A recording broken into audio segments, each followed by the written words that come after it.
answer or a good night. Thank God the time is short. And yes, you always do that one thing when you wrinkle up the nose bridge. I'm trying to figure out what that meant. I took it as a taunt. Remember way back then in school?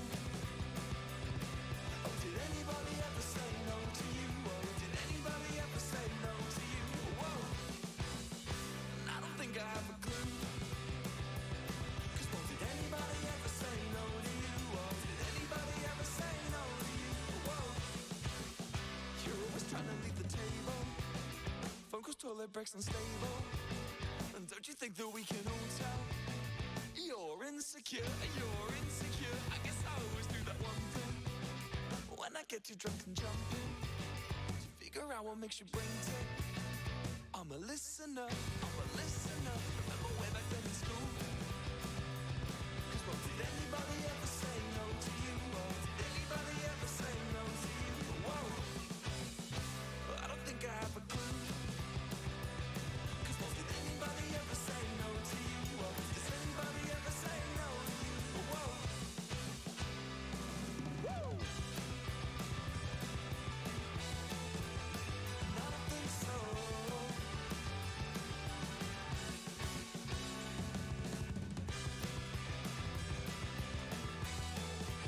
Cause I don't think so. Get the number for the cab call as you're dashing out the front door. You claim to try to dodge the cat call. Thank God the time is short. And yes, you always do that one thing. Cause when you throw and trash me under your drink, I'm trying to figure out what that means. I took it as a taunt.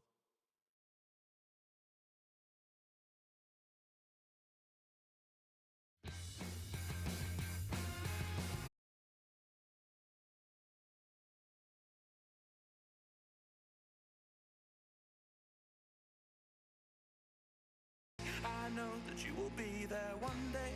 I'll focus on the future, maybe one day. Oh, baby, isn't life so fucking inconsistent? So let's talk about what I want to do. Cause all I want to do is turn back time at least a couple Tuesdays to before I found one life turned to. I said it last time, but I'm not afraid of empty rooms. I'm not afraid of new perfume. And in fact, my dear, I'm fucking terrified. One day, I know that you will be there. One day, I'll focus on the future, maybe one day. Oh baby, isn't life so fucking inconsistent? One day, I know that you will be there. One day, I'll focus on the future, maybe one day. Oh baby, isn't life so fucking inconsistent? Woo!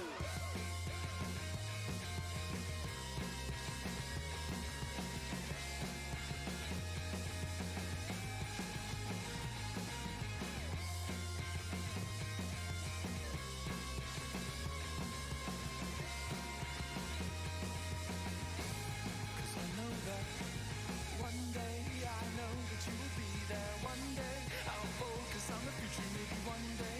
Oh baby, isn't life so fucking inconsistent? One day, I know that you will be there. One day, I'll focus on the future, maybe one day. Oh baby, isn't life so fucking inconsistent?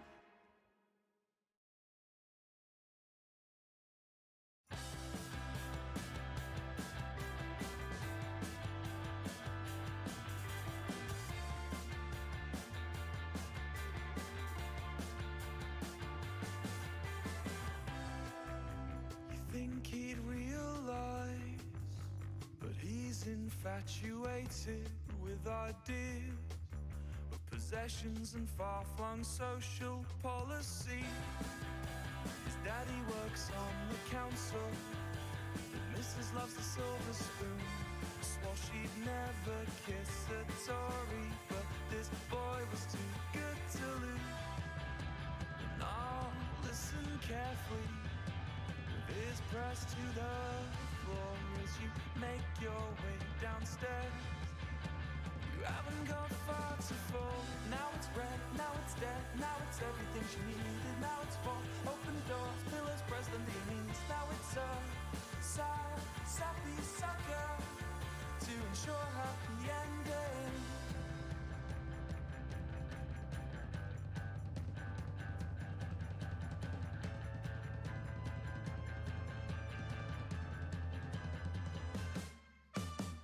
I've been scared of sleeping with the lights on.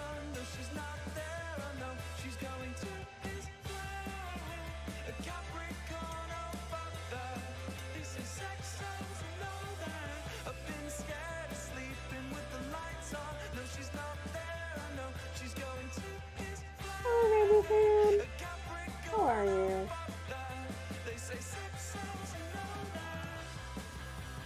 You could buy my silence if you got none to lose. If you're still infatuated with the truth. So will you do what's easy? Or will you do what's right? Please just could you let me know? Where will you sleep tonight? Where you gonna sleep tonight? Where will you sleep tonight? Where you gonna sleep tonight? Where will you sleep tonight? So, before I start any of this, there is a huge trigger warning, because me and my friend kind of went down a rabbit hole after watching another streamer do, watch, basically some horror things, so we went down a rabbit hole together, and I didn't have plans for streams, and I have a headache, so I didn't want to sit here for so long, so I was like, you know what, there's one I want to watch that we did not have time to do, because we both passed the fuck out, and this also works, because I don't know what happened. Where's my mouse? Oh, my mouse just disappeared. Oh god, I don't know where my mouse is. Okay, that's scary. Okay, no. There we go. So yeah. Oh, I really do not know where my mouse is. Oh no. Oh no. Scary thing. Okay. Hello. So yeah. This is a very harsh trigger warning, and there's also another one of derealization. So if you are uncomfortable with that, please not watch this for the sake of yourself and your mental health as well. Mouse, please come back. Oh, the mouse is still gone. I can't do anything. We had the phone today, that's fine. Let's see if that works. Yeah. There's also the, there is a trigger warning command. Yeah, my mouse not being there is terrifying as hell.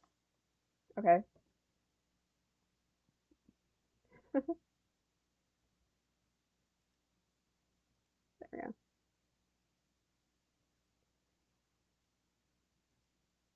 Whoa. I got the full screen. Ah, we don't want to start just yet. Yeah. Also because I got you. I care about you guys. Even though I like to bully you guys. I care too much about you. And I know some of the areas, so if I stop randomly, there's a warning. But yeah, I just generally want to do some spooky things. Even though it's like nowhere near Halloween. So yeah, I will give warnings out to each part because I know relatively where each section goes because I watch these videos individually and he just compiles them all together. And yeah. Let's get into this. Yeah, there's my mouse. We're gonna turn it up a little bit. Alright.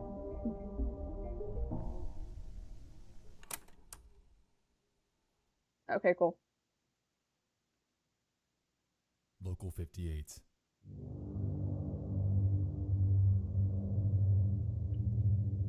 Yeah. The brainchild of a man by the name of Chris Straub. Back in August of 2018.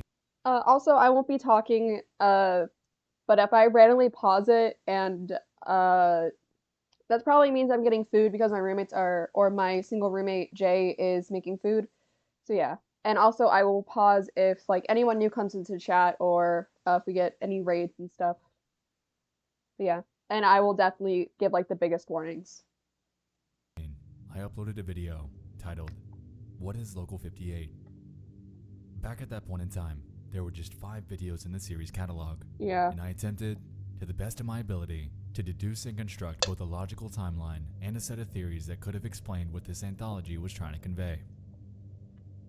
Since then, you guys have been vocal.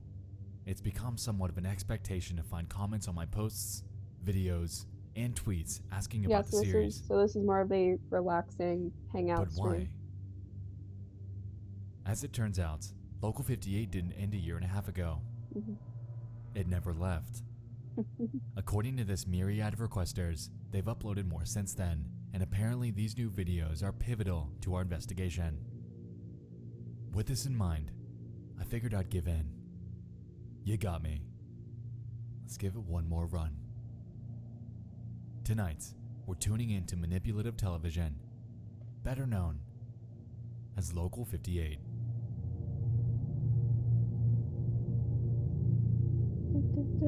AKA the thing that tried to meet my friends out.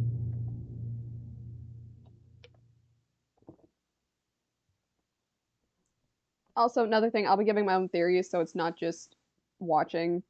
So if I randomly say things. Boo. On Monday, October 28th of 2015, a web cartoonist and online creator by the name of Chris Straub would give birth to a web series by the name of Local 58. Taking place in Mason County, West Virginia, the same region as his other works, Brood Hollow, Candle Cove, and Itchor Falls, Straub has constructed an extremely complex narrative that appears to center Candle on Cove sounds themes familiar to me. I surrounding don't mass know suicide, where. Okay. imminent danger, and hypnosis. Heads up.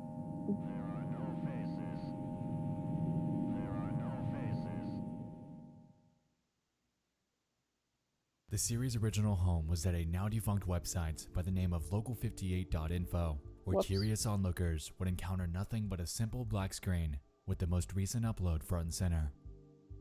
The channel's catalog encompasses just 8 videos spread across what they call 2 seasons.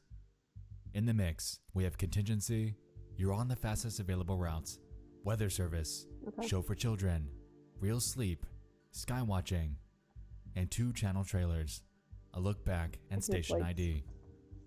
For brevity's sake, we won't dive much into the last 2, as they don't seem to carry much weight in regards to making headway into this investigation. But rather, we'll hone in on the big 6, the main ones that carry the real brunt of what this cryptic broadcast station has to offer. Let's take it back. From the top, Local This- 58. I think Contingency is first. Whoops. Is it Contingency, I think? One Before you sec. go, stay tuned for a quick message. Okay, no, that's the actual ad. No, I'll let this run. The following footage will contain No. a full reanalyzation of various network broadcasts that have occurred on our part. Okay. I'll be right back. I'm gonna go grab my food just in case the video rolls past where I think it is. I will be right back very quickly. If anything happens, yell at me. If this plays randomly, yell at me.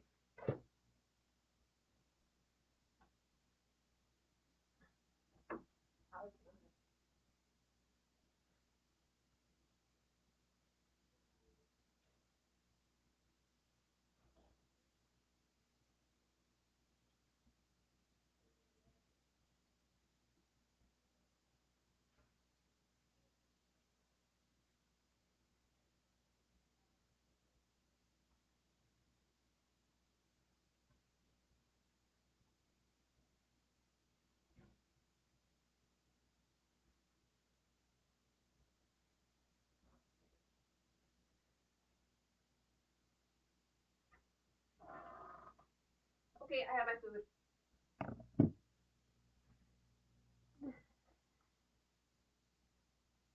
I have my food, I have my food. I have returned. our station, Local 58. Much of what you'll witness will be material that you've experienced in prior coverage.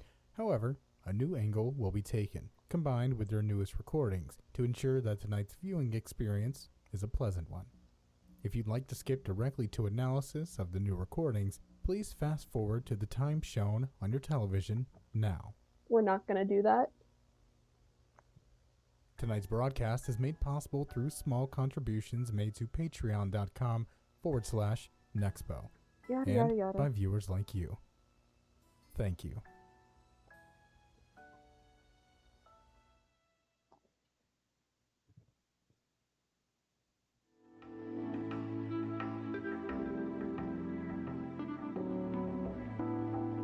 Okay. The first warning, it's flashing lights, mentions of suicide in like pictures and derealization. So be deeply careful.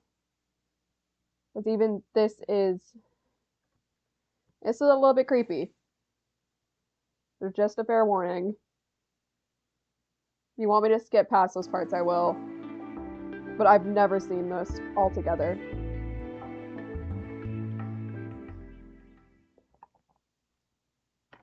Contingency. By far one of the most popular and also most disturbing episodes in the Local 58 catalog. For good reason.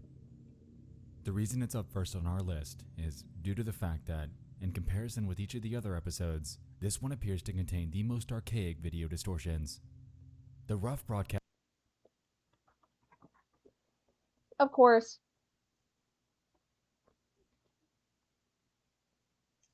And again, if you do want me to skip the parts that are like that, tell me and I will.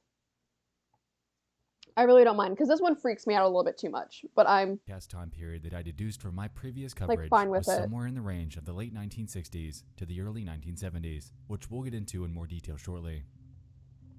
The video opens up ordinarily, taking place at around 3 a.m. Local 58's wrapping up their broadcast day as normal. But then, things would quickly turn dour. Right after their conclusion message, we're met with a title card. A contingency message reel displayed by the United States Department for the Preservation of American Dignity. got it. This is to be used in the event of a United States complete surrender to insurmountable enemy forces. Public broadcast only Yeah, upon this confirmed is not condition. real. This is completely fake. That doesn't sound good, especially if it's shown this late on public access television. Personally, if I were up this late, I'd Thank drop you. everything I'm doing and tune in. The next frame then displays the following. Contingency message will now begin. Please comply with the following instructions. God bless America. And then we're shown this.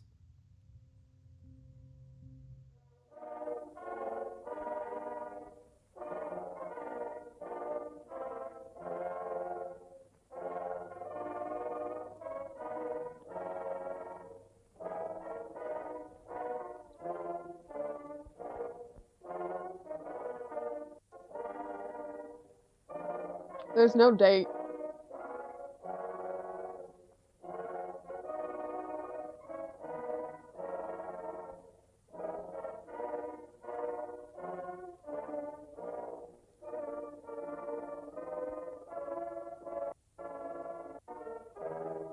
Uh-oh. That's not the real president's signature. That was the president at the time. My prior statement regarding this taking place during the 1960s is an inaccuracy for the following reason. As we can see, the signature of U.S. President Lyndon B. Johnson appears at the end of the message. If we can recall, his presidency took place between 1963 and 1969, but if we back up and observe the opening title card, we'll notice that the background image contains an astronaut from the Apollo 11 mission. Doing further research on that photo itself reveals that it was taken on August 1st of 1971, effectively cementing the fact that my initial time frame was entirely incorrect. Anyway, after this message, various screens showing flowers, skylines, and American flags are shown, with the following text overlaid onto them. Okay. Honor liberty by I think taking we're the okay for a final little and bit. greatest liberty of all. It's a privilege to be called to action. You take America with you. Each will be remembered. Use the method most available to you.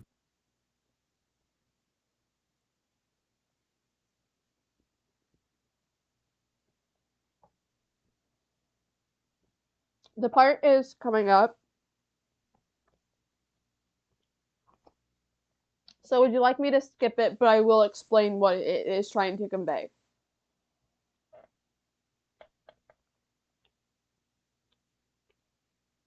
Because I care about y'all's health.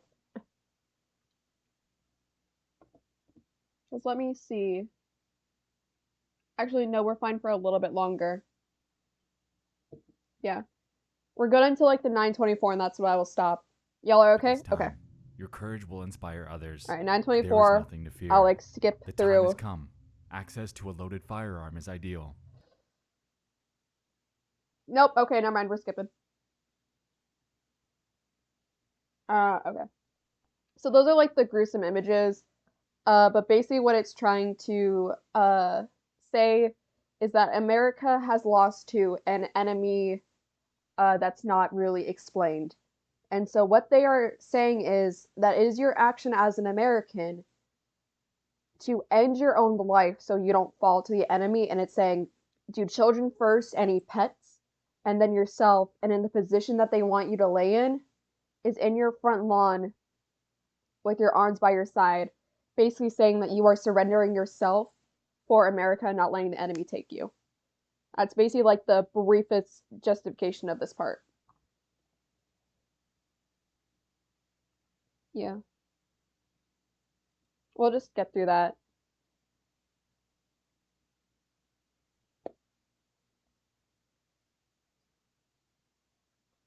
It's very messed up in a way. But also there's a lot of like incoherent pieces. Alright.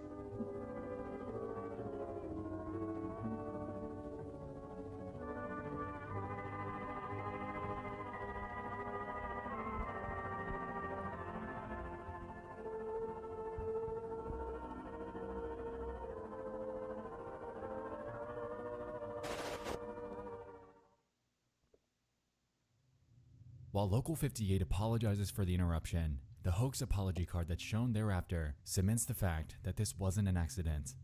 Local 58 wanted you to see this. They planned it. Mm-hmm.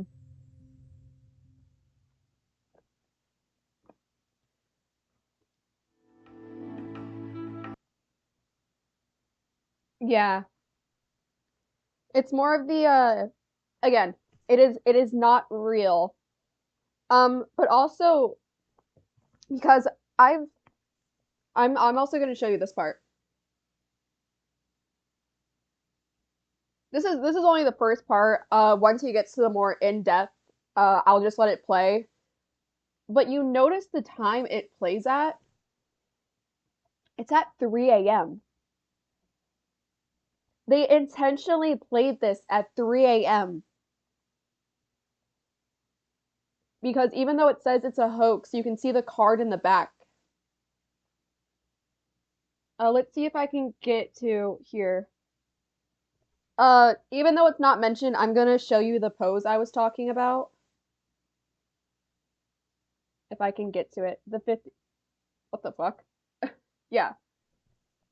So this was the victory pose. Front lawn, face up, feet together. The reason I'm telling you this is because it comes into play. I'm sorry. Again, it's not real. It's not real. You are fine. You are safe. This is not real. But that was creepy. I'm surprised I paused to that. But yeah. Alright.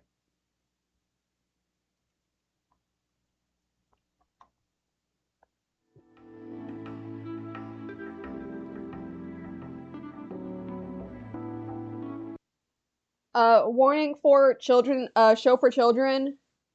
There's nothing really bad. I will just say I'm gonna say flashing light and disturbing images, so it's like the two that can pop up into my head right now. It's nothing too bad. It's just gruesome as fuck. Yeah, I'm fine. It's 7 a.m. I have my roommate downstairs. So nothing is like really wrong. I'm completely fine. Show for children. Here, we can observe an updated styling for the Local 58 brand, implying that we've jumped forward in time. I missed this in my prior coverage, but this segment contains VHS distortions at the beginning, implying that this took place sometime after 1976. Interestingly, the actual broadcast that we're about to get into jumps from this to a very early cartoon Hmm. with film grain, leading me to believe that whatever they're going to show us is a pre-planned recording of something from the past. Tonight's lineup is of 4 shows.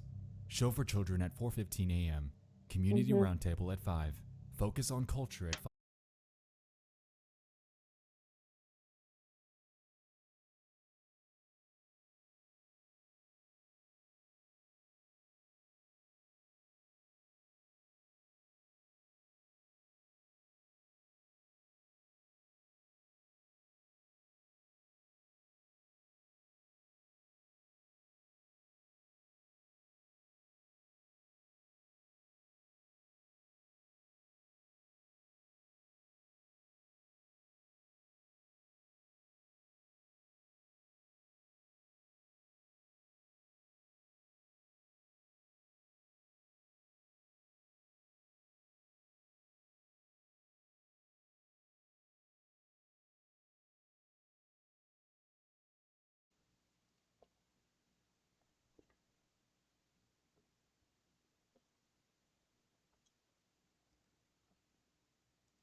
Every Are we good? Are we back?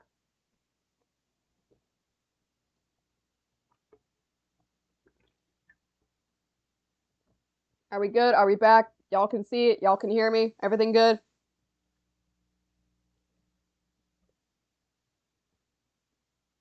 Call my internet decided to fight me today.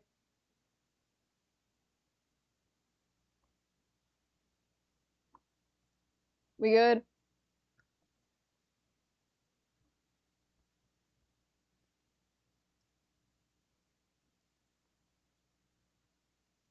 Some level of crossover Okay. with this.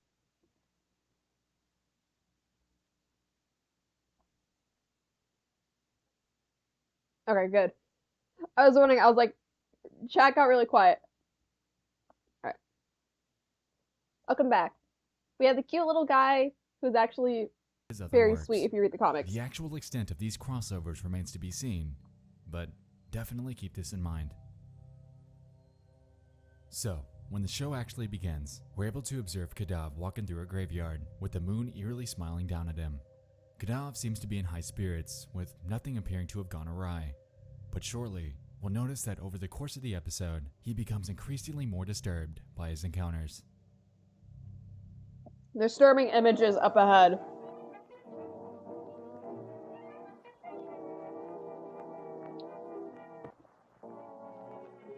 Disturbing image right now, so turn away.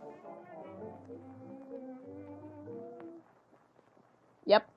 Sorry.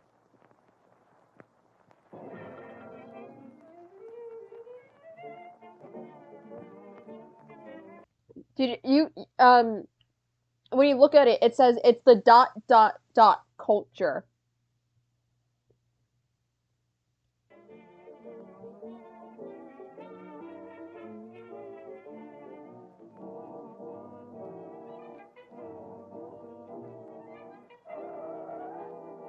Why are you like that?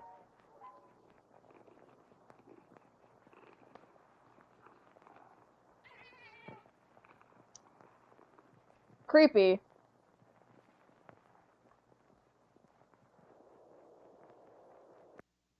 What the fuck?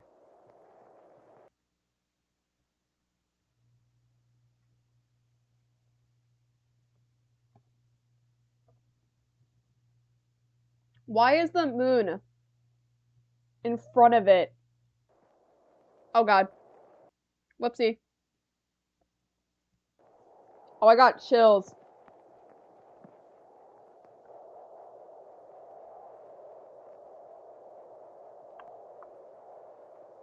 Yeah, this is just a cave. Okay.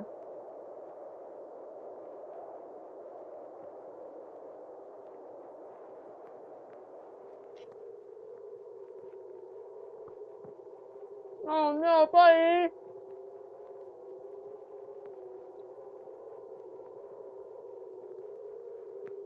No, you're fine. I'm okay to talk about this.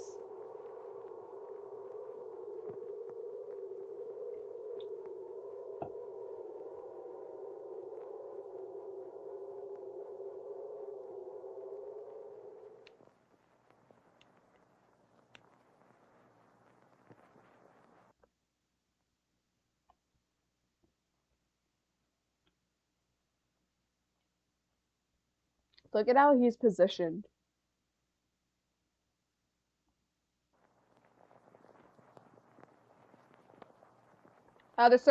Disturbing imagery.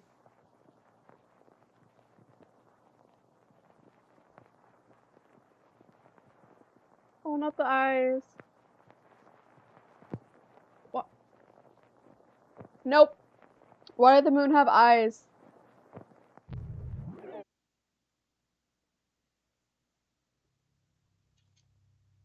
Front lawn. Face up. Mhm. Feet together.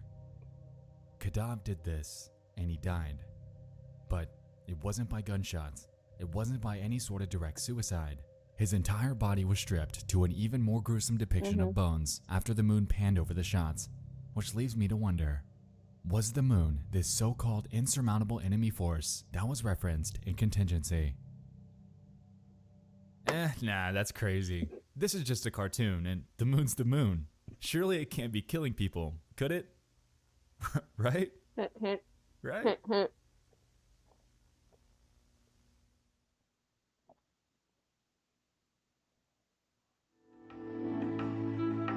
Which one is this one? Okay.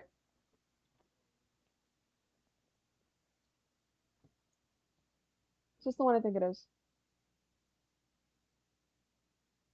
Yes, it is.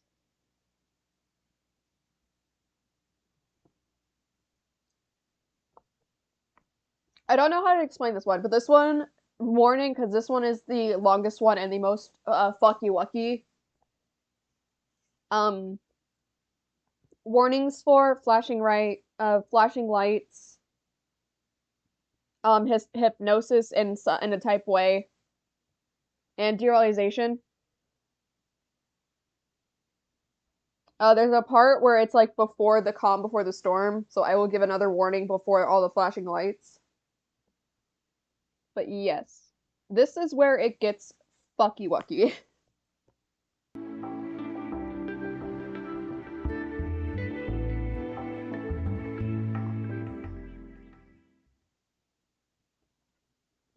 Real Sleep, 1983.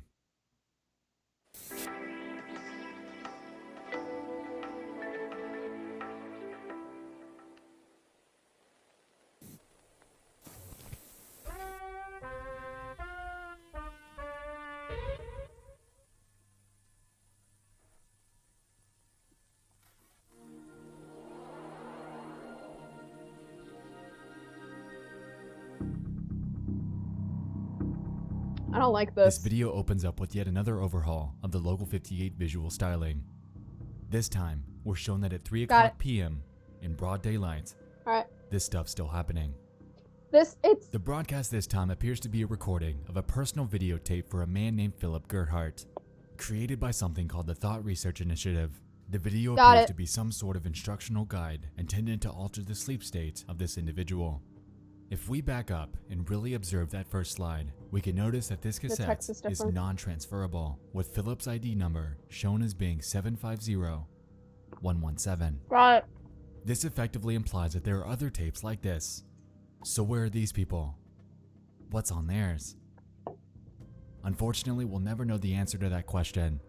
But what we do know is that we have a contradiction. Let's play it back from the beginning. Mm-hmm.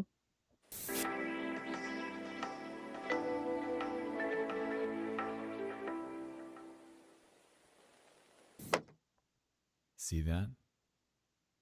This isn't a broadcast. It's a full personal feed of someone's There's a face right here. There's the mouth, the nose, and then the two eyes.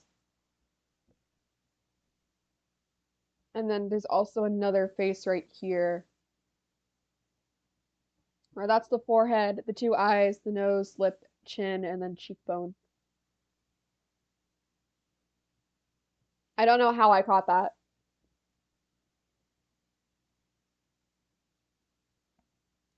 television screen. Oh, that gave me For shivs. And some then, reason or another, the TV viewer was watching their local broadcasting ugh, before seemingly creepy. inserting a VHS of this real sleep tape after being Oh, I have reminded to do chills. so. And I'm eating This leads something me to wonder. warm. It almost seems like a full playback of something that a third party was tasked with monitoring. That would be one of the only ways to explain why this episode plays out like a real-time reaction to a reminder prompt, displaying the VHS status and all. With that in mind, let's press on and see what we have to work with. No. The real sleep tape is divided into 3 main sections. The first involves a fact versus fiction questionnaire about various sleep-related topics. Among them, they make various claims, such as the fact that dreaming during rapid eye movement sleep is merely I'm getting a phone call, 1 second.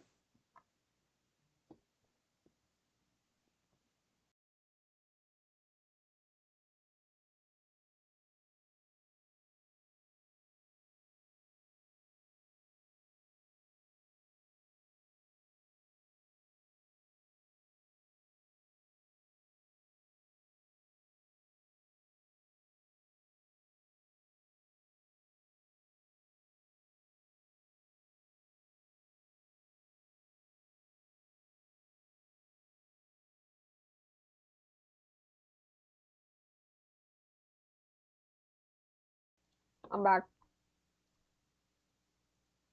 correlational, not causal. Dreaming is not necessary for regular sleep function, and that 8 hours of sleep is beneficial for both the mind and body. That's However, these benefits are burdened by frantic, nonsensical images and auditory hallucinations we call dreaming. Dreaming is the vestige of a primitive mind. What? I'm not sure about you, but if you ask me, this is yet another contradiction. In this video, the TRI states that dreaming is correlational to REM sleep, not causal, but constantly goes forth to denounce the necessity of dreaming. So which is it? Oh. Hello, Leapfrog. How's your day? How are you? We are just watching Local 55, the broadcast station that manipulated you on Nexpo.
Okay.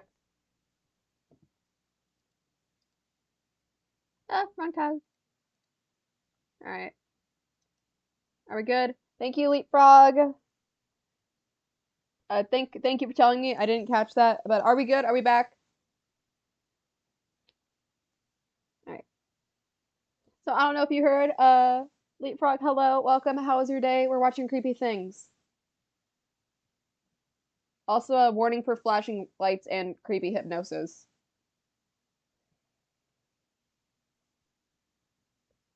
Cool.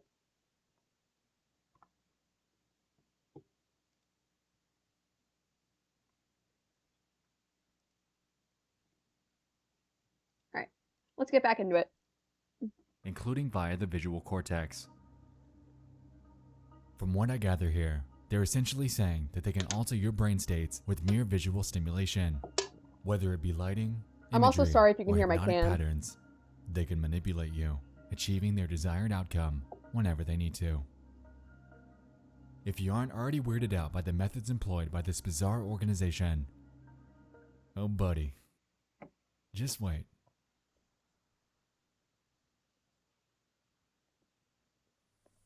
Alright, flashing lights are coming in soon. Section 3. Yeah. Inducing your anti-dream.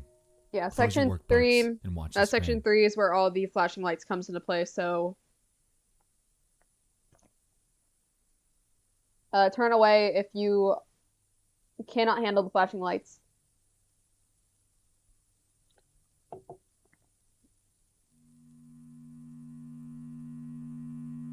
Also sounds.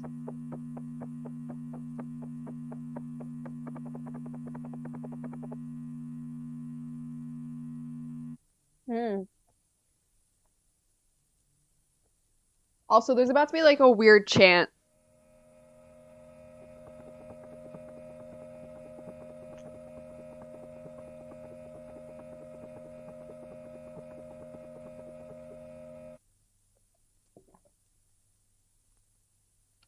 Gross. Yeah, I like this a lot too. Do not That gave me chills. No, it's fine. I like this stuff too.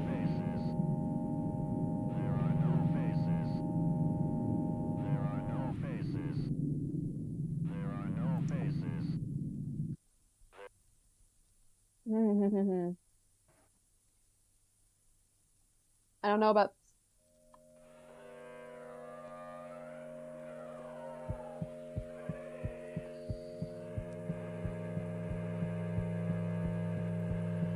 flashing lights, yeah.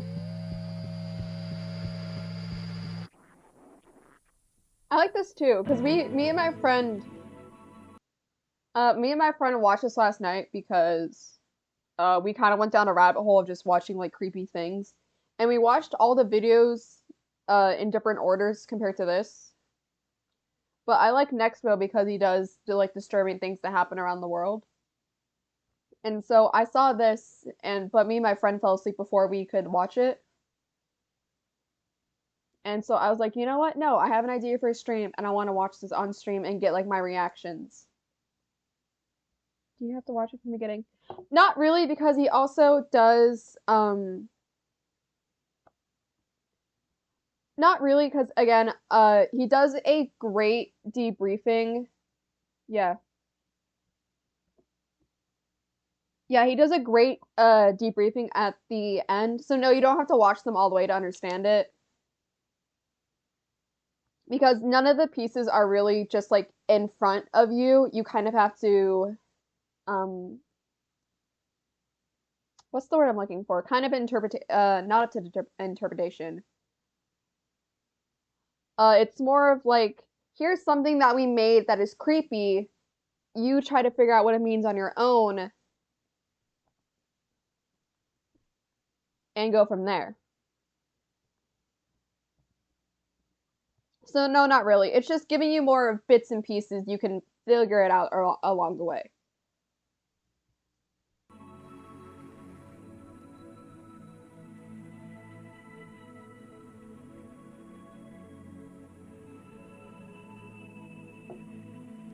You can still see the thing. What did that say? You up? So Yep. what just happened there? This last section seemed to be divided up into 3 subsections and appeared to employ some sort of Yeah, I was face about to say the distortion faces are effect in coming each back. one. I'm just kidding. It's a brain game. I'll explain in a minute. The first subsection is titled Visual Calibration, and here we can see a set of faces that are lit up from various angles. The title of this one implies that they're merely hitting your brain's reset button, greasing the gears, per se, for the real sleep exercise that'll soon follow. Anyway, the exercise plays out, and you observe a few seconds of Where can you eerily find lit. this? The original thing is literally the channel is called Local 58. That's where you can find the original videos. But the person who is explaining this is Nexpo. He does a really good job of explaining like weird things you find on the internet, and he also has a segment where he does disturbing things from around the internet. He's really cool. If you like really creepy things, I realize you can't see it on my screen. Yeah, he does a really good job of things. So if you want to watch the original videos, you go to Local 58, and then if you want to watch this without hearing me talk, you go to Nexpo.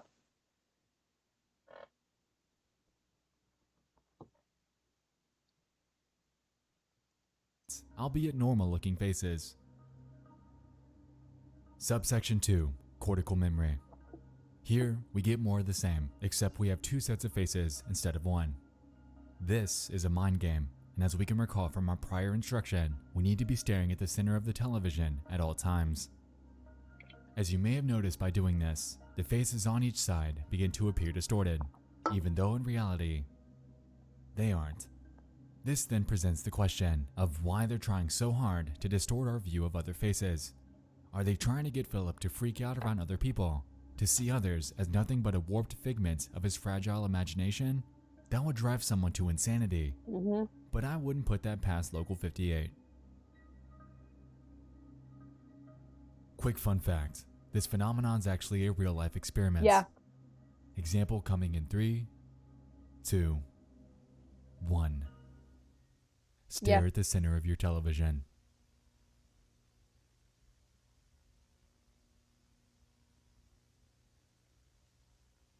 Yeah, they're the same face, just have different center of light, not center of lights, different area focuses. That's the thing, word, phrase I think of.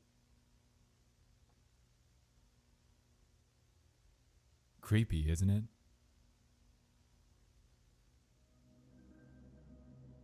Subsection 3, Ablation of Subconscious, or in other words, surgical removal of subconscious.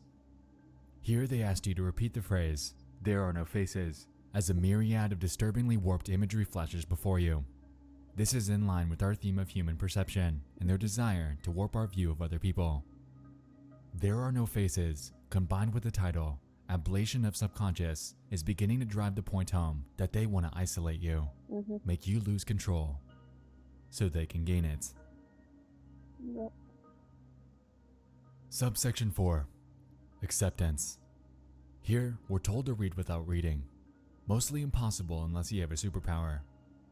Don't worry though, I read them for you, and I picked out a few of the good ones.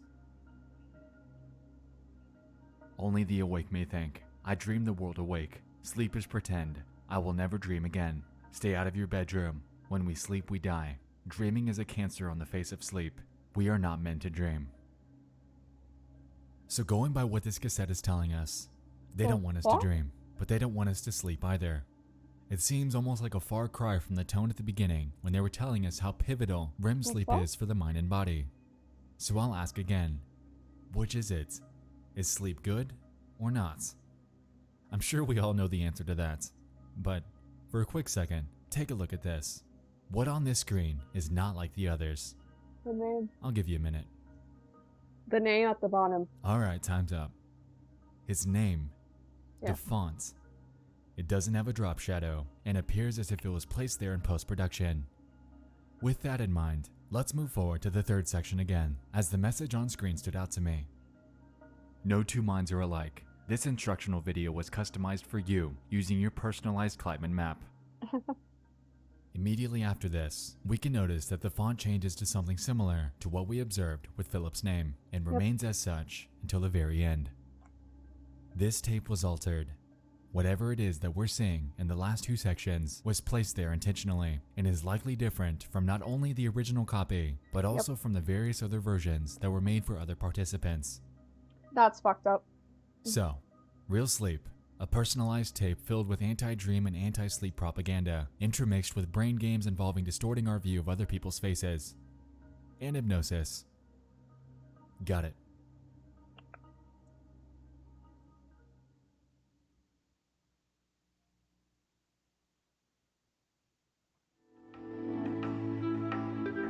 Which one is this?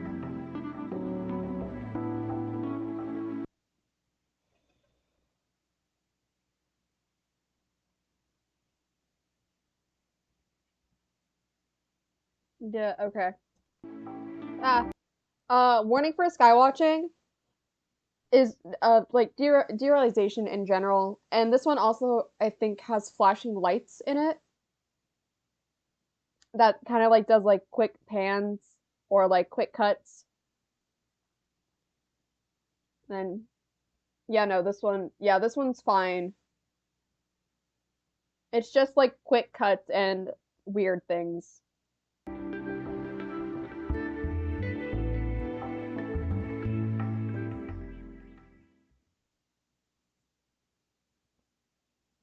Skywatching, 1994. This is like the least weirdest one.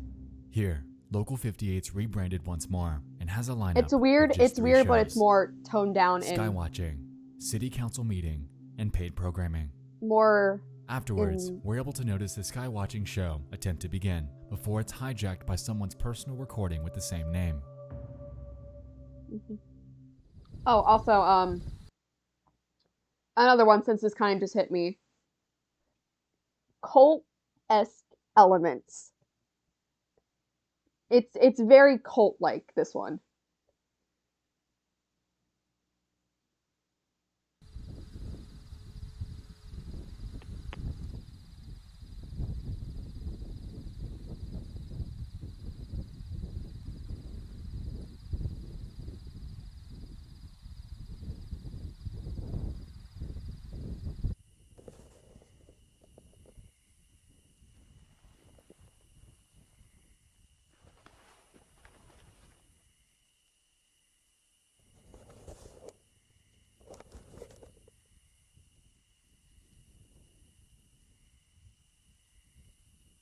That's pretty.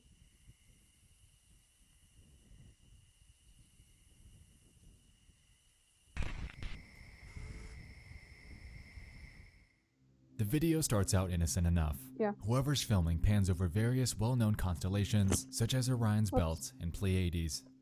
Though, halfway through the video, it gets a little strange. After swapping out a lens and adjusting focus to the moon, we observe the caption, "His throne." And then they zoom in. Hi, Pyro. How are you? Welcome in. We are watching Local 58, the broadcast station that manipulated you because me and my friend fell down a rabbit hole last night after watching Physically Nix's stream. We are doing good. We are just hanging out, watching spooky things because I had a headache and I just wanted to hang out and watch this with you guys. So yeah, quick warning. Derealization, cult-like elements, and flashing lights for different light cuts. Yeah. So can I. Revealing that the moon is not inanimate. It's a fleshy, organic, and disturbingly alive body of It's a mass. what?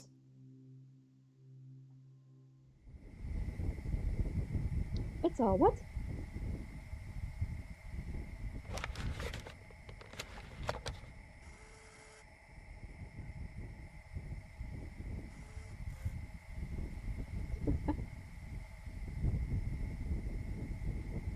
That's creepy.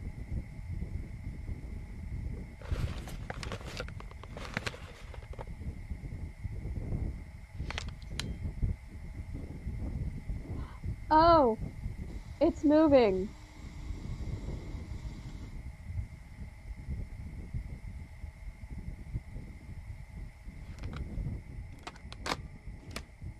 Ow. Give me the stick.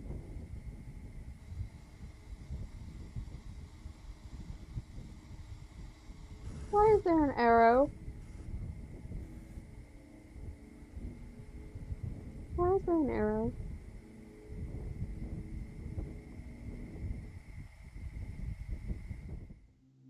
Clearly, this person's shocked by what they found, and for good reason. Something they presume to be nothing but a gargantuan rock orbiting Earth.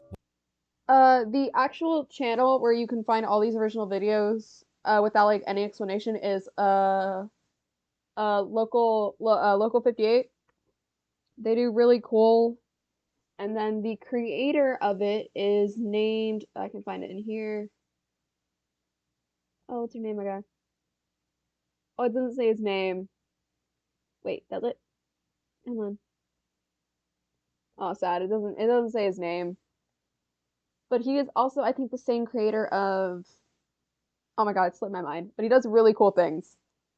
Was in actuality covered in artificial craters and is transferring some sort of organic matter on its surface. Clearly something's going on up there. Something sinister. But what?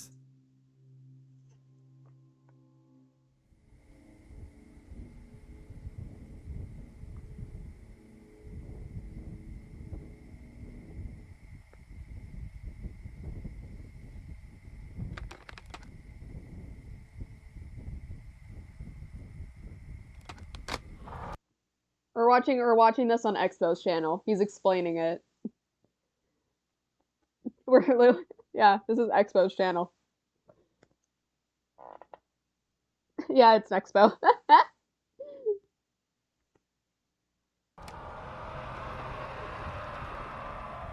Cult-like images up ahead. Are cult-esque. What the hell?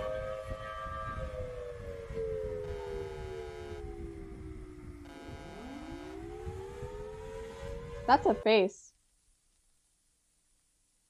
Enjoy.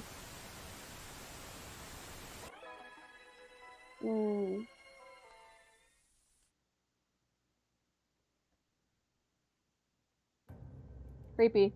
So the moon is hypnotizing people. This could have been useful last time I covered this. Once we get that in-focus shot of the moon when it reappears, we can finally see the full picture. Some sort of dark matter's consuming it from the bottom to the top. This is not a natural moon crescent. Something's overtaken it and is either utilizing its proximity to Earth to brainwash people, or the moon's been this way this entire time. Just up until now, we never knew it.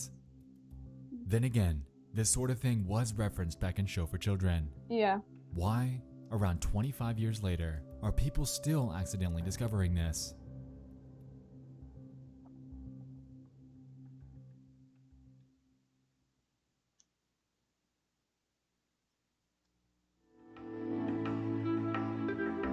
It's just the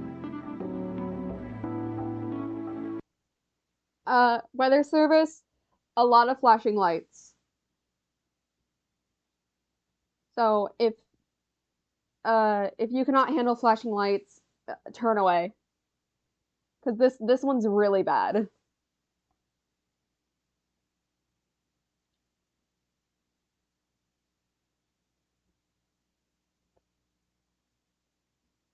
Oh, hi Z. Hi Z, how was your day? We were watching creepy things. Oh, why are you in a dark room? Thank you for the warning. Thank you. Of course, I care about you guys a lot. Perfect setting, by the way. You know what? I'm gonna turn my LED light to red. Oh, that's creepy. Yeah, for sure. I care about you guys a lot. Yeah. Same thing as before. Derealization and flashing lights, because it's kind of like an argument esque type thing that happens. So there's a lot of flashing lights. So turn away for about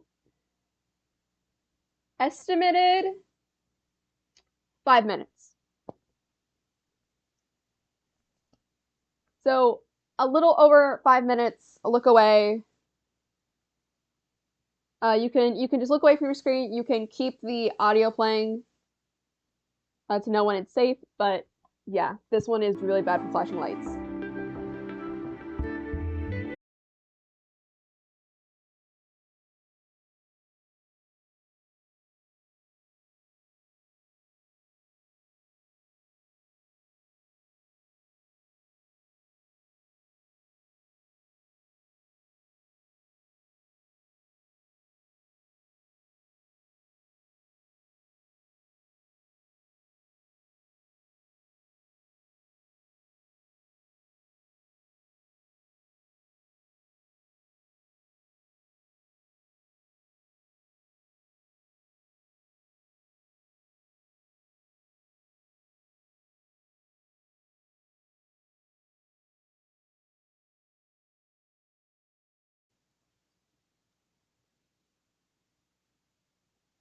All right.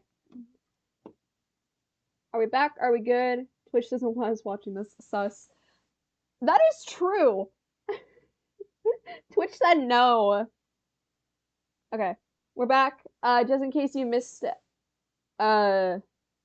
anything, mostly for America, if you were in America, they are going to play the emergency alert system sounds. Nothing is happening. Everything is okay. You are safe where you are. Nothing bad is happening. You are real. You are safe.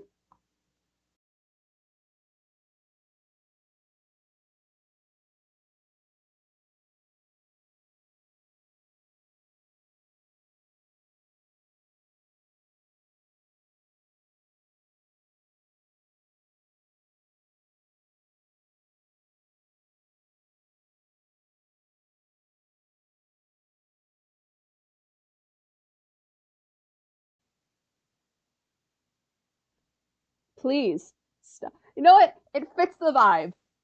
String crashing fits the vibe. Yeah, we're back. Alright. I don't know why it's happening. No, I'm not gonna say I have good service. But you know what? It fits the vibe. Alright. Let's return. Their lineup visual styling matches that of which we saw back in Real Sleep. This further supports the idea that the VHS that was played back in that one was in fact a recording over the local 58 channel and not a live Yeah, broadcast. I'm gonna do this. Alright. Anyway, weather service, emergency broadcast. Let's see what happens.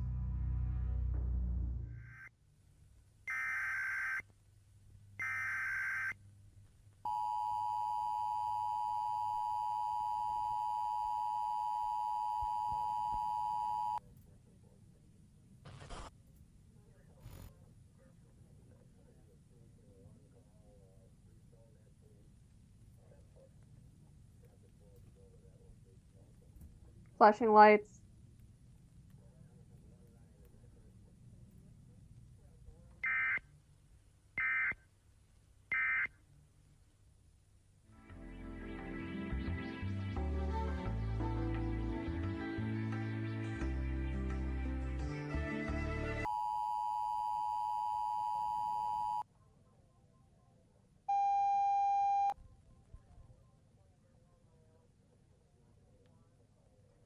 Yeah, flashing lights warning.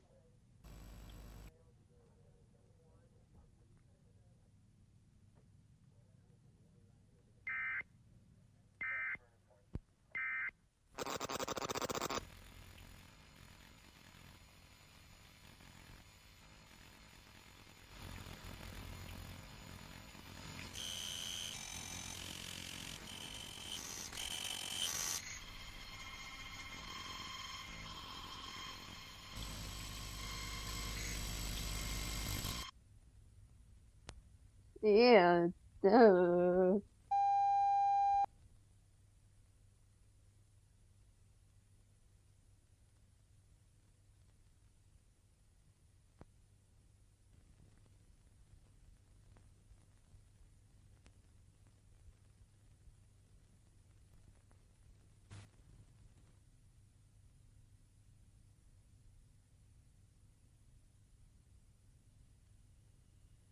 Creepy.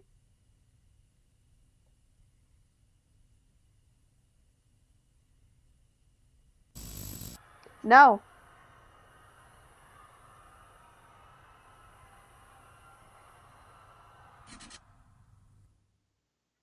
Piss off, man. What in the mother of God was that? We just had a weather alert. Nothing big that appeared to be hijacked by some third party. Throughout the video, we're able to observe conflicting statements saying to stay indoors, to go outside, to look at the moon, and not to look at the moon. Following this, Local 58 appears to regain control before being taken over once more, displaying the following. It's in the light. The moon came. Yeah, He found me. the guy who made this is Through a the mirror. genius. Moonlight white. White like eyes. Not light, but blood. I drown in him. If you are afraid, we will look together. Okay. something's in the moonlights, and Yeah. God forbid you look up at it. This narrative essentially takes us through the experiences of someone that accidentally observed moonlight through a mirror. Somehow, this moonlight brainwashed or drowned them in some sort of hypnotic trance, just like the person in Skywatching. Interestingly, whoever it is that's typing this refers to the moon as a him, driving home the points that this isn't some inanimate object. Like we assumed, it's something much darker. At this point, I'm led to believe that the person hijacking this broadcast is a Local 58 employee that was fighting hypnosis and trying their best to get this message out. Mm-hmm. And it worked. We can hear it.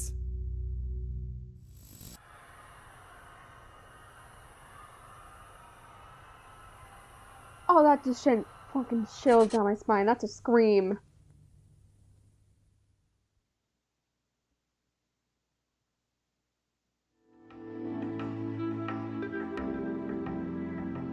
What is this one? Okay.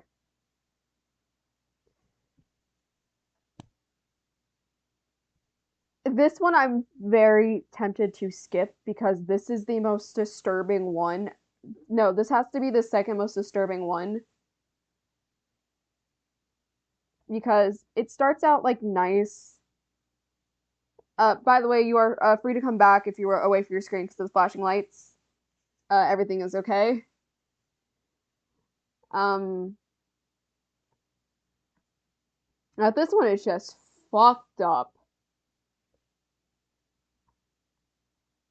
So yeah, warning for this one, quick cuts. So like brief like flashes of light.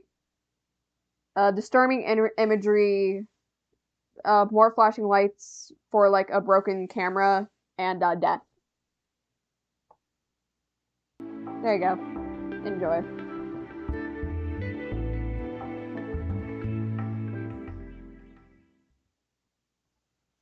New broadcast, same styling. 2014. That's 2014. Tonight's lineup encompasses just 2 shows. The Midnight Movie at 12:05 and paid programming at 1:55. Soon after we see this, someone starts backspacing the paid programming text, presumably to warn the viewer on what's about to happen. Proceed to the highlighted route. Continue on Holbrook Gross. Park Drive, then in 500 feet turn right onto North 38th Street. You will arrive at your destination in 2 hours and 28 minutes. Is that true? 2 hours and 28 minutes. Turn Okay. right onto North 38th Street.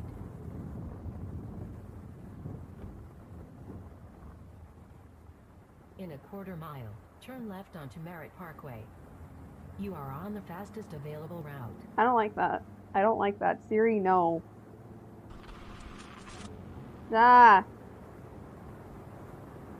Turn left onto Merritt Parkway. No. Then take the on-ramp to Highway 114 North.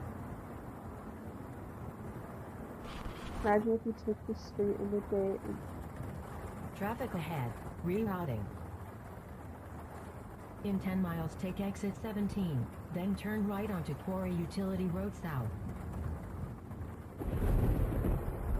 You are on the fastest route. I don't like how Siri Over the keeps course of the next saying- few hours, we'll cut to various parts of this person's drive. As it turns out, they were doing this for the better part of the night, all guided by some sort of GPS. That's longer than 2 hours. Oddly, this navigation system doesn't take this person to any sort of legitimate destination. Instead, it takes them to the ass-crack middle of nowhere in some dark wooded area. I'm not entirely sure that this would be a spot that you could specifically route to, but hey, the GPS is always right, isn't No. it? My GPS has Just literally like tried to TV. kill me, which is a Afterwards, story time. The driver then encounters the following. Disturbing imageries up ahead and death. Warning, like, very quickly. Yep. Disturbing imageries and death and flashing lights up ahead. Rerouting. Make a turn. Your destination is behind you. Rerouting. In 500 feet. Your destination will be on in 300 feet. Your destination in 250 feet. Rerouting. Your destination will be in 50 feet. You will arrive at your destination. Oh.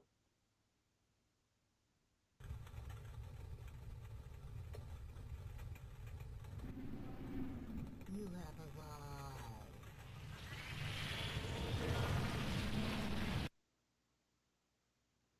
What the fuck? An alien cryptid. The basis of my theorization just a year and a half ago. My incorrect theorization, because back then, we didn't have real sleep or sky watching. Yeah. This person's been up all night driving for seemingly no good reason, and appears to be indirectly following the simple instruction outlined by the Real Sleep VHS. To stay awake, because dreaming is the vestige of a primitive mind. Yep. It's safe to say that the creature that we're seeing before us is a product of this person's warped mind, a result of the hours of so-called sleep experiments that they've had to endure. This They're feels losing like grip on reality and blindly God, I obeying forgot the the name. various forms of interactive media at their disposal. The TV, the Real Sleep tape, and the navigation system. this feels like the Umbrella Corporation But from what about Resident Local Evil. 58? Why are they involved in such a complex and seemingly sinister operation that's disintegrating people's sanity?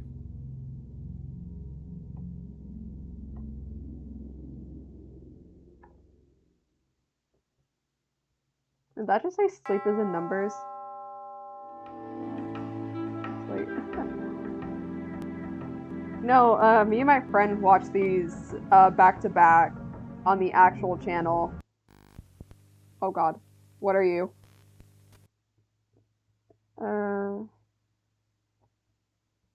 Oh, this is just his deep dive explanation.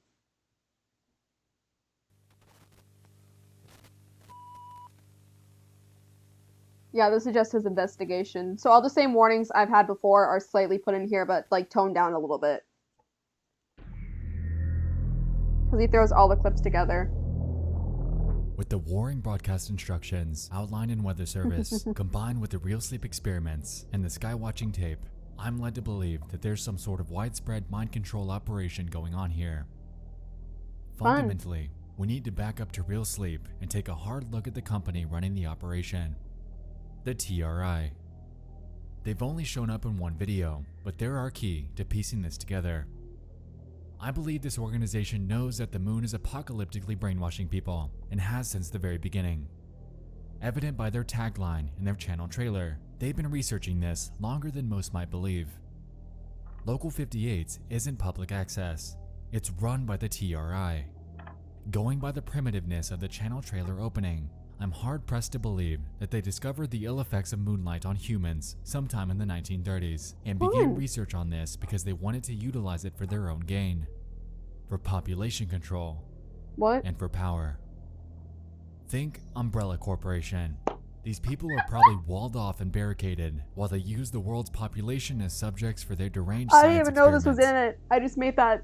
To subtly condition you about the early stages of their research, they broadcasted contingency, a way to see how you'd react to on-screen media. Surely if it's on TV, it has to be real, right? Then comes Show for Children.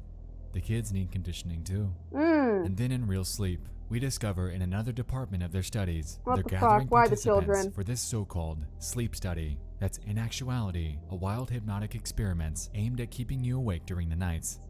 If you're up past dawn, then maybe you just might go outside and catch a glimpse of the moon. In skywatching, we witness this firsthand. The moon's alive, almost like it's some sort of eldritch abomination, which, Eldritch if you're horror. unaware, is a creature defined by its disregard for the natural laws of the universe as we understand them. There it is. They cannot be described by anything inherently natural and exist as powerful, otherworldly beings. Fun. To me, it appears that the dark shroud consuming the moon might be some sort of transformative shift from an inanimate rock into one of these beings. The TRI discovered this in its early stages and are observing the worldwide effects from their barricaded research lab. You might recall during the skywatching segments that I questioned why people were discovering the ill effects of the moon over the course of decades. Surely, if this were some constant phenomenon, then the entire population would be brainwashed in a matter of days. There is something I found though that might be able to explain this.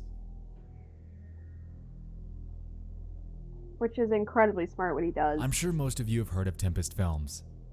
No? Channel 7? Analog Archives?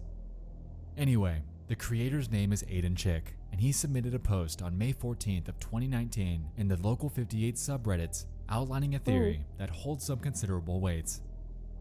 It reads the following. The story of Local 58's been right in front of us the whole time. Uh-oh. By far the most popular theory about the story of Local 58 is the alien theory, which basically states that an alien race is hijacking the television signals and sending eerie messages. Some say that the being in "you are on the fastest available routes" is basically confirmation that we're dealing with aliens here. No. Although this theory makes It's sense on the not. surface, I don't think this is actually what Chris was going for, and personally I don't find it very scary. But we've never really stopped to consider Chris Straub's other works, aside That's from his Candle name. Cove. We'll get into Candle Cove in a bit though. The first thing I want to point out is the interconnected universe. The major works we'll be discussing are Itchor Falls, Brood Hollow, and Candle Cove, all of which Candle take Cove, place that's in what it was Mason called. County, West Virginia.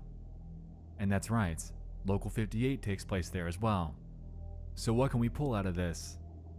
Well, it means that Local 58's another story in the Mason County tales, and a lot of the events in this series are pulled from others. Take Itchor Falls, for example, a town that's been abandoned for years after a chemical accident.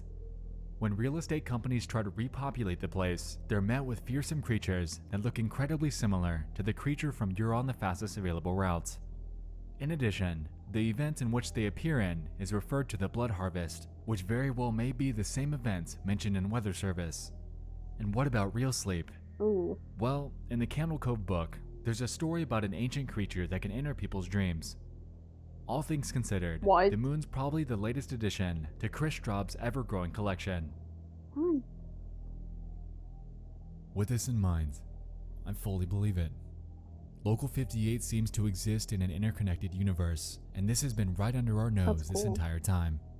The reason the entire world isn't brainwashed is likely because this phenomenon happens during the aforementioned blood harvest, which could either be an annual event or something that occurs on extremely rare occasion. I liken it to something similar to a full moon on a Friday the 13th.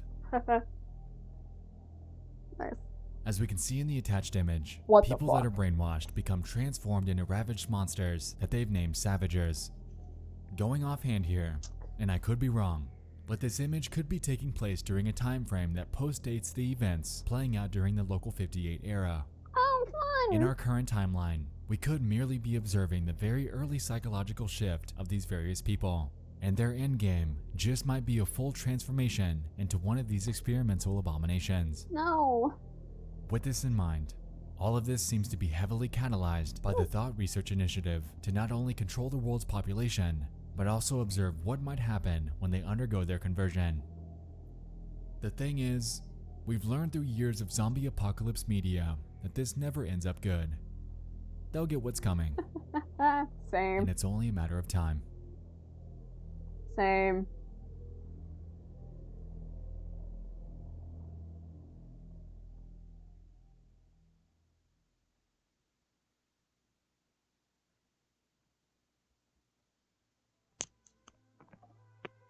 What merely started as an unrelated set of incoherent videos centering on a local public broadcast station has bloomed into a disturbing and interconnected foundation of lore, incorporating themes centered on hypnosis, disturbing broadcast hijackings, and subliminal manipulation. Whether or not the moon is actually some sort of eldritch abomination, or if this is actually all part of some extended universe, lot, 'cause I'm apparently he certain has on my more work, conjecture so that the he- Thought Research Initiative are the ones behind Local He did a lot of 58. work for this. The station isn't independently run. It never has been. It's manipulative television run by an organization that's set out to control you. Whether or not you let it happen rests solely on your ability to resist temptation, subliminal messaging, and attempts at brainwashing. Damn. Don't look at the moon. Stay indoors. Question local broadcasting. And just in case, always Always remember the victory position. Oh my god. Front lawn. Face up. Not the victory position. Feet together.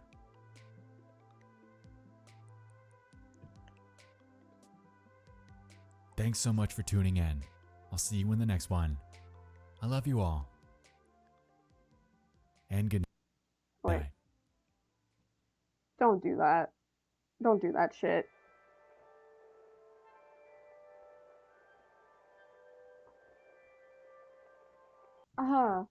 That's creepy. Cause if you actually think about it, if we actually played something like Conjunction, imagine how bad that would be. Whoops. Like that, like this could actually happen. Yeah, Local 58, the Wilbur ARG. Alright, I'll be back. I have to use the bathroom, and then we will go deeper down the rabbit hole. Let's see what's next. I'll be back.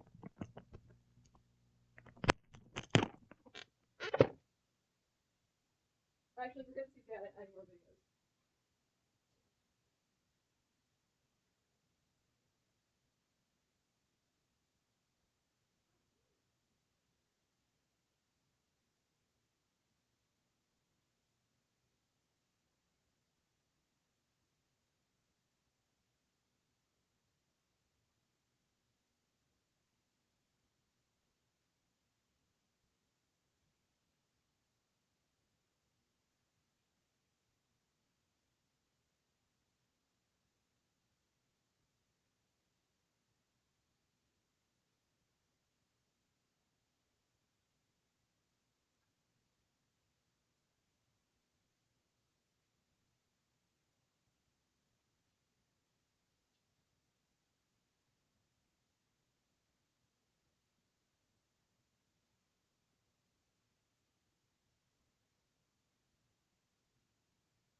I'm back. Hello. I returned. My headphones fell off my desk, but that's fine.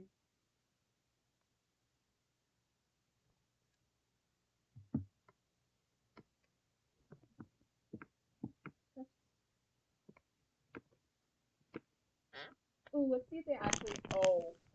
Uh-oh. I was about to say, Due let's to see the if we fact can that find in compa- anything. No, that's not my plan. Are they still active? Probably not.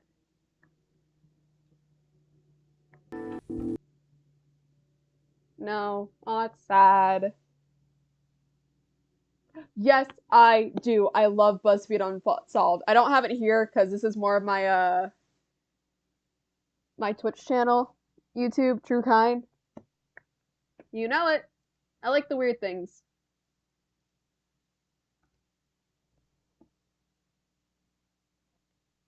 I haven't watched it yet. Okay. This looks.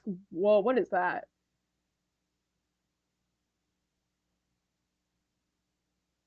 Creepy. What was that last? They're probably gonna do it outside of BuzzFeed.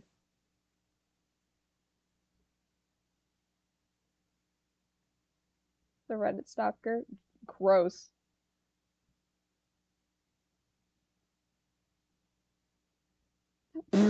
Damn.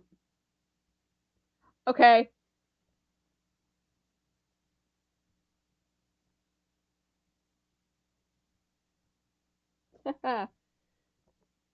Yeah, there's a bunch of things I have to catch up on.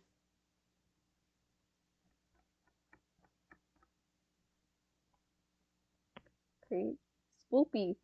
Spoopy things. I've only been streaming for an hour. Can we watch BuzzFeed Unsolved? I'm doing it.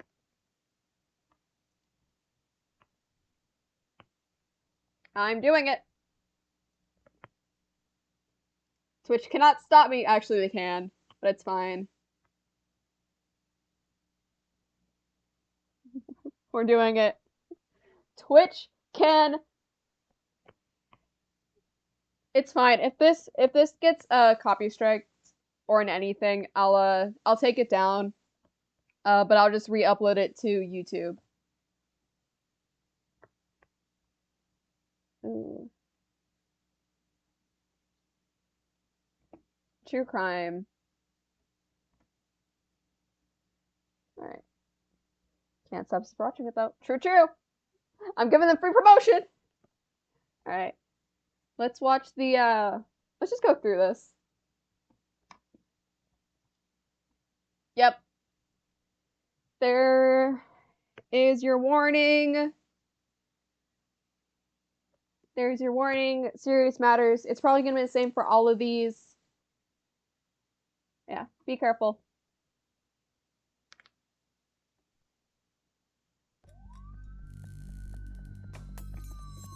This week, on the season premiere of the final season of BuzzFeed Unsolved True Crime, we covered the death of Superman, or at least a man who played Superman on TV, George Reeves. This one puts some.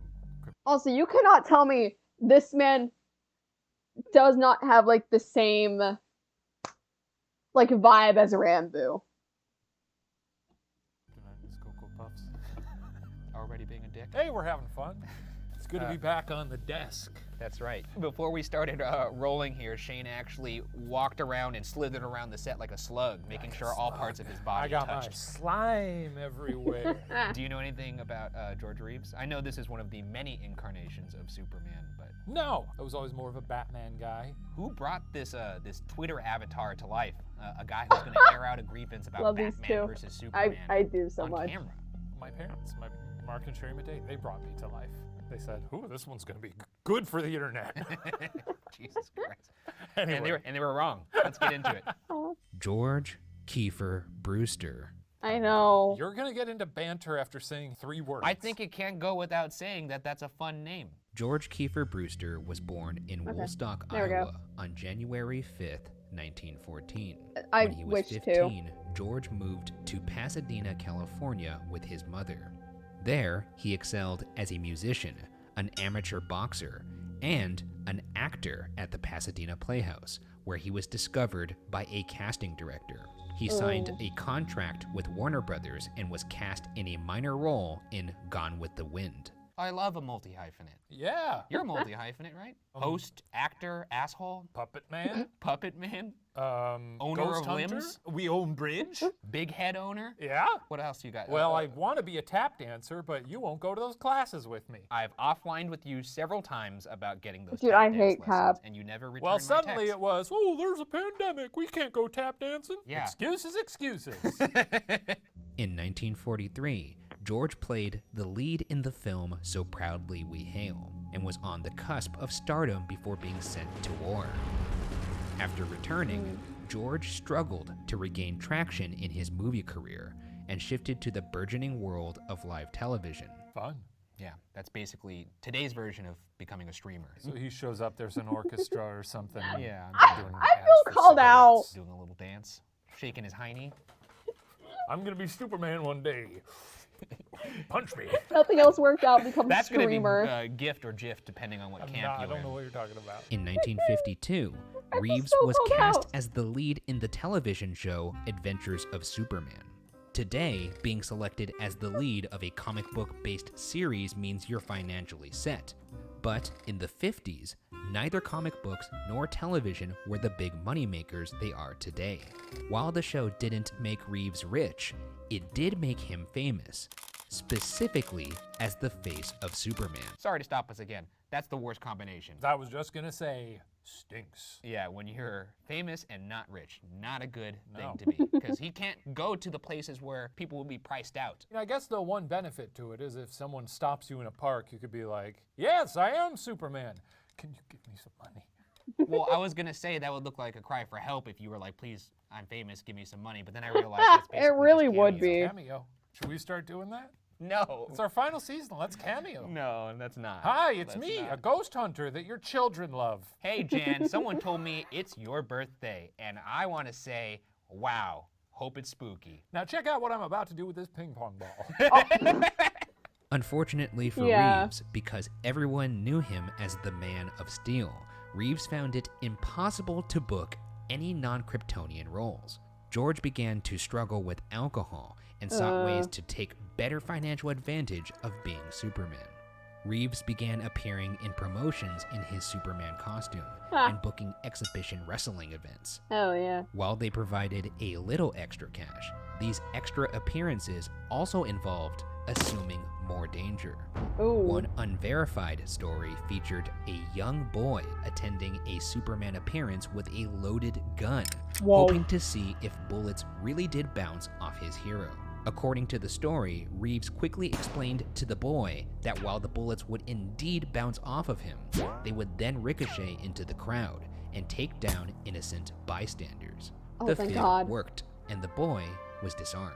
That's very smart. I wonder what got this kid in the mindset that this guy's obviously an imposter. Like he's treating Superman like Santa Claus. Like I've never thought I'm gonna put the fireplace on when Santa comes and see if he's actually special. Yeah. I'd hate to see what happens at this kid's house on Christmas morning. Dad's going to put the presents under the tree, and in the dark part of the corner of the room, you just see Oh a my cigarette God. get lit. You thought you could fool me, huh, Pops? Just sitting in the chair with his loaded gun. Yeah, just like this. Put a trap Another in Christmas, cookies huh? and milk. Flicks it at the tree. and Another. just- Just lights When up like when the I was Joker. younger, I would Another never lie. put By I would never put cookies 1959, and milk. I would put a Reeves had carrot appeared out in over because I cared 100 more about the episodes reindeers of and Superman. Santa Claus. He had begun dating Leonore Lemon, a New York socialite who had previously been married to a Vanderbilt heir, and reports even state he and Lemon were making plans to soon be married. On June 15th, I don't the know couple why. left Reeves's home at 1579 Yeah. Benedict Canyon Drive in Beverly Hills for dinner and drinks. I never House put guest cookies and and milk. writer I just Robert put fucking Condon, carrots who was outside. planning It was on writing hilarious. a book on Reeves, stayed behind. Reeves and Lemon returned to the house around 11 p.m. Around midnight, Reeves climbed the steps to the upstairs bedroom, retiring for the night. Around this time, reports say Lemon went to turn on the porch light, a signal meant to indicate the home was open for visitors, even though it was after midnight in the What? early hours of Tuesday morning. That's a cheeky little system. Turn on the porch light, stop on by. Is that a thing? Maybe that's a 50s thing? I know now I turn on the porch light to ward off would-be intruders. and I to know let them people who that I still mean do business that and I have though. They keep the confidence. porch light on to like say, yeah, you're fine to come stop And the by. thing is, it's a warning, but it's also an invite because Yeah. they open that door and you're there. He doesn't sleep. Oh no, I'd be waiting there and I'd be like, I've been waiting for this moment. Welcome to your end. The quick like, and you're like, did he twitch? And then suddenly, you just slide. I love that moment in any samurai film when someone does like a quick movement and you're like, did he miss? He didn't. Did Bergara never misses. I never miss. Slides off. Except when he hunts ghosts. Lemon's inviting light apparently did the trick, as soon two neighbors swung by, The fuck? William Bliss and Carol Van Ronkel. There were rumors that Van Ronkel was having an affair with Condon, but Oh. Bliss was likely a total stranger in the Reeves household. Around 1 a.m., Reeves came back downstairs, quote, in no mood for a party, end quote. Reeves was reportedly visibly irritated and threatened to throw Bliss out of his home. That's Yeah, fair. it's- It's 1 a.m. Yeah, it's 1 on a.m. a Tuesday. Yeah. I mean, If anybody showed up to my house on a 1 a.m. on a Tuesday, I'm calling the police. have you actually ever said, get out of my home to anybody? Yes. Oh, that sounds thrilling, though. I know, right? Get out of my home! Go! I've said it. Please I've see said it yourself. to. I've That's said good it too. to one Or person. just do one of these. Actually, You you know can what? leave No, now. I have a story let time them. about that. No. So I was having. Ow, my like leg just ran over my chair, or like the seat of my chair. So I was having like a small party with like my parents knew and all, and I brought in a couple of friends, and one of my friends, Reese, brought this girl. I don't care, Reese. I'm putting you on fucking blast because you deserve to have this story roasted. And this girl, I was like, oh, she's super pretty, like she's nice. No, she was a complete and utter bitch. I don't know why, but all of my guy friends always end up either friends with girls or dating girls that are complete and utter bitches who I want to hit in the face. getting exposed on Twitch. He doesn't watch my Twitch, so it's fine. I'm gonna get a DM later. And so she was one of those upper class girls. I could tell just by the way she was acting. And so as it was getting late, there's a few people that I knew were staying over, and there's gonna be a few people that this is why we're watching this movie on Twitch. Probably not. Who knows? And no, and so then so I don't know what happened. I'm assuming she probably had some alcohol on her, cuz you can tell when some girls get plastered. And I'm not going to blame him. He is generally a good guy. And so she was just making a mess. She knocked something over, and I basically just told her, "Hey, get the fuck out of my house." And she tried to argue with me. And thank God for Reese. He's one of those people that's I want to slap you over the head sometimes, but when you need to, you can step up. And he kind of just dragged her out of my house. It was so funny. Door hit you with a good Lord split ya. After a bit, Reeves apologized for his bad mood and turned to walk back upstairs. Police reports describe what happened next. Lemon, Condon, Van Ronkel, and Bliss listened as Reeves climbed the stairs. They heard his bedside drawer slide open. What? And then, a single gunshot. Bliss ran upstairs and discovered the dead body of George Reeves on the bed. When police arrived, What the fuck? Lemon, Condon, Bliss, and Van Ronkel were drinking together downstairs. Reeves was found naked, lying on the blood-soaked bed with his feet on the ground. He had been shot in the right temple. A bullet casing was found under his body, and a 9mm German Luger was on the ground right between his temple. feet. Blood splatter traveled all the way to the ceiling, where the bullet was lodged. I assume they're drinking nervously. Wait, at this what? point. I feel like maybe though. Wait. I hear a gunshot. That doesn't make sense. Because if you purposely do it to yourself, and you do it to the temple, it's going out the side. It's not gonna go up, unless you're fighting someone. And from the momentum, your body is not gonna slump backwards. It's gonna slump to the side almost. And it would be near your hand. Because if you are falling, you hit something, that gun should fall out of your hand and be near where your hand is. That's not making sense. Someone else was in that house. Because there should be on the side. And especially since there's a casing under your body, nah. And my husband's upstairs. It's not, let's pour another cocktail.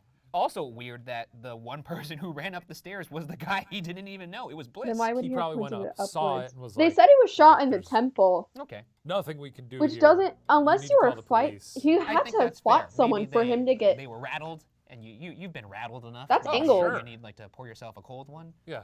That's me in every haunted Yeah, house his I go body is into. angled I barely upwards. get the glass to my lips. It Yeah. just goes all over Your my head's at the clothes. So, side. We'll see. Have Let's see it where go this goes. upwards. He had With to the have crime fought scene someone. set, it's time to go into theories about what happened to George Reeves. I don't have my camera on, Our so I first can't show what I'm theory doing. Is the same conclusion drawn by the Los Angeles coroner's office: suicide. No. According to the coroner's No. report, quote, the position of Reeves's body on the bed, the angle of the bullet's path, and the autopsy findings all point to suicide. No. End quote.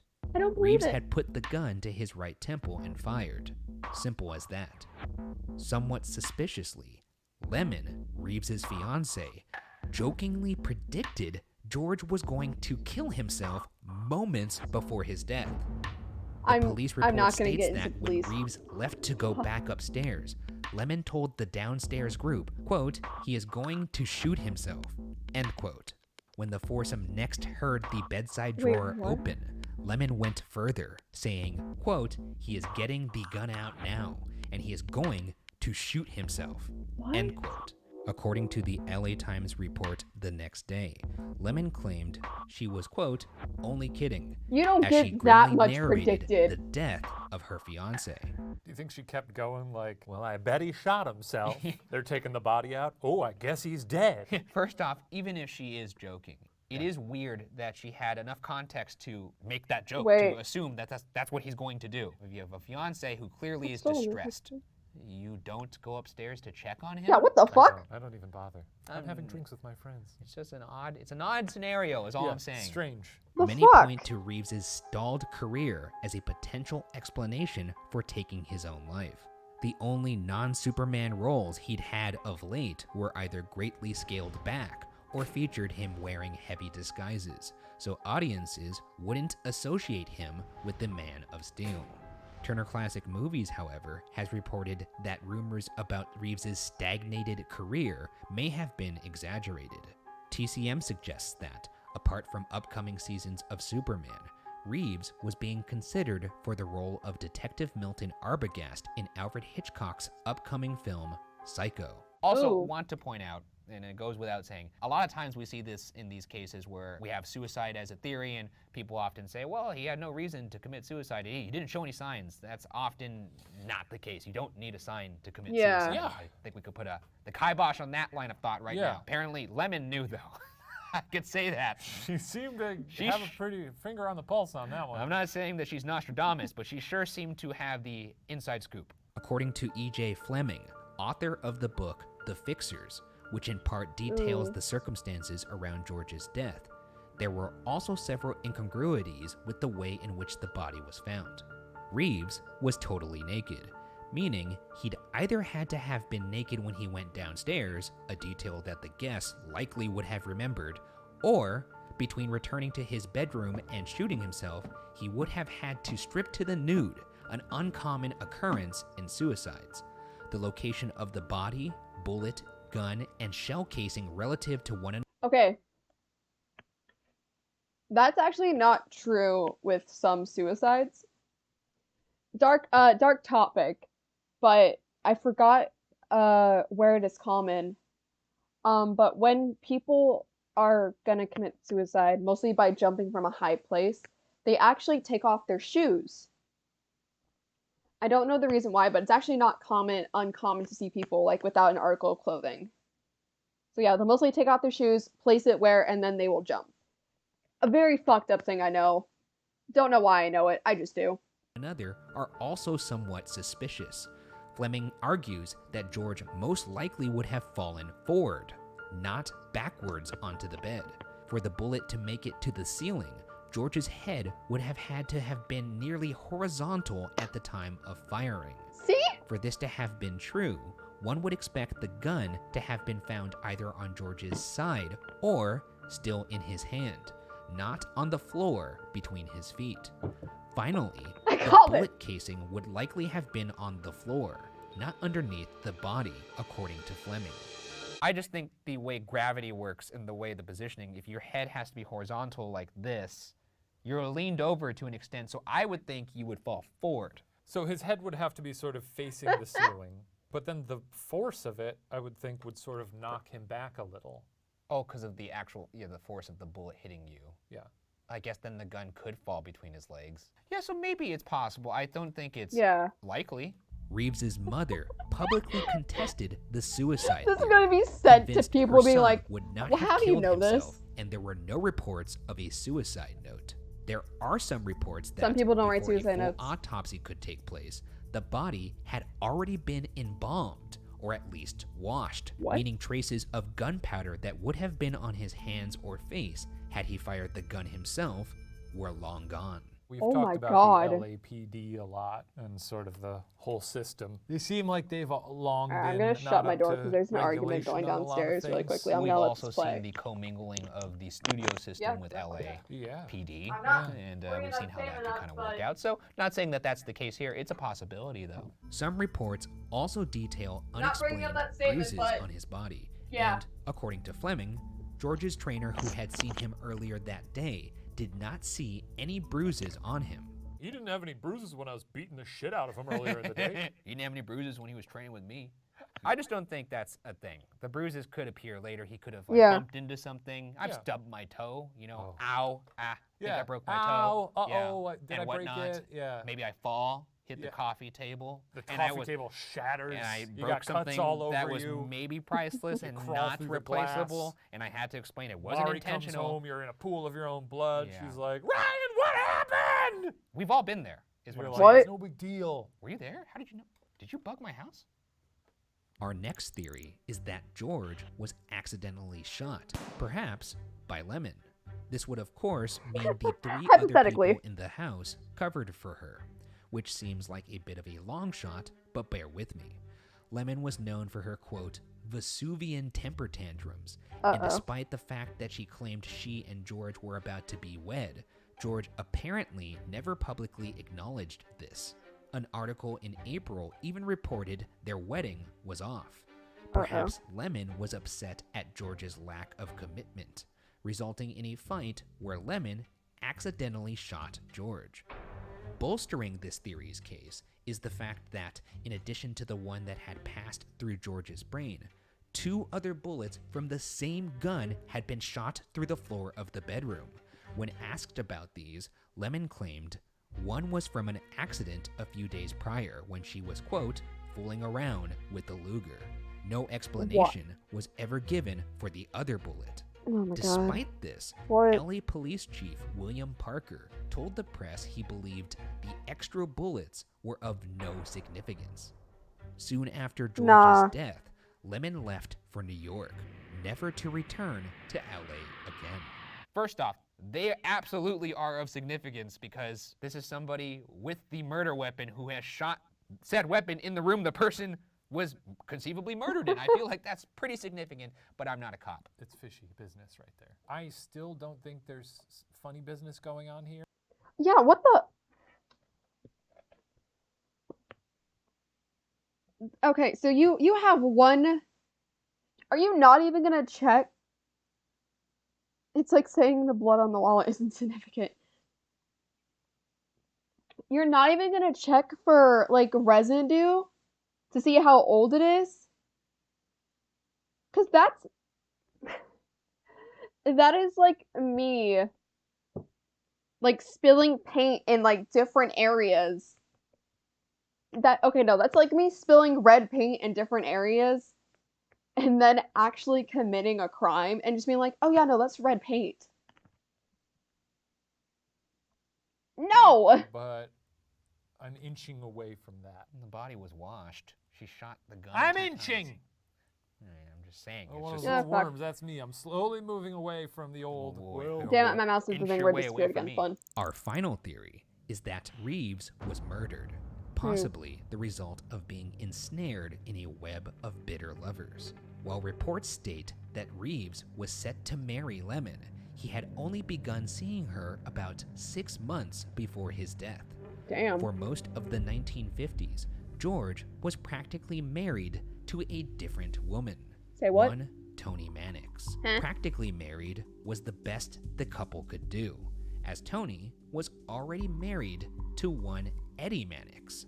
Eddie was an infamous fixer in Hollywood who built a career for himself solving, quote, problems for MGM co-founder and studio head Louis B. Mayer. Such problems ranged from gambling to the mob, from abortions to even rape and death. What? Eddie's life even loosely inspired the film Hail Caesar. Because of this job, Mannix would have been very familiar with using dirty methods to get what he wanted. He had grown up with Unsolved alumnus Bugsy Siegel and was said to have connections with LA mobster Mickey Cohen. Eddie I'm sorry. What? What? You're gonna tell me that's not important? was even thought to have had his first wife killed in 1937 in a car accident. I would say in the echelon of dudes who What you the don't want to fuck? fool around with his wife, probably up there. Yeah, it's like sleeping. Yeah, with I kind Al of figured out that Capone's Hollywood and the wife. mob are like, Or I best don't know, friends.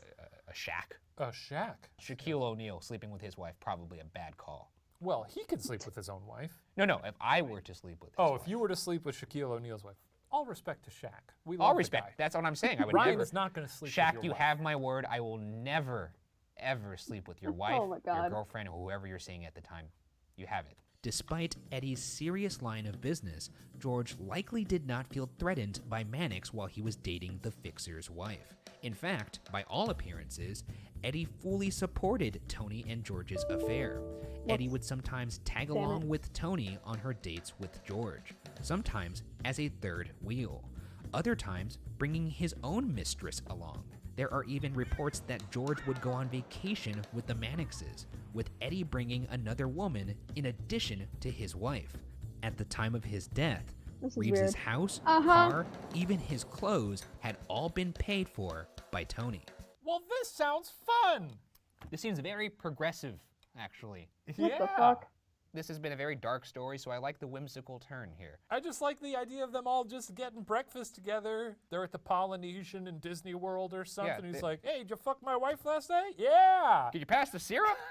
We're all fucking each other. Isn't that great? Pass the cantaloupe. Yeah, they have like a little clock and timer set, a scoreboard maybe Oh, in the room. Like, yeah. all right, tag in, subs. He still sounds like a piece Oh of my shit. God. Due to Eddie's My tolerance words. and even encouragement of Tony and George's relationship, it's not the affair, but the disillusion of the affair that leads some to suspect either of the Mannixes. Tony was reportedly inconsolable after Reeves left her for Lemon. According to no. rumors, she even stole George's pet schnauzer for revenge, Aw. knowing it would break his heart. Not the dog! Some suspect Eddie could have planned George's death out of devotion to his upset Leave the wife. dog. It's also possible Tony herself commissioned George's death with some of Eddie's guys, without Eddie's knowledge. Lending credence to this theory, author E.J. Fleming details that George I don't think survived so. a series of suspicious accidents in the months before his death, which would jive with Eddie's Yeah, I don't modus think that would have operandi. In April, for instance, George was in a horrific car accident on the street he lived on. Ew, karma. He crashed into a cement pole and was partially ejected through his windshield, resulting What? in a days-long hospitalization. A mechanic Holy crap. found George's car had had its brake fluid seemingly drained. There it is. I know it doesn't take a lot to get me paranoid, but this is a one-way ticket to Paranoid Town for Ryan Bergara. If you drain my car of brake fluid, don't do it unless you want to see my katana in your nightmares. You have a bad dream about Nice. Ryan with a katana. You wake up and you go, oh God, oh, and then you're in the corner. They wake up and Ryan's katana can't hurt me, and I whisper, yes it can. Some sources claim the gun that killed Reeves belonged to Eddie, though the police stated Reeves had bought the gun. Okay. Unfortunately, the gun ended up being less helpful than it could have been in the investigation. The firearm had recently been oiled and What? did not retain any fingerprints. No. Casting doubt Bullshit. on the murder theory is the fact that the bedroom upstairs reportedly had no windows, meaning an assassin would have had to sneak past the 4 people downstairs to get to their target. They could have Some been people in the point house. to William Bliss's appearance as being suspicious for this reason. Perhaps Bliss, who, recall, was essentially unknown to Reeves, but nevertheless at his house at 1 a.m. on a Tuesday, was used as a distraction while a second man went upstairs to kill Reeves. Yeah. This would also explain why Bliss was the one to dash upstairs after hearing the gunshot, despite being the one least connected to the actor. So maybe. Yeah, that's in kinda this suspicious why scenario, he's the I guess first he one and not his is in wife. cahoots with somebody who hasn't been named. Maybe someone could have played Jesus the long Christ. game, hidden This in a hurts my closet, brain. Sure. and just waited. What is this room with no windows? Yeah, that sounds awful. It sounds like Vegas. Why Yeah, would you want to stay in a what? casino? Put some windows on that thing, bro. Perhaps Damn, no one was don't as bring big- convinced that Reeves had been murdered as Tony Mannix. At 4:30 a.m. on the morning George died, Tony placed a call to Phyllis Coates, who played Lois Lane in the first season of Adventures of Superman. Ooh. Coates claimed years later that Tony told her, quote, "The boy is dead. He's been murdered." End quote. In What? 1999, publicist Edward Losey, who had become close to Tony when she was in her 70s. Why does he look like detailed the guy being who played in that the one room character when in Hunger Tony, Games? who was, quote, absolutely terrified of going to hell, confessed to a priest that she and Eddie had had Reeves killed. Losey claimed that the priest told him not to tell anyone about the confession or it would endanger his life. Losey only came forward after he believed anyone who could do anything to him was already dead. The game maker. Of course, Yeah, him. the big mystery remains. How could a murderer I'm not trying to be get rude, but away he does. with 4 potential witnesses sitting downstairs? You befriend an older woman. Okay. She's like in her 70s. I'm listening. You go to the retirement home Oh, every what Friday. do we do there? You start this beautiful friendship. You play chess with this old woman. Wait, what about like the sort of the water yoga or whatever? Am I like carrying her around? No, I'm thinking like we have the whole montage here. You're pushing her in a wheelchair through the Long Beach Aquarium. Is she smooching You're- me? No. Oh, okay. No. You're playing chess. You're watching funny old movies that she's Okay, telling yeah. you from Oh, her yeah, time, and yeah. you're laughing. Oh, there's my eating mouse. popcorn. Baby. And then one day while you're doing chess Okay. and you move My the mouse is horse, back. and you're just like, all right, your move. She goes, Shane. I killed JFK. Is that where you're going with that? Yeah, it was I'd actually. be like, God damn, what was it like? You would ask, what did it feel like when someone says I murdered somebody? I think you might be a murderer. Is that all that's been holding you back? I would only ask about JFK because it's such a historical happening. You know, if she was like, I killed a dog, I'd be like, all right, I'd just push her into the pool and leave. While Reeves may have been frustrated with his career, it's hard to overstate the impact he had on the public. 35 million people regularly tuned in to watch him fight evil as Superman. Unlike his character, however, the man behind the costume was not invulnerable, and his life ended in tragedy. Whether George Reeves died by suicide, accident, or murder remains Unsolved. unsolved. Damn. Crazy story. That's wild. If you're putting your money on a theory, what are you going with here? I'm going to have to go with suicide. I'm gonna have to go with murder. I really do think he was murdered. Yeah. Oh, wait. Yeah, I'll go with murder. I changed my mind. Well, that was Yeah, I'm leaning more towards the murdered.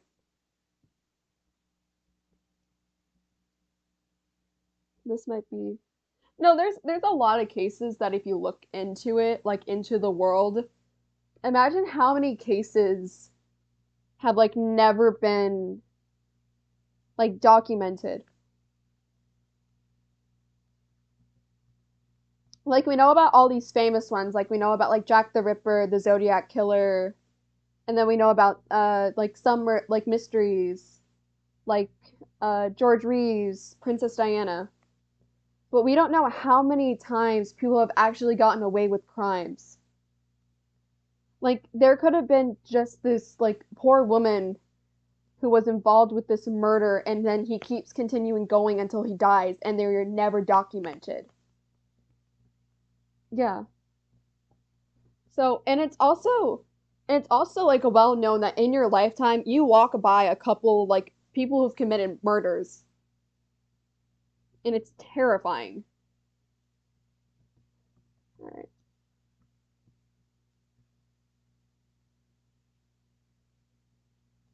Hi, welcome that I am literally someone who's very interested in murder but never talks about it.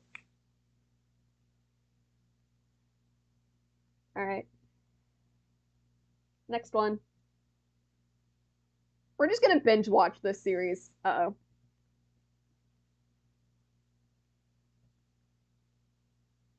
Uh-oh. I understand and wish to proceed. Okay. I've heard of it.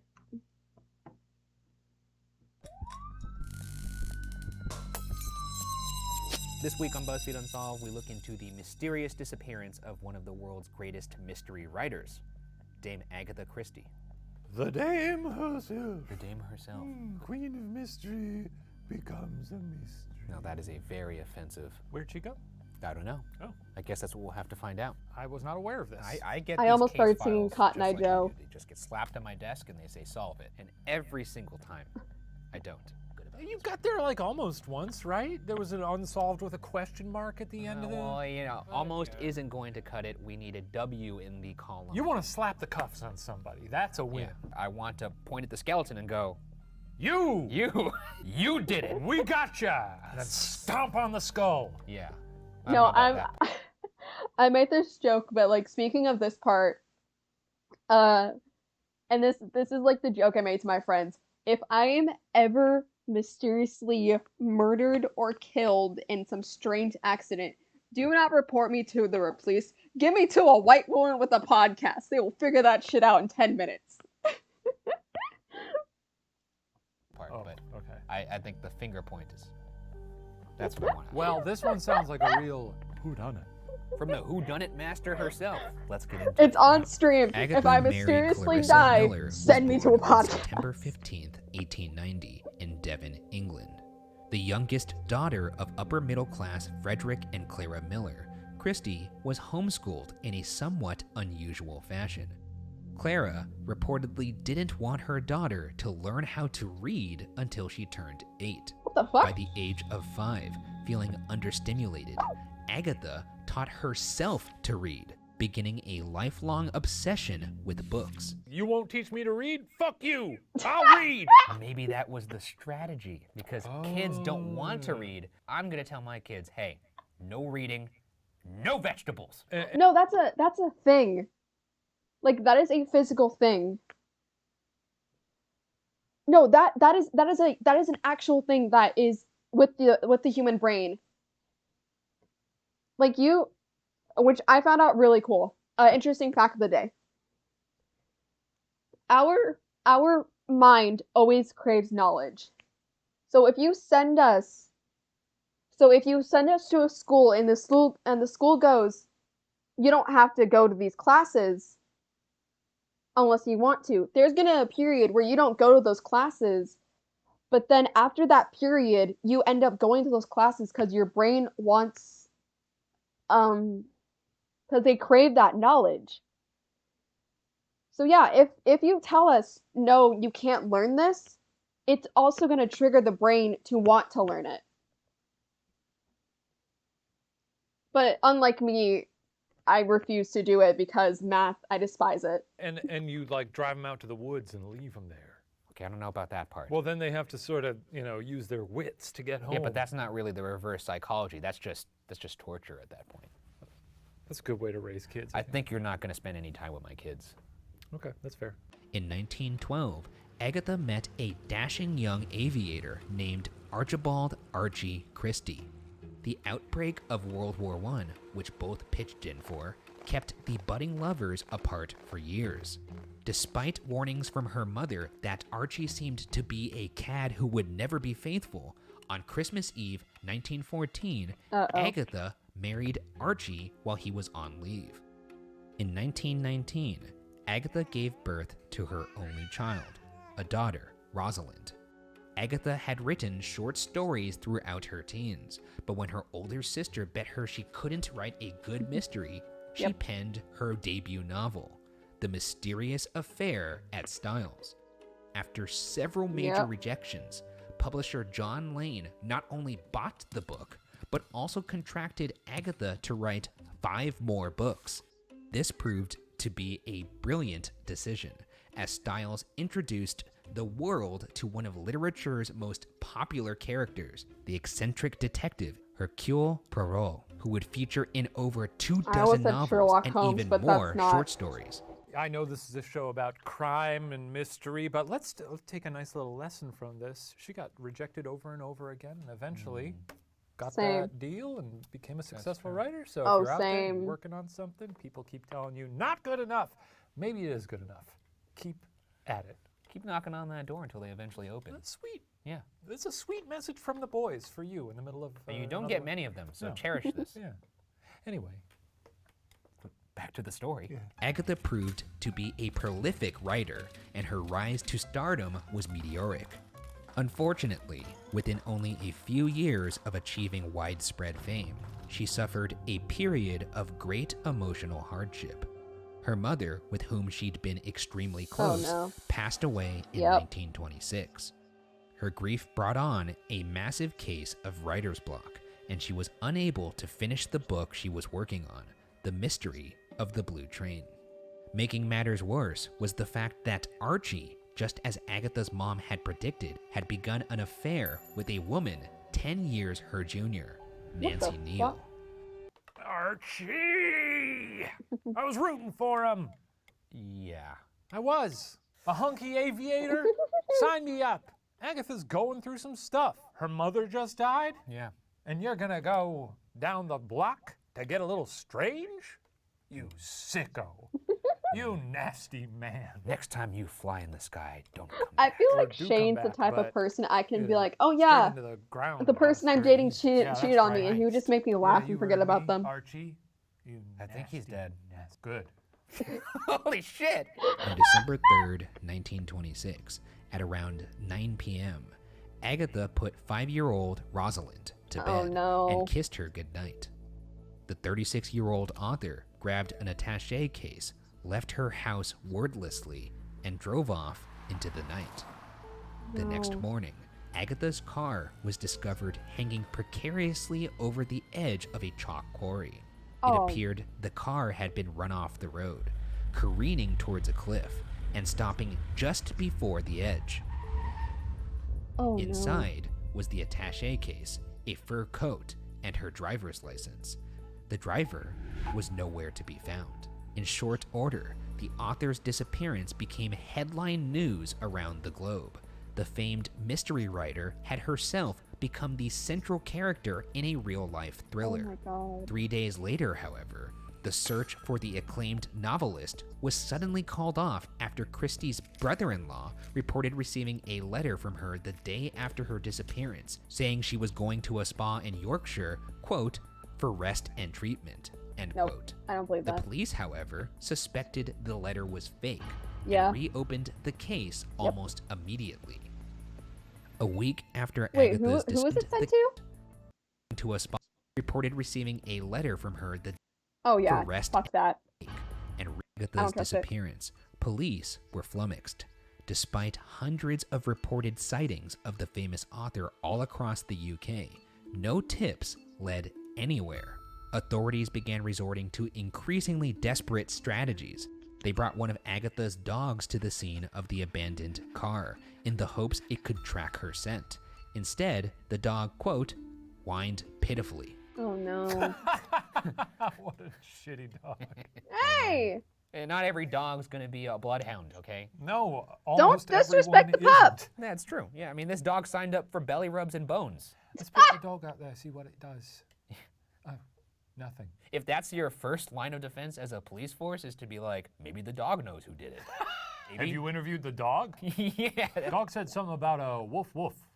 At one point, for unclear reasons, police speculated Agatha was possibly in London, quote, disguised and probably in male attire, end quote. Detectives scoured her manuscripts for clues she may have left behind and even brought in a group of mediums and spiritualists to hold a seance at the scene of her disappearance. Ooh. Unsurprisingly, none of these efforts went anywhere. They gotta get some actual They mentioned people that her working on co- this. did they- it's did they weird ever that they're check, like, you hey, know, one of the most cliff, important, like, influential figures under it? in the UK went missing. Let's break out the Scooby-Doo playbook. Let's have the dog look See for what the them. dog says. Yeah. No dice there. How about some magicians? Yeah. We got any jugglers in the wings? Seems Like, like the you're, only thing you're they saying didn't her do was, car was at the police end, work. Yeah. edge of If a you cliff went and all of missing, I her would go stuff through is the left proper there? channels. Thank you. Y'all to didn't think cover about my- checking You the know end of the what? cliff? What? It's reported that between 10,000 and 20,000 people helped search for the author, with over 1,000 police constables involved. It's even thought this may have been the first time airplanes were deployed in the search of a missing person. On December 11th, the New York Times reported that there had finally been a substantial break in the case. Oh. Before she left, Christie had apparently left 3 letters behind. One was the already mentioned letter to her brother-in-law. The second was to her private secretary, which only contained details about her schedule. Okay. The third and most intriguing letter was left for her husband. Allegedly, Oh. Archie refused to hand the letter over to authorities What and the fuck? instead allegedly burned it, You dumbass. maintaining it contained no information about her whereabouts. That's sus. Archie. Up to no That's, good again. that's suspicious Now, as fuck. maybe I'm just a paranoid guy, but it seems a little suspicious if your missing wife wrote you a letter and before you could hand it over to the police, you just said, hey, trust me, that letter was not important. Also, I burned it. Yeah. Yeah. Let's do a vibe check Let's here. do a vibe check. It's a classic Vibe check BuzzFeed time. Unsolved vibe check. Yeah. Where are you at with Archie? What are I your think vibes he's a on this nasty guy? Get the man. bonk I think he's a hammer. nasty I man think he's as a well. nasty, nasty man. Guilty, I'm not sure, Can't say that yet. but I am interested. He's not on my good side, I'll tell you that. Get On the December bonk hammer. 15th, Bob Tappan, the banjo player in the resident band at the Swan Hydro Hotel in Harrogate, Yorkshire, reportedly thought something looked a bit familiar about the woman dancing the Charleston as he played Yes, We Have No Bananas. Yes, we have no bananas. Do you know that song? Yeah, I know that song. That's do any of you know that song? It's a good song. You, I've said this before, Or are a strange. strange man. Guilty as charged. It turns out Bob Tappan was correct. The woman dancing in front of him in Yorkshire was indeed the real Agatha Christie. What the It fuck? had been 12 days since Agatha Christie was last seen. But here she was, getting down to a novelty song on a Wednesday night. Agatha's letter to her brother-in-law was correct after all. She Okay. was spending time at a spa in Yorkshire. They Oh. didn't think to check the spa? No. They didn't. These dipshits. The first thing that happened in this case was they got a letter from her brother that said, "Hey, I'm in Yorkshire," and they were like, "Bullshit." Now Call let's the magician. get her dog on the horn. Get those planes up in the air. How many people can we get on this case? 20,000? Oh my god, Start I didn't walking even think around about that. everywhere Like, hey, else. maybe that's true because I'm And so whatever used to you this shit do, never being true. None of them are to go to Yorkshire ever. Don't you set foot. Now, where does this story go, you might ask? Yeah, now I'm curious. Somehow, Agatha had gotten from her car to King's Cross Station, where she'd boarded a train Okay. to Harrogate. She had virtually no luggage, but was having a pleasant and uneventful stay, joining in on balls and dances and receiving spa treatments. Despite the fact that she was the subject of a nationwide search, no one seemed to bother her, perhaps because she had checked in under an assumed name. Yeah. Mrs. Teresa Neal. She's good at coming up with fake names. Shall I remind you what the name of the mistress was? The same Teresa name. Neal. It was Nancy Neal. Nancy Neal. Oh, it was close. Okay, cool. That may come in later, just saying. I mean, also just smart to, you That's also that's smart as hell.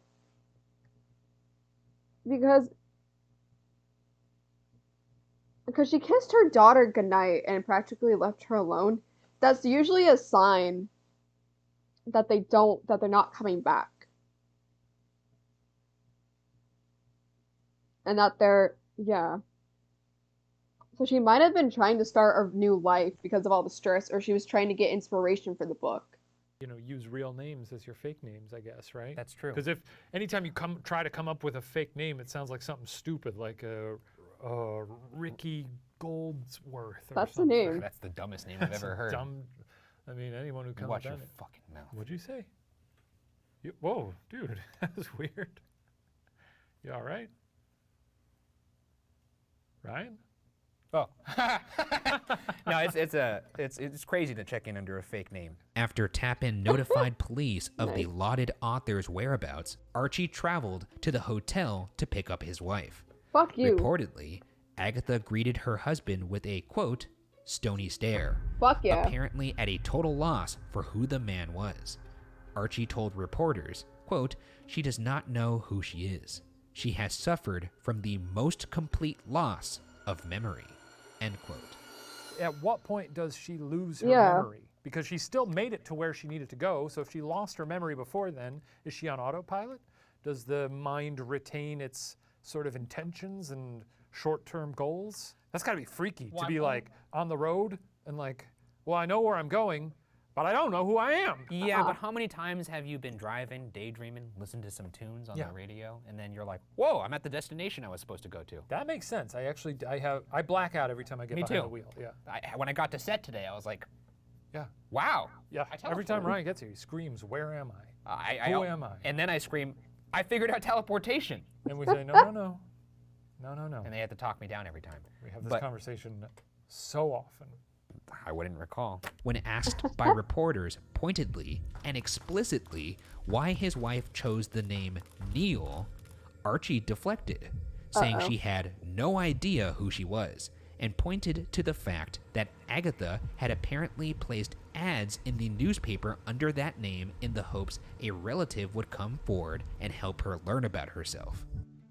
After the incident, Agatha and Archie lived apart, Good. with the author taking up residence with her daughter in a London flat as she Oh, thank God. underwent a course of psychiatric treatment. Oh, thank God. According to Agatha, this therapy gradually restored her memory. Okay, good. In 1928, she and Archie officially divorced. Thank God. Finally free from her stressful relationship, Agatha was able to complete The Mystery of the Blue Train.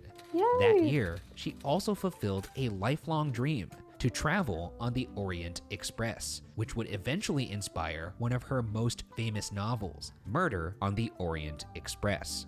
In Wasn't that a 1930, movie Agatha recently? married archaeologist Max Malowin. During her second God. happier marriage, Agatha continued to write prolifically, sometimes completing 2 or 3 books a year. She did, however, nice. avoid writing about at least a couple subjects. In her Yeah. autobiography, Agatha wrote neither about her disappearance nor the disillusion of her first marriage, saying Ooh. only, quote, "There is no need to dwell on it," end quote. Kick ass if all of the rest of her novels were just about pilots being murdered. That would be actually pretty amazing. Also, just incredibly British. No need to dwell on it. That's true. No. With Agatha Christie back safe and sound, though clearly reluctant to speak about what occurred, it's time we dive into theories surrounding just what happened that December 1926. Our first theory is the whole ordeal was a publicity stunt. This was one of the earliest theories when first Agatha went missing. Her novel, The Murder of Roger Ackroyd, had been released earlier that year, and the theory goes that Agatha knew that if she went missing, her enormous popularity would mean she'd be headline news, thus driving sales. One big hole in this theory is the fact that the book had already been incredibly popular without the need for a stunt. When asked if she could fake her own death, Agatha's secretary replied, quote, "It is ridiculous. Mrs. Christie is quite too much a lady for that," end quote. Hey, I buy it. Yeah. Wait, what? I buy it. That it was a publicity stunt? Yeah, I mean, it doesn't seem that far off. One, all you have to do to the secretary is say, yeah, just tell them I'm far too much a lady for that. Okay, gotcha. Here's 10 quid. And if the novel was a success, who's to say? There's a lot of successful novels out there. Doesn't mean all the authors go on to become, historic figures in literature.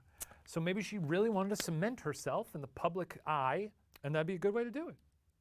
I think it's a great idea. I feel like the book was already a hit. I mean, Tom Hiddleston dated Taylor Swift. Remember that? Tom You remember Hiddleston. that? How They dare wore shirts that said, I heart TS, I heart TH. How dare you bring up TT? TT, was that their couple name? It was for me. Tom and Taylor. You're a ride or die for TT, huh? I love TT. Oh. Counterpoint, she also hated the limelight. She did not like that. She also had stage fright. Seems a bit much for Yeah, someone of that makeup. Counterpoint, mon frere. She's going to a spa, so she clearly likes a little luxury. I'm thinking maybe she got used to that sweet, sweet quiche. You know what I'm saying? Counterpoint. What? She checked in under a false name. Didn't even use Agatha. Yes, but I'm saying that's part of the ruse to get more famous, to get more money. This is all part of it. Are you counterpointing Yes, me? I am. You son of a bitch. I know, I'm done doing it. I mean, the end goal here, of course, yeah, she checked in a fake name because that's just adding to the narrative here. Counterpoint. You're keeping track of this? In a spa, when you get a massage, they put your face in that little toilet bowl thing. They can't even see your face. They wouldn't even know it's her. You're missing the point. You're missing the point. Our second theory is that Agatha intentionally set the whole disappearance up to cast a public spotlight on, and thus humiliate, her husband for his adulterous ways. The weekend of her disappearance, Agatha had known that Archie was planning to stay over at his paramour, Nancy Neal's place, which, perhaps not coincidentally, was a mere 6 miles away from where Agatha's car was found. Needless to say, Archie's romantic weekend was torn to shreds due to his wife's disappearance. Biographer Jared Cade has posited that Agatha not only planned her disappearance, but also had help doing so from her sister-in-law and childhood friend, Nan Watts. Cade suggests that after abandoning her car, Agatha took a local train to London, where she stayed with Nan that night. Nan then would have given her money for her stay in Harrogate.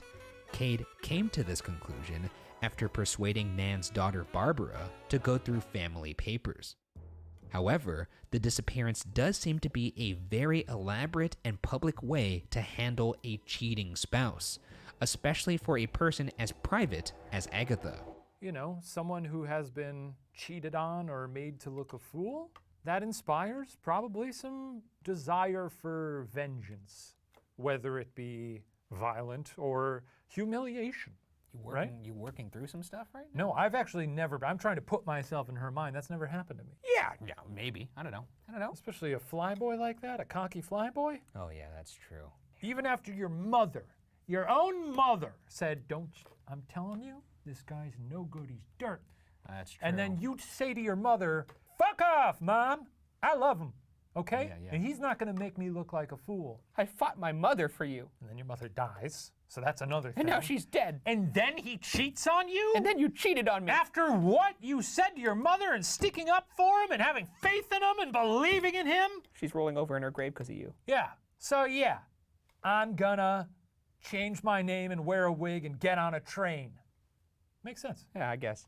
Our final theory is the one put forth by Agatha herself, which is that she suffered from memory loss due to her car crash. In February 1928, Agatha was interviewed by the Daily Mail about her disappearance, the one and only time she ever spoke about the incident. The author felt it necessary to explain the events to the best of her ability, as she had continued to be torched by the media with speculation that the whole ordeal had been made up. According to Christie, she had been suffering from insomnia before her disappearance, sleeping on average only 2 hours a night. Christie was known to suffer from bouts of despondency and depression, and on the day of her disappearance, she was even having suicidal thoughts. Quote, "I just wanted my life to end. As I passed by Newlands Corner that afternoon, I saw a quarry, and there came into my mind a thought of driving into it. However, as my daughter was with me in the car, I dismissed the idea at once." End quote. Agatha continued with her recollection of what happened after she left the house that evening. Quote, "All that night I drove aimlessly about.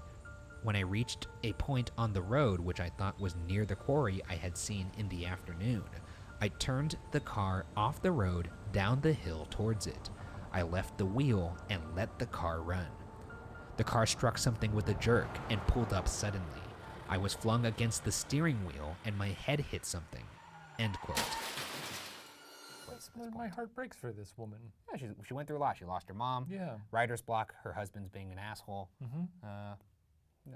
It could get to the best of anybody. Agatha continued, quote, "Up to this moment, I was Mrs. Christie. After the accident in the car, however, I lost my memory. I remember arriving at a big railway station and asking what it was, and being surprised it was Waterloo. It is strange that the railway authorities there did not recall me, as I was covered with mud and I had smeared blood on my face from a cut on my head." End quote. Yeah, that probably sticks out, huh? One, the fact that she's covered in mud and has blood on her head, but also like, hey, that kind of looks like Agatha Christie. Do people know what authors look like? At this time, she was one of the most I famous people. I recognize Stephen King. Well, I mean, it'd be hard to miss him. Yeah. Other than that, James Patterson, I don't know what he looks like. James Patterson could come up to me on the street and kiss me on the mouth. And I would say, "Nice to meet you. You know, who are you?" That's what you would say? Yes.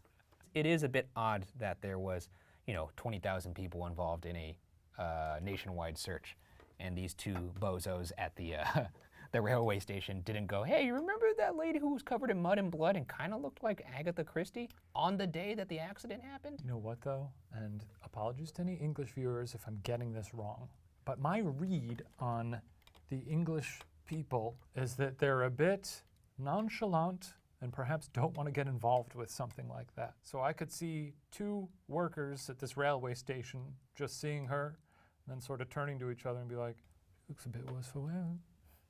I hope you're ready for the wrath of the UK that's going to come at you on Twitter. You're going to hear things like, I don't know if I agree with that. That Shane's a bit of a disagreeable fellow, no? Quote, I then remember arriving at the hotel in Harrogate. I was still muddy and showing signs of my accident when I arrived there. I had now become, in my mind, Mrs. Tessa Neal of South Africa. End quote.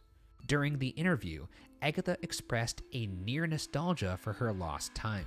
Quote, as Mrs. Neal, I was very happy and contented.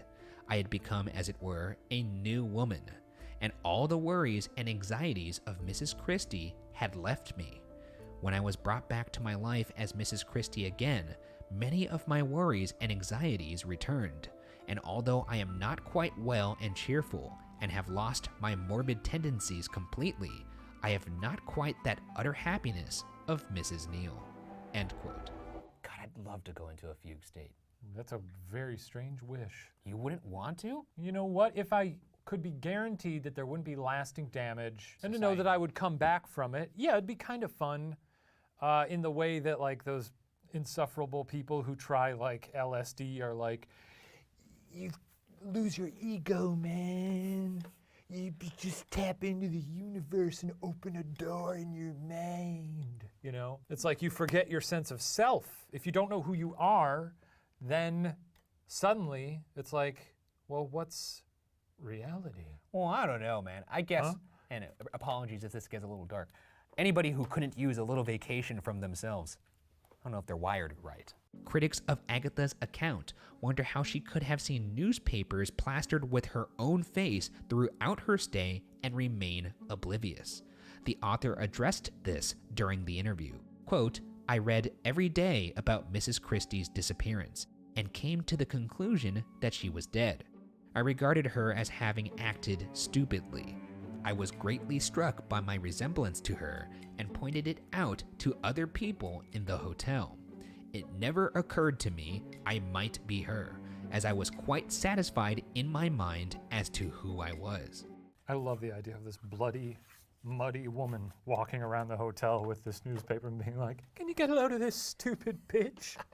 Or just being like, you think this looks like me? Do you? How about now? I would be like, well, she can't be me because I'm covered in blood and mud. Agatha further detailed how, by spending time with doctors and relatives, she was able to gradually remember who she was. After the interview, it appears few were convinced she was telling the truth. The Irish Times went so far as to call her version, quote, as complete a work of fiction as anything she had written, end quote. One inconsistency critics continued to point to was that Agatha's story didn't add up. Literally, the money didn't add up. Many were suspicious about how Agatha, as Mrs. Neal, could have afforded the hotel stay, including the spa services, new clothes, and indulgent drinks and meals. In the interview, however, Agatha noted she'd originally left the house with £60. Today, £60 would be the equivalent of about £3,800. I would assume that would cover a week at this hotel. Well, so, what are they looking at her bank account? Whatever, they don't know. Yeah, she could have had some funny money. We've all got a little walking around money. Yeah, funny money. Funny money. I actually believe her. You believe her? I do think that this is what happened. I know it sounds crazy, but it sounds too crazy for it not to be true. You know what? I'm compelled to different degrees on these different theories, but because she was around after this and has given her own account of it, I am going to believe her on this one. Yeah. Because it's an opportunity we're rarely afforded on Unsolved. If this is her story, then I think we owe it to her to buy it. No one was really hurt, No, that's true. I mean, some pride was hurt on the police force and her husband. I think they can handle that. I think they can handle that. And they're all dead anyway, so. Yeah, I guess so. Probably. Yeah, I agree with you. And also, like I said, it's stranger than fiction, in my opinion. So yeah, you know what? Yeah. Okay, Agatha's last public appearance was for the 1974 film premiere of Murder on the Orient Express, starring Albert Finney as Hercule Poirot. The author reportedly thought the film was a fair adaptation, though did note the famed detective's mustache was not nearly luxurious enough. Agatha Christie passed away peacefully on January 12, 1976, at age 85. The novelist, poet, and playwright wrote 75 novels, including 66 detective novels and 14 short story collections. Her works have sold over 100 million copies and have been translated into some 100 languages. And while she was responsible for some of the most popular mystery stories ever told, perhaps Agatha Christie's greatest mystery, what really happened after she drove into the night one December Friday in 1926, remains unsolved.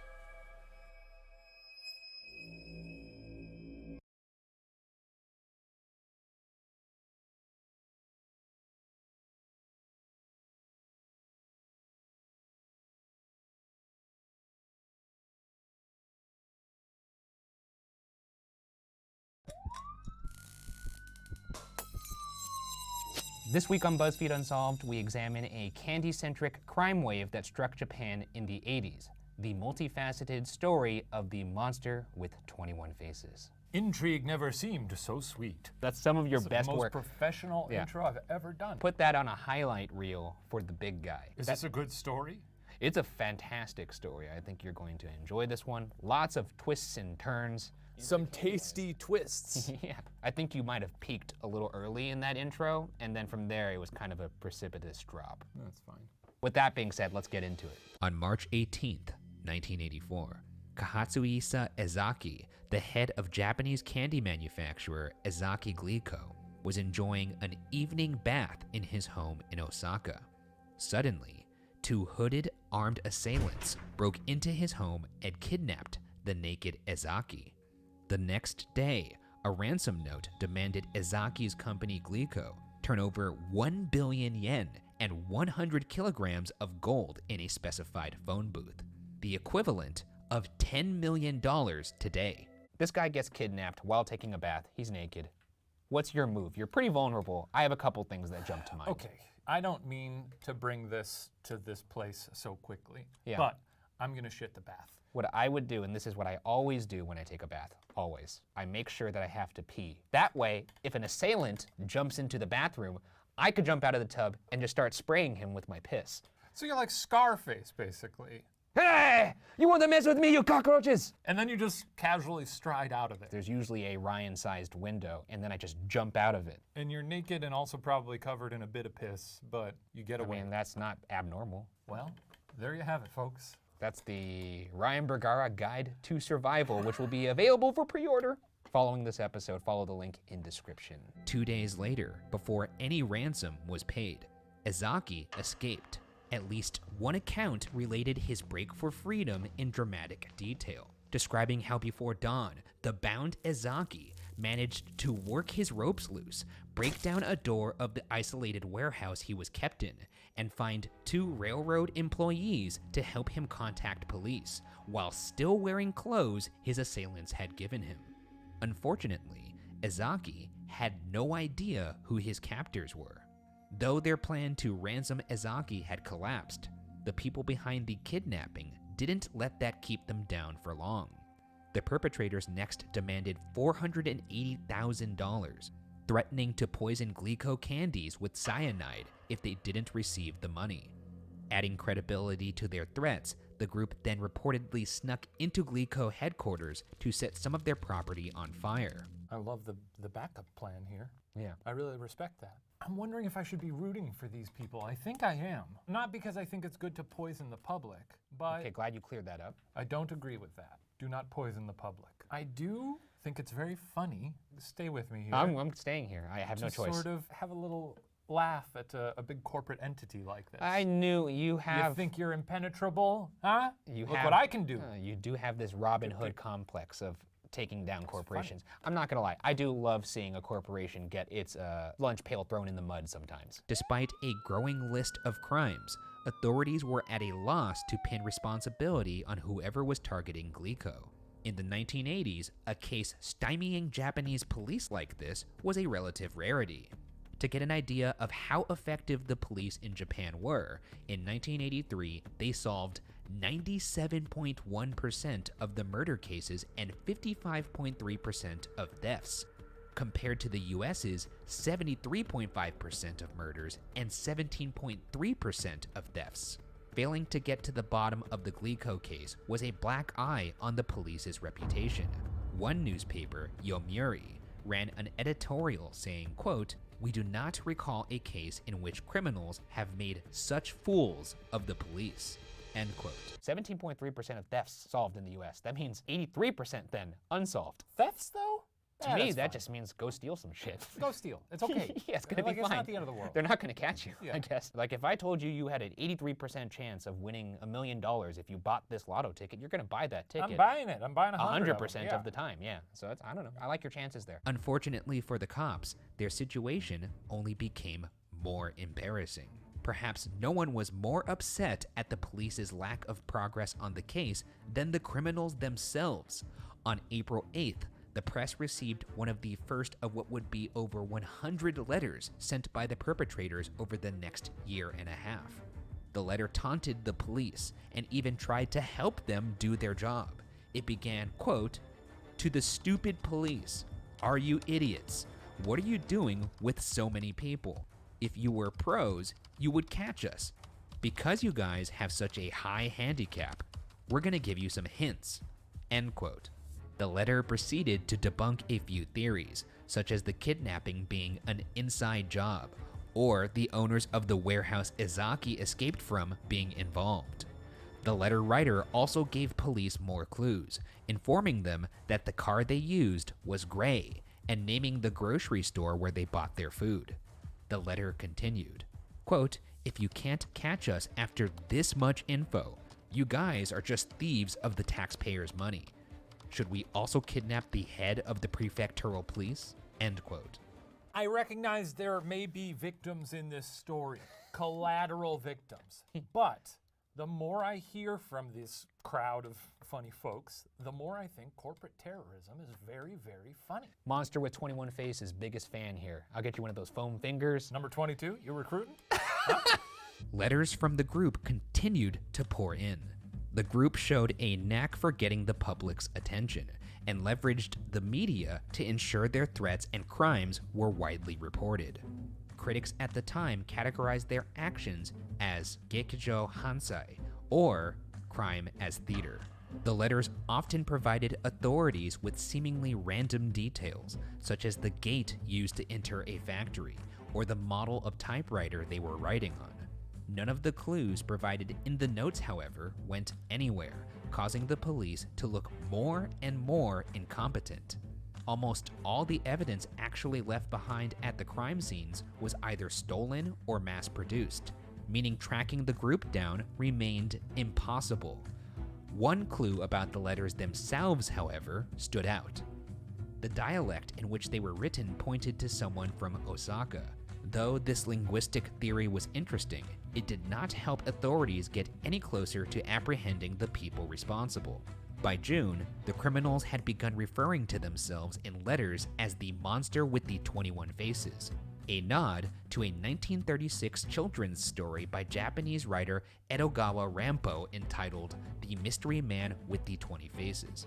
This is a good time to point out that the Monster with 21 Faces can also be translated to the Mystery Man with 21 Faces. But come on. I like to imagine that at any scene they're at, they're like, let's check tapes from the scene of the crime, and there's just like some random bystanders, but then there's always just a group of 21 people standing together in a tight group. Yeah, like maybe it's them. Like you don't know if they're about to commit a crime or bust out some sweet dance Maybe moves it's like the those 21 Jabberwockies. Either it's a flash mob or a corporate terrorist. Frankly, I'm down for either. I love flash mobs still. He's the only one out there at the Target in Glendale. Every time I see one, I start clapping. Yeah. The Mystery Man with the 20 Faces is about a thief, quote, stirring up the newspapers every day, end quote, and is so adept at disguises that they could be anyone. One excerpt from the story seemed particularly descriptive of the group targeting Glico. Quote, Up until now, no matter how many police have been called up, they haven't been able to stop this dreadful gang.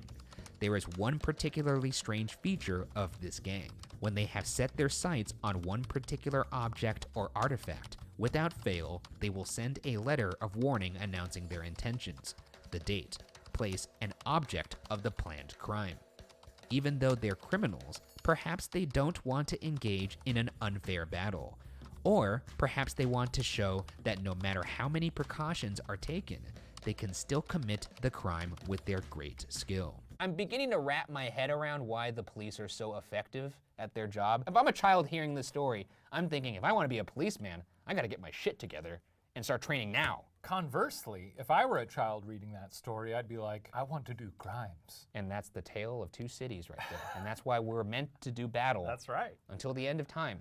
Mouse versus horse. And as we all know, Mouse always wins. I think Mouse actually does spook horse, unfortunately. Mouse in scaring horse could sort of be collateral damage It's to true. hoof clopping. We could just fucking put the gloves on right now. We'll save that for the season finale. You're gonna see Shane and I just beat the shit out of each other. This whole set is coming down. And all of a sudden, crashing through the window will fly me, and Shane's gonna look through it like this. You had enough? And I'm gonna go up and go, I'm just getting started. I can't wait. Tune in. It's gonna be exciting. By September 1984, another Japanese confectioner, Morinaga and Company, began to receive extortion letters threatening unspecified action if the sender did not receive $410,000. According to police, Morinaga never sent the payment. On October 8th, Japanese newspapers received the following letter. Quote, to moms throughout Japan, in autumn, when appetites are strong, sweets are really delicious. Hi, Z. When you think How are sweets, you? no matter what you say, it's Morinaga. We've added some special flavor. The flavor of potassium cyanide is a little bitter. It won't cause tooth decay, so buy the sweets for your kids. We've attached a notice on these bitter sweets that they contain poison. We've put 20 boxes in stores, from Hakata to Tokyo. Jesus. The same day, packages of cookies and candy were found in grocery stores throughout Japan, with typewritten labels attached reading, quote, danger, cyanide, end quote. Oh my God. In total, 18 packages were discovered and tested. One found at a supermarket only 35 yards away from the home Kahatsuisa Ezaki was kidnapped from. No, exactly. I know what we're gonna say. Okay, I'll tee you up. I'll tee you up. If I already know the answer to You this, know what? Shane. I already know the answer to this. We're gonna Shane. talk about our favorite candy, aren't we? Oh no, wait a second. No, I thought we were gonna talk about something else. Oh, okay. Okay, I was gonna say when Chipotle announced that they had an E. coli breakout, Shane and I thought this is the best time to go get Chipotle because there's going to be no lines. And we went there, and it was glorious. Extra guac. They were filling up those chip bags to the fucking brim. They knew they had to get rid of them. And who were they gonna give them to? The Ghoul Boys. What were you thinking? So I'm thinking more candy-centric. A terrorist group says, Yes. we're poisoning I want the nerd theories. tropes. I'm going out there and I'm going out there, I'm stocking up. If I get poisoned, let's call that an occupational hazard. If Yeah, I get poisoned poisoned eating from a food, nerd's I'll rope take and it. I'm dying on the ground, the last thing I'm doing is I'm taking the nerd's rope and just putting a little smile on my face. If an assailant came from behind me and strangled me with a nerd's rope, I'd be sad, but I'd be a little less be like- sad. While not all the Turn into labeled the Joker. packages were found to contain cyanide, at Oh, I wanna least hear the one had theories. enough to kill someone. Perhaps because of the warnings, no one ever consumed any of the tainted candy. Oh, thank The God. letter warning of the tainted sweets, however, said that next time there would be 30 boxes and they would not be labeled. Oh no. For the next 2 weekends, it's reported about 40,000 officers staked out grocery stores across the country. The stakeouts yielded nothing, though thankfully it doesn't appear the group went through with their latest threat. Investigators did, however, find surveillance video from October 7th showing a suspect with permed hair, glasses, and a baseball hat placing something on a shelf where poisoned candy was later found. Uh-oh. Unfortunately, the camera was bad, the lighting was poor, and the security tape hadn't been changed for over a year, Wow. meaning the quality of the image wasn't great. As Images expected. of this man, known as Bideo no Otoko, or Video Man, were released to the public. but he was never found. It's a creative name. Really went all out. That would be our superhero names. Video Yes. Man, Content Absolutely. Boy. Ghost Man. Well, I don't know if they'd call you that. This is just a chill stream where we watch Sometimes when horror I get so things. angry, I my want body to do these just more shuts often. These off. are fun That's as what hell. happened there, and I rebooted. You're lucky I have that function. Yeah, truth hurts. Just to fucking reboot your brain. In addition to this grainy videotape, some phone calls attempting to extort money and purportedly placed by the monster were released to the public. Oh boy. Disturbingly, the voices on the tapes were not those of hardened gangsters, but of a woman and a child. What? At one point, the child is heard giving instructions to leave money, quote, behind the seat of the bus stop bench, Oh my end quote. god. While the phone recordings never resulted in any arrests, it did provoke the public to reconsider just who the monster could be. Can you imagine if you had a kid and he's like Spooky. playing with his toys and you're like, come on, little Shady, Spooky it's time to go times. to bed. And then little Shady just looks up and goes, give me all your money. Ooh. Put it in a Thought bag of it. outside in the backyard, or you're a dead man. Anyone under the age of 23, creepy. Oh, I'm So my anyone rule. under 23 is a I'm child to you. considered Freaks me creepy. out. Following the suit of the public here, Oh, are I you creep out reconsidering Shane. who this I'm monster proud of is that. now? In my brain, I'm picturing just a really pristine, hip ad agency. I'm creepy. Yeah, Yeah, yeah, I'm With like creepy a full too. staff Yeah. being like, what's progress on the latest police taunting letter? Did we get a child actor for the phone call? Great. Imagine you're like a new writer in the room. You just got the gig, and everyone's kind of jazz. It's jazz. Everything's clicking. Something hit my and they forehead. Go, what about this? What if we put And it's not my poison lizard ivy friend. in a ball pit? Well, we're okay. I So actually don't know where my yeah, we're lizard thinking of something friend a little is. more He might be dead. Who knows? far-reaching. That's not quite the You know, sizzle we're looking yeah, you know, for. I was uncomfortable being number 22 anyway, so What? I'll see Get myself. him out of here. Wait, By what? March of 1985, a year after the first kidnapping, Bye, Dr. 31 food and candy companies had been harassed, and Japan's finest Oh, were not again. still baffled by the case. Sometimes a company being extorted would actually pull together the money demanded. The Ooh. monster with 21 faces, however, always refused to pick the money up, correctly assuming police would be waiting for them. In one instance, Smart. 21 Faces instructed Glico representatives to wait for a phone call at a truck stop. Plainclothes policemen went instead, and no call ever came. The next letter from 21 Faces read, quote, "So you guys thought you could fool us, dressed up in your nice businessmen's blue suits, Ooh. acting like salarymen? But we could tell immediately. Those shifty eyes gave you away." End quote.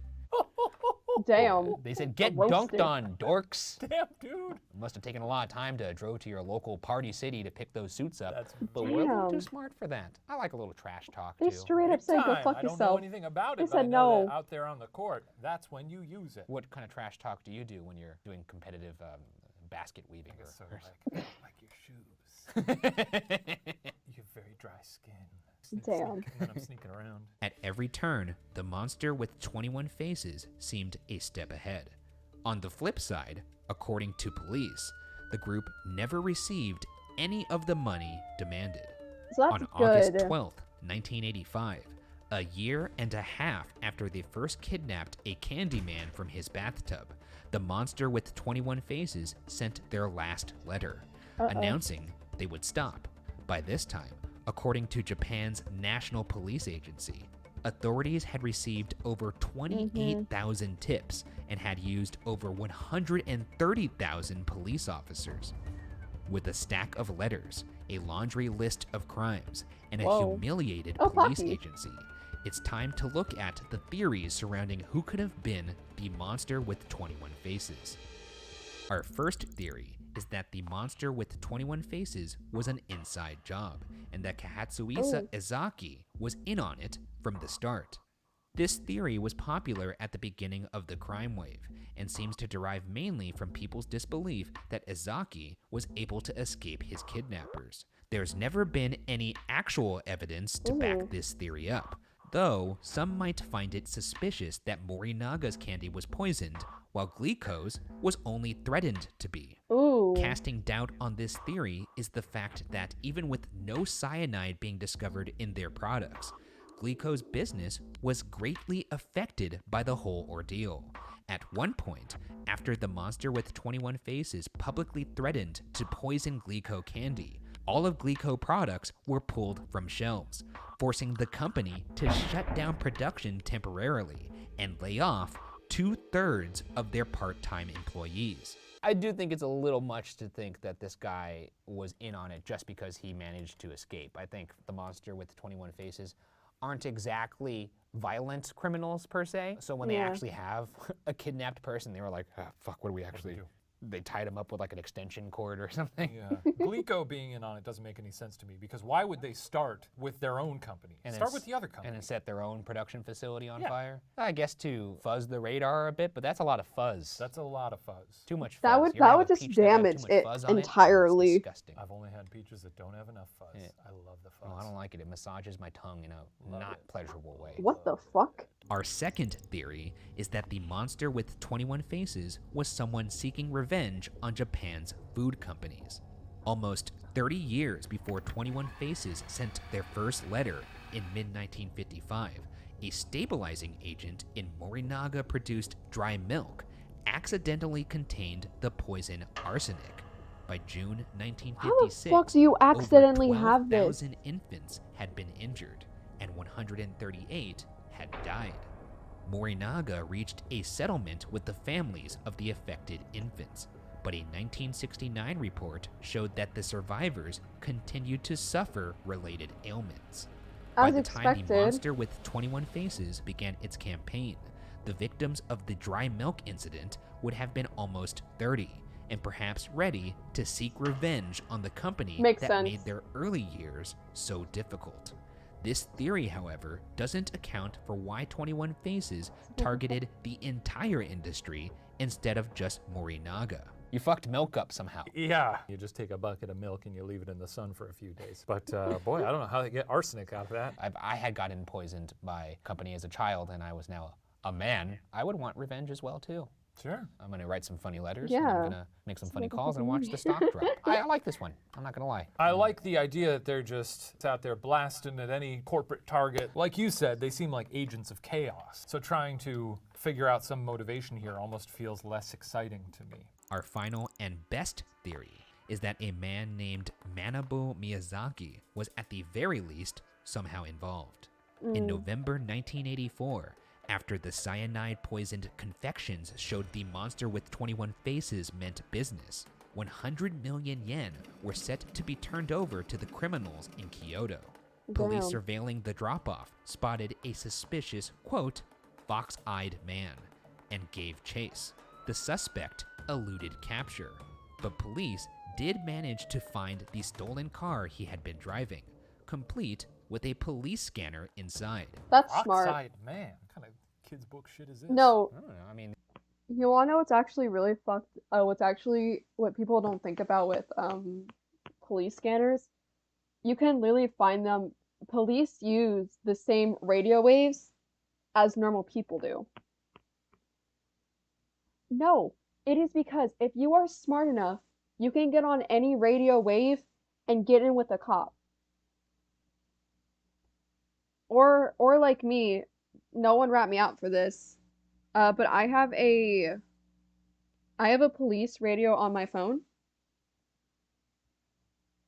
Yeah, and then there's literally me who has a police radio on my phone these police obviously aren't that a I crack use squad of personnel to like here. avoid traffic. Hilarious to me, by the way. In the one instance that they had to possibly catch this criminal, they lost in a foot race. They really blew it.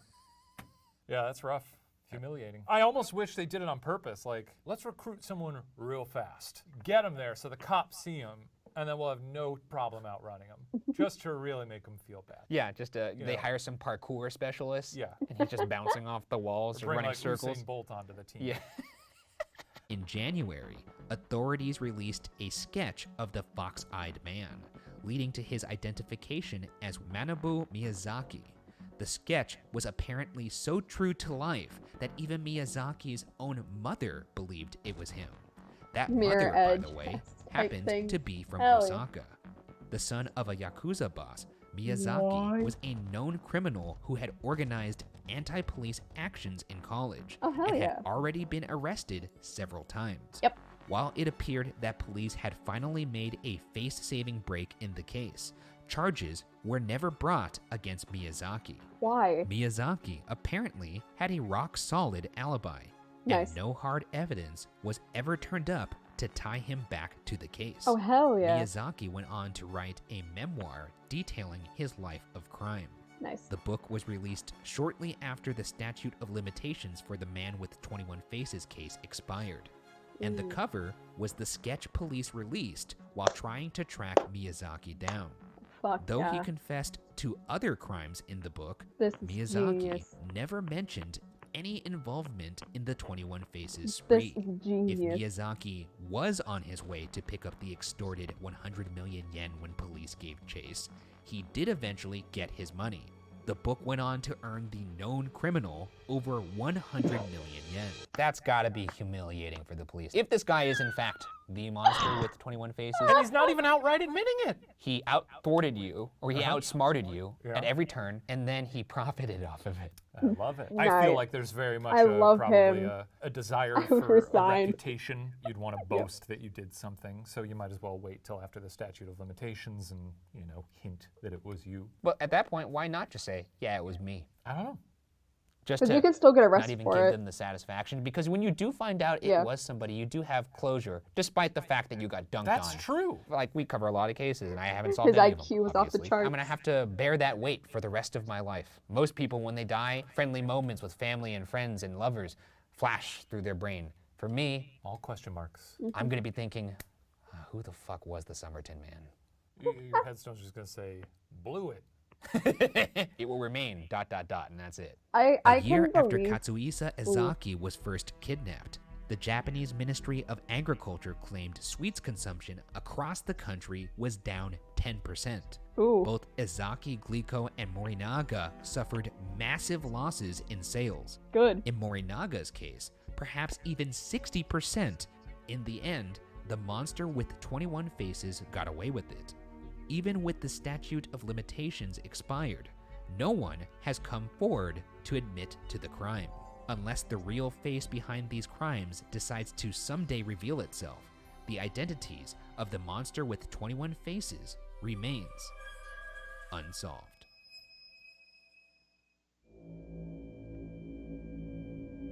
Did anyone Ooh. That one's good. I think it's a little bit of mixture of both the last one and the second one.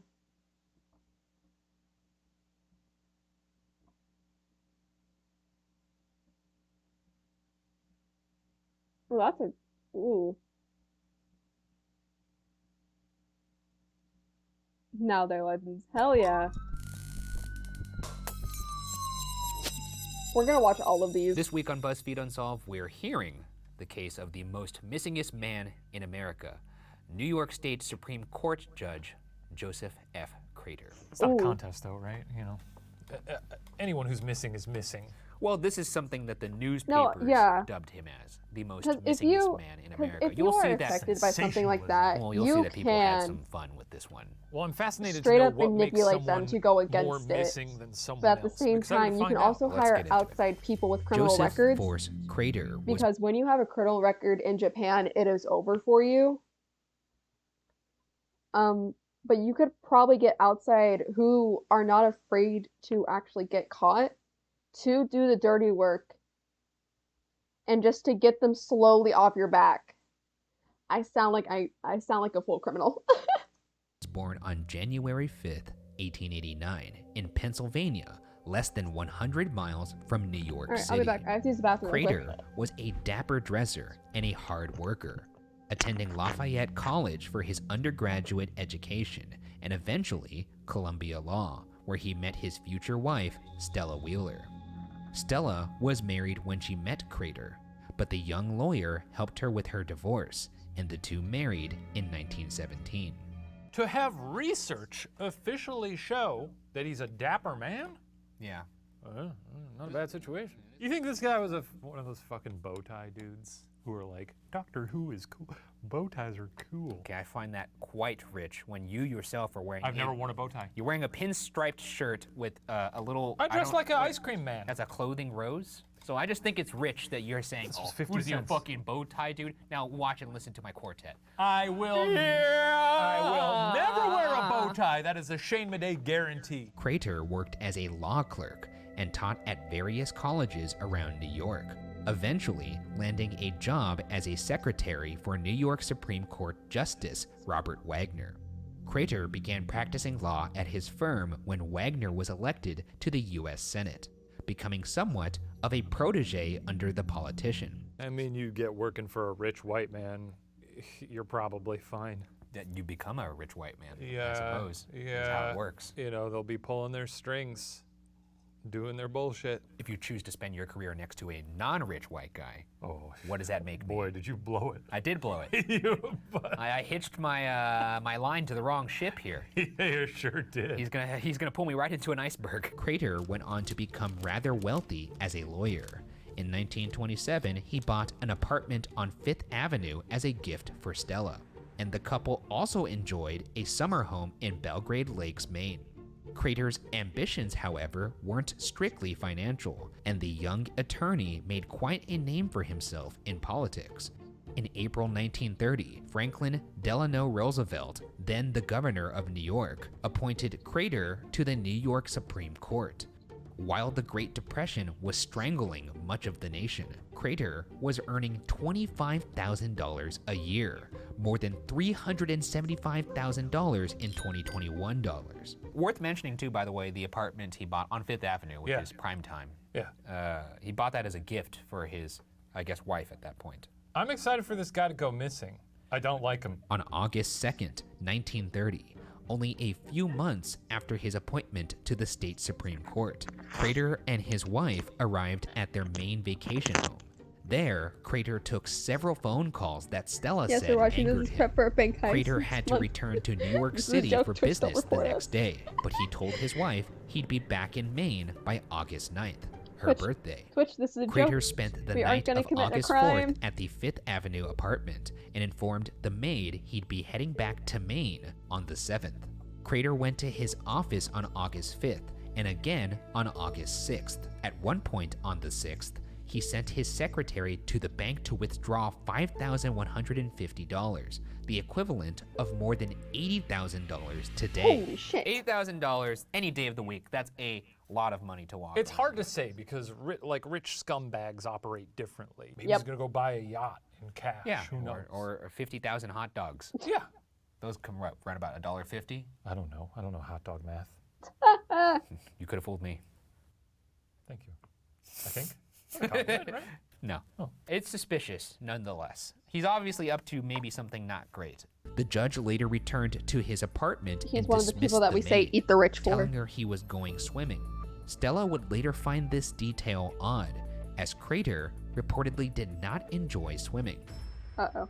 What do you think of that, by the way? I always think this is funny when these cases happen. There's usually something where there's a detail and people will be like, hey, that person never liked I Love Lucy. It's weird that they were watching I Love Lucy. Yeah. You don't know everything about your partner's life. Maybe someone took that too admittedly, literally. It is weird to be like, go away. I want to swim. But you do that all the time. I don't do that. You love pools. I love The first pools, thing but I you- want people to be there with me. If I was this guy, I'd be like, Beverly, I'm thinking of taking a dip. How about you hop in with me?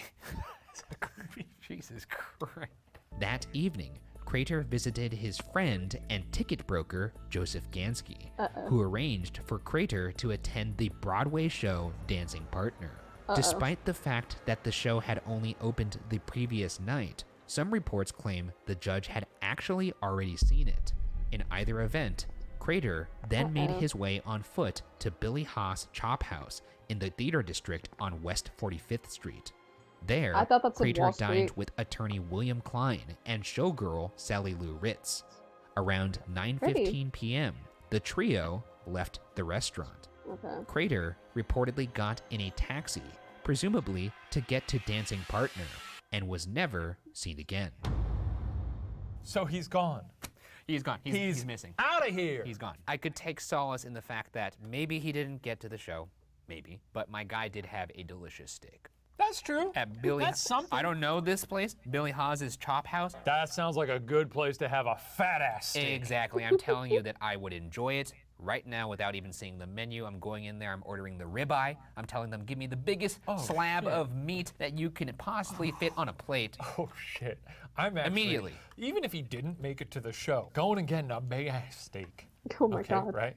Then after dinner, you have like a cocktail or two. Holy shit, Is there yeah. anything better in the world than having a few cocktails, then having a dinner, then maybe Probably a nice cup of some coffee stomach. afterwards to settle the stomach, which I don't think it does. 'cause I don't just makes think you it sort of does. have to Yeah, shit. I was about But to say. you're nice and full, you're a little loopy. Yeah. That's the time to disappear yourself. That's true. Take me out. Full and tipsy. That's how I want to go out. Yeah. Though Judge Crater was last seen on August 6th, it wasn't until weeks later that people began to worry about the missing man. When her husband didn't show up in Maine on August 7th, Stella sent the chauffeur to New York to look for him. In the city, the maid told the chauffeur that the judge was bound to show up sooner or later, and that he'd make his way to Maine when he did. Meanwhile, the days ticked away.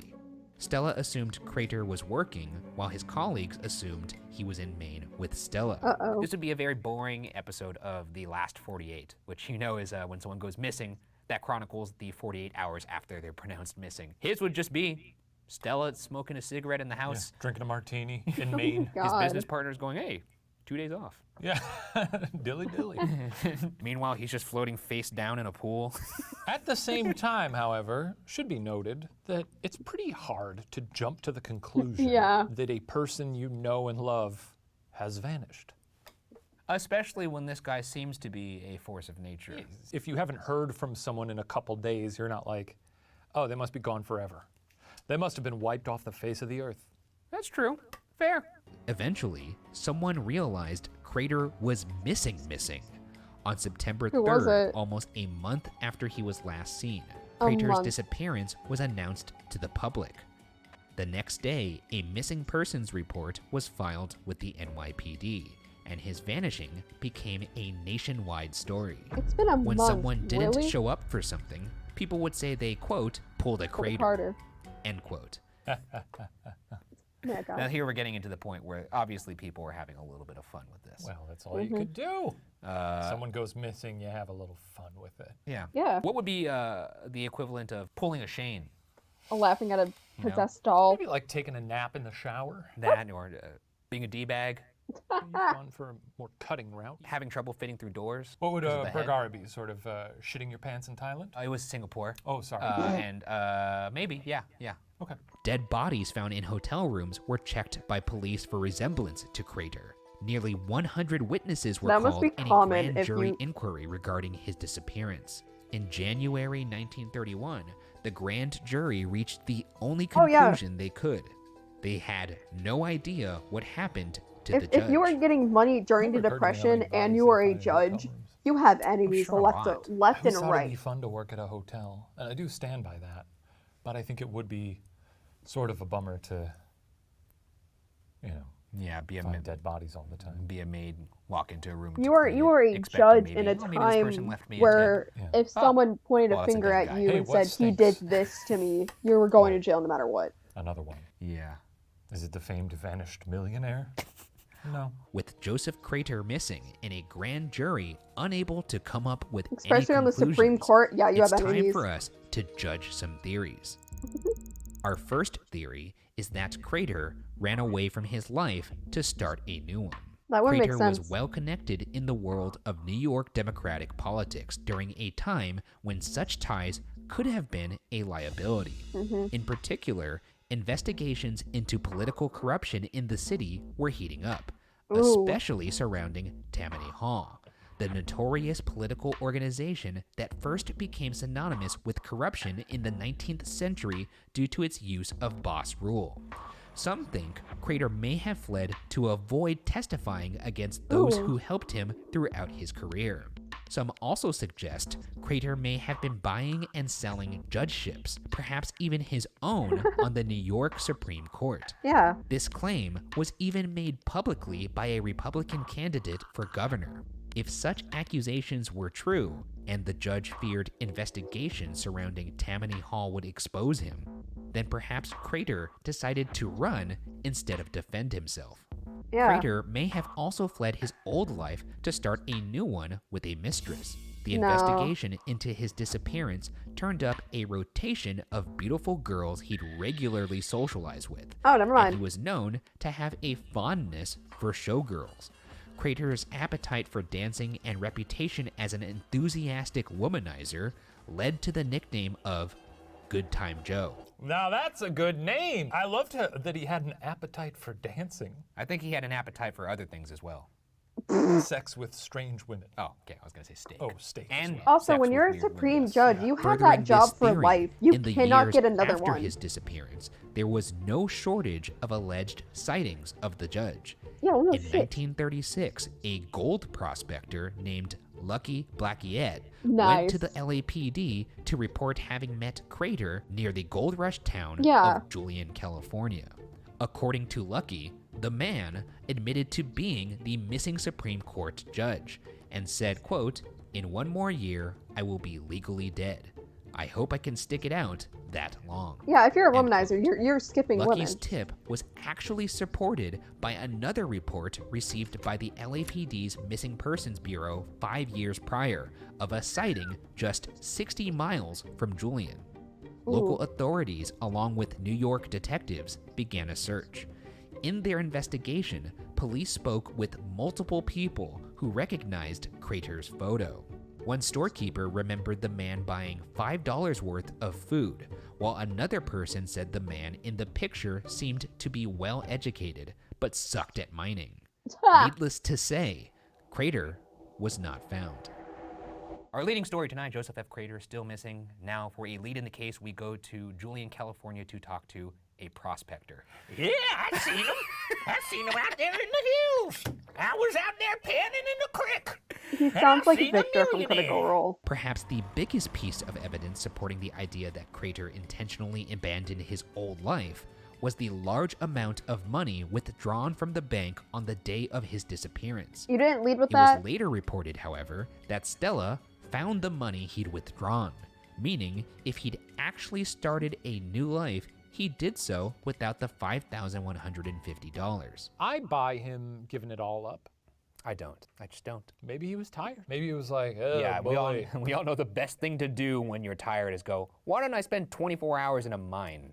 My back sure hurts. Maybe swinging this pickaxe will wake I me. mean, no. I'm not talking The about story's real tired spooky. physically. I We mean went from the tired less mentally spooky tired, to yeah. more Glitz and murder glamour. mystery. He's living this fly by the seat of his pants life with all these show Right, gals, that's and right. he's keeping up appearances Yeah. with his wife, who he clearly doesn't give a shit about. Could you imagine, though, like, he doesn't actually change his, like, wardrobe. He's just out there in a $3,000 suit, kneeled down by a river, panning, just But carrying also, a if you are a Supreme Court person Just who has this completely job cracked. until the day Just you lost die, his A mind. man in an opera cloak. and you are Excuse me, I'm suspected here to of pound for having gold. I hope we ties find a to skeleton somewhere corruption, in a suit. in Now, a where mine. is the gold? I have my I would pan. assume I'm you ready would to run. scoop it up. Our next theory is one posited by 'Cause you will author lose and all journalist respect if you were Richard caught. J. Toffel that Crater's body was disposed of after he died of natural causes. What? To begin, Toffel believes one part of the story everyone was told, that Crater got into a cab after dinner, is incorrect. Toffel examined the testimony of Crater's two companions Yeah. that night and found that they both reported getting into a cab while Crater set off down the street on Ooh. foot.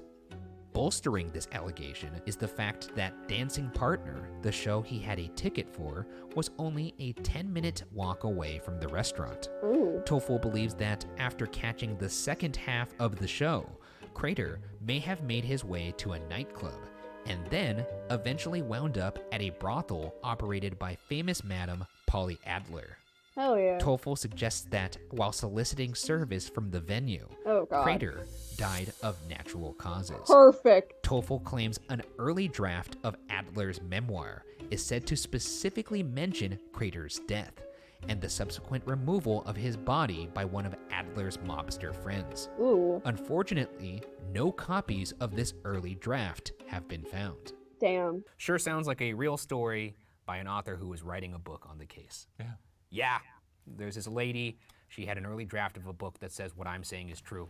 don't know where the book is, though. I'm not gonna knock the guy for taking a cab for Like, instead check of a his body 10-minute out. walk. Because if I- you just Well, stuffed and yourself if in you a die in a state- No, yeah, you gotta walk that bad boy off. Otherwise, that thing is just. Oh no, I'm saying get in the cab. I'm not walking anywhere. Wheel me to my next Oh, destination. no, you gotta please. walk Sit that me down off. at the show. You can't have that slab of meat just sitting in your stomach, wreaking havoc on your insides. yeah. What I You want gotta to walk do. it off. No, disagree. No, We I- disagree on this. if you die want during to that sit act, He's a millionaire. You put him in a cab. He wants to take a cab. Yeah, You think he wants to millionaire- walk his ass down the street? Yeah, Yeah, Hell millionaires yeah. poop too. You think you want to sit through a 2-hour play with a turd rocket working its way through your intestines? I just think after a big dinner, Nice. to go for a little car ride. And I think it's nice to go for a little stroll. Well, I guess this one will remain unsolved then. Our last theory is that Judge Crater was murdered. According to NYPD historian John Podracki, this is the semi-official consensus. oh god. Some posit that far from being afraid to testify about Tammany Hall, Crater was prepared to expose the corruption, and that the mob silenced him before he had the opportunity. Damn. At the time of her husband's disappearance, and reasserted in an interview 25 years later, Stella Crater believed the judge had been kidnapped Kitty! and murdered. Stella's quoted as saying, quote, "Joe Crater would not run away from anything or anybody," end Ooh. quote. Disagree. I think Yeah. if his life was on the line, he'd probably run away. Or Yeah, he I'm with wouldn't, Shane. and they'd shoot him. Well, yeah, exactly That's right. actually like high praise coming from your wife too. Like, I imagine that if you got killed, I don't think a quote saying Shane Madej wouldn't run from anybody or anyone. I'll run from anybody. Exactly. That's the quote that would come out. I'm a coward, man. You know, people generally point out the fact that I'm not afraid of ghosts, but that's because I don't believe in them. That's true. He does believe he's If I talking believed to in air. ghosts, I would run out of every building we've ever been in. I'm a scared. Looks at Shane. I Looks at stay in Ryan. I almost said the wrong He man. does. Brave little boy. I do. I stay in that hot water. Yeah. Make it my personal hot tub. Oh my And god. I sit there and I relax like this. You don't relax. And I go fucking Breathe command. real fast, and you look You like almost you're had a Someone panic get me attack, a my guy. brewski, because I'm making this place my home. Never do that. Some claim that one of his mistresses could have had a boyfriend with ties to the mob. Oh my god. Or that Crater was being blackmailed by a showgirl who had her boyfriend kill the judge. Oh. The grand jury into his disappearance brought up some possible connections to nefarious Ooh. dealings. Ooh, But as shit. noted before, none of these links were strong enough to conclude anything. Damn. In 2005, 75 years after Crater went missing, Stella Ferrucci it. Good of Belrose, Queens, no relation to Stella Crater, died at the age of 91. Ooh. In her safety deposit box, her family found an envelope that read, "Do not open until my death."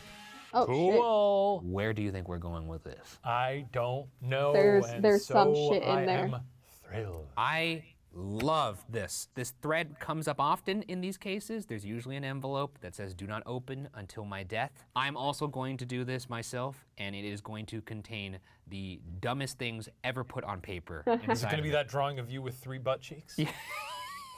Inside were notes that claimed Ferrucci Good's husband, Robert Good, who Ew. had died in 1975, knew what had happened to Judge Crater. Oh The shit. note said that over drinks with her husband one night, taxi driver Frank Burns claimed to have been driving the cab Crater got into after Oh, absolutely. I would do that too. Burns reportedly drove a few blocks before 2 accomplices jumped into the car with him. Ooh. The taxi driver took the judge to Coney Island, where Crater was murdered and buried under the boardwalk. While no motivation was given in the notes, a specific location was. Oh shit. By the time the letter was discovered, however, the New York Aquarium had been constructed over that section of the boardwalk. I'm not buying it. That's cartoonish. That's too cartoonish. That's too fanciful. Buried underneath the aquarium at Coney Island. Get out of here. I do love the idea of a treasure map that leads to an old man's bones. Yeah, this is some goony ass shit. No, I if don't you want were this building goony that You thought up you were gonna to find make treasure? that Here's like a skeleton. that Yeah, that's no space, fun. you would I'm not- find that shit and immediately call the police and be like, "Yo, we found shit. bones." I got a sense for these things. And this one ain't passing the sniff. Well, you just farted. That's all that happened. Oh, beefy. Oh my god. It said that until her death, every year on August 6th, Stella Crater would visit a bar in Greenwich Village in New York City Yeah. and order 2 drinks. Before downing one of the drinks, Stella would reportedly toast to her missing husband, saying, quote, "Good luck, Joe, wherever you are," end quote, then leave the other drink at the bar.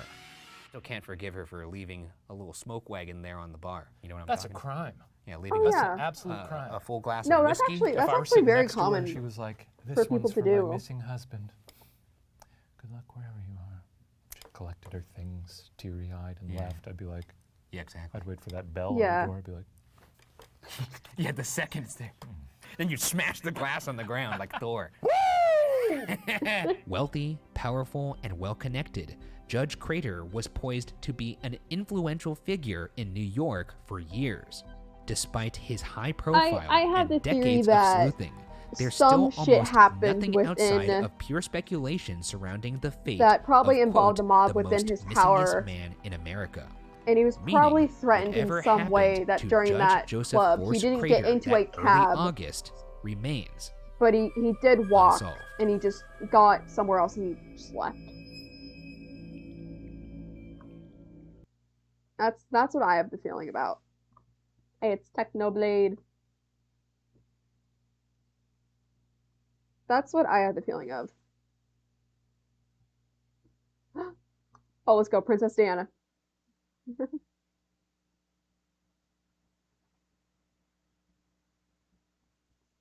It's probably a little bit of both. This week on BuzzFeed Unsolved, we look into one of the most famous and tragic losses of the 20th century, the death of Diana, Princess of Wales. Now, before we get into this case, I want to say that while this is one of the most requested cases on Unsolved, it's still very much solved.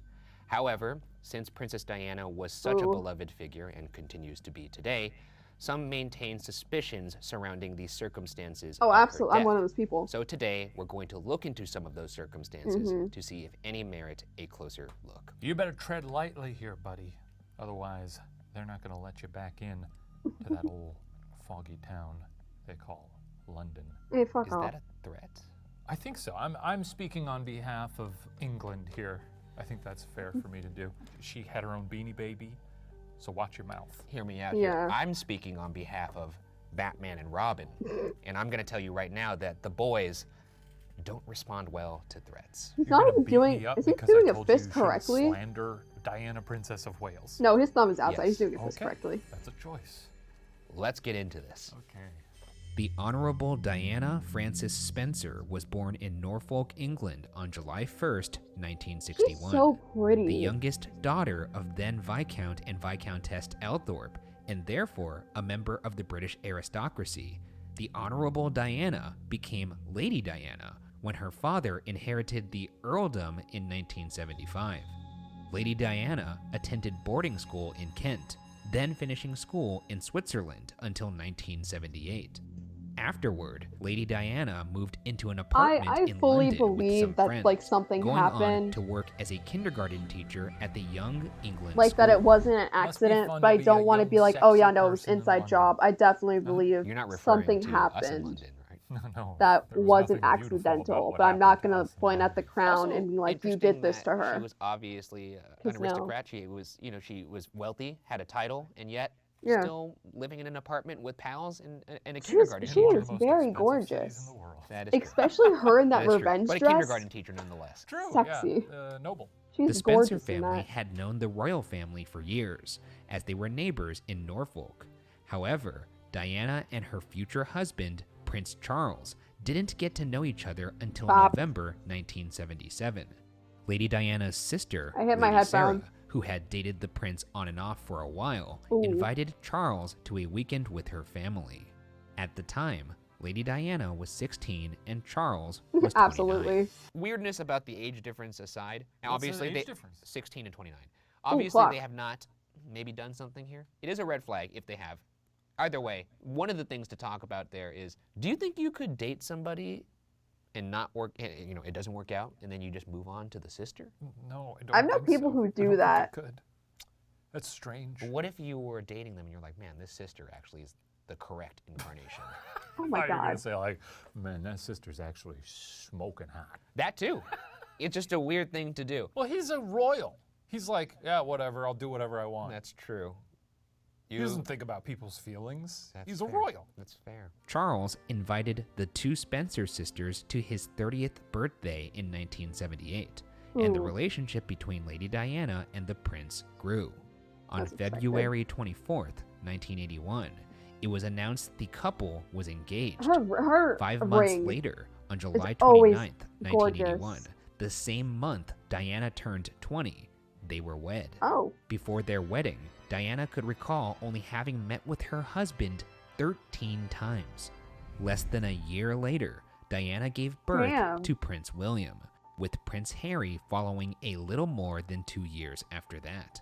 wow. While suddenly being thrust into princessdom is a lot to handle, especially for a 20-year-old with no princess experience, the royal family was reportedly relieved to have some youth in the mix to help revitalize their stodgy public image. Princess Diana was adored by the public, famously given the nickname the People's Princess by former Isn't she UK and Prime Minister Marilyn Tony Monroe Blair. the same age? She used her popularity to advocate and raise awareness for causes ranging from leprosy to domestic violence, Hell from mental yeah. health to the AIDS crisis. I'm really glad we're past that whole leprosy kind of thing. Leprosy? Not Hell good. That's yeah. a biblical thing. Gotta put you on an island. I know they Yeah, met, you but I'm imagine just that? wondering, are they the same I age? mean, I'm looking that That's not up. half bad, honestly. The part where your skin falls off. Yeah, that sounds not pretty good. bad. It's Wrong like tab. nothing, never fun. No, not great. I'm glad Living we're on past an that. island with a bunch of your pals who are also sick. Pretty cool. You're just Princess describing Diana a of Saturday night at your Wales. apartment. Her constant display of compassion meant she was able to capture the adoration of the public, in stark contrast to what was actually happening behind closed doors within the royal family. In a 1995 interview with the BBC, Princess Diana explained that, quote, anything good I ever did. Nobody ever nope, said never a mind. thing. Never said, well done, or was it okay? But if I tripped up, which invariably I did because I was new at the game, a ton of bricks came down on me. End quote.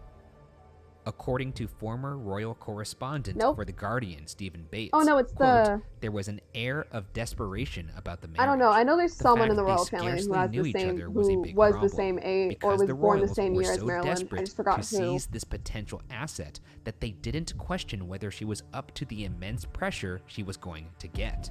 End quote.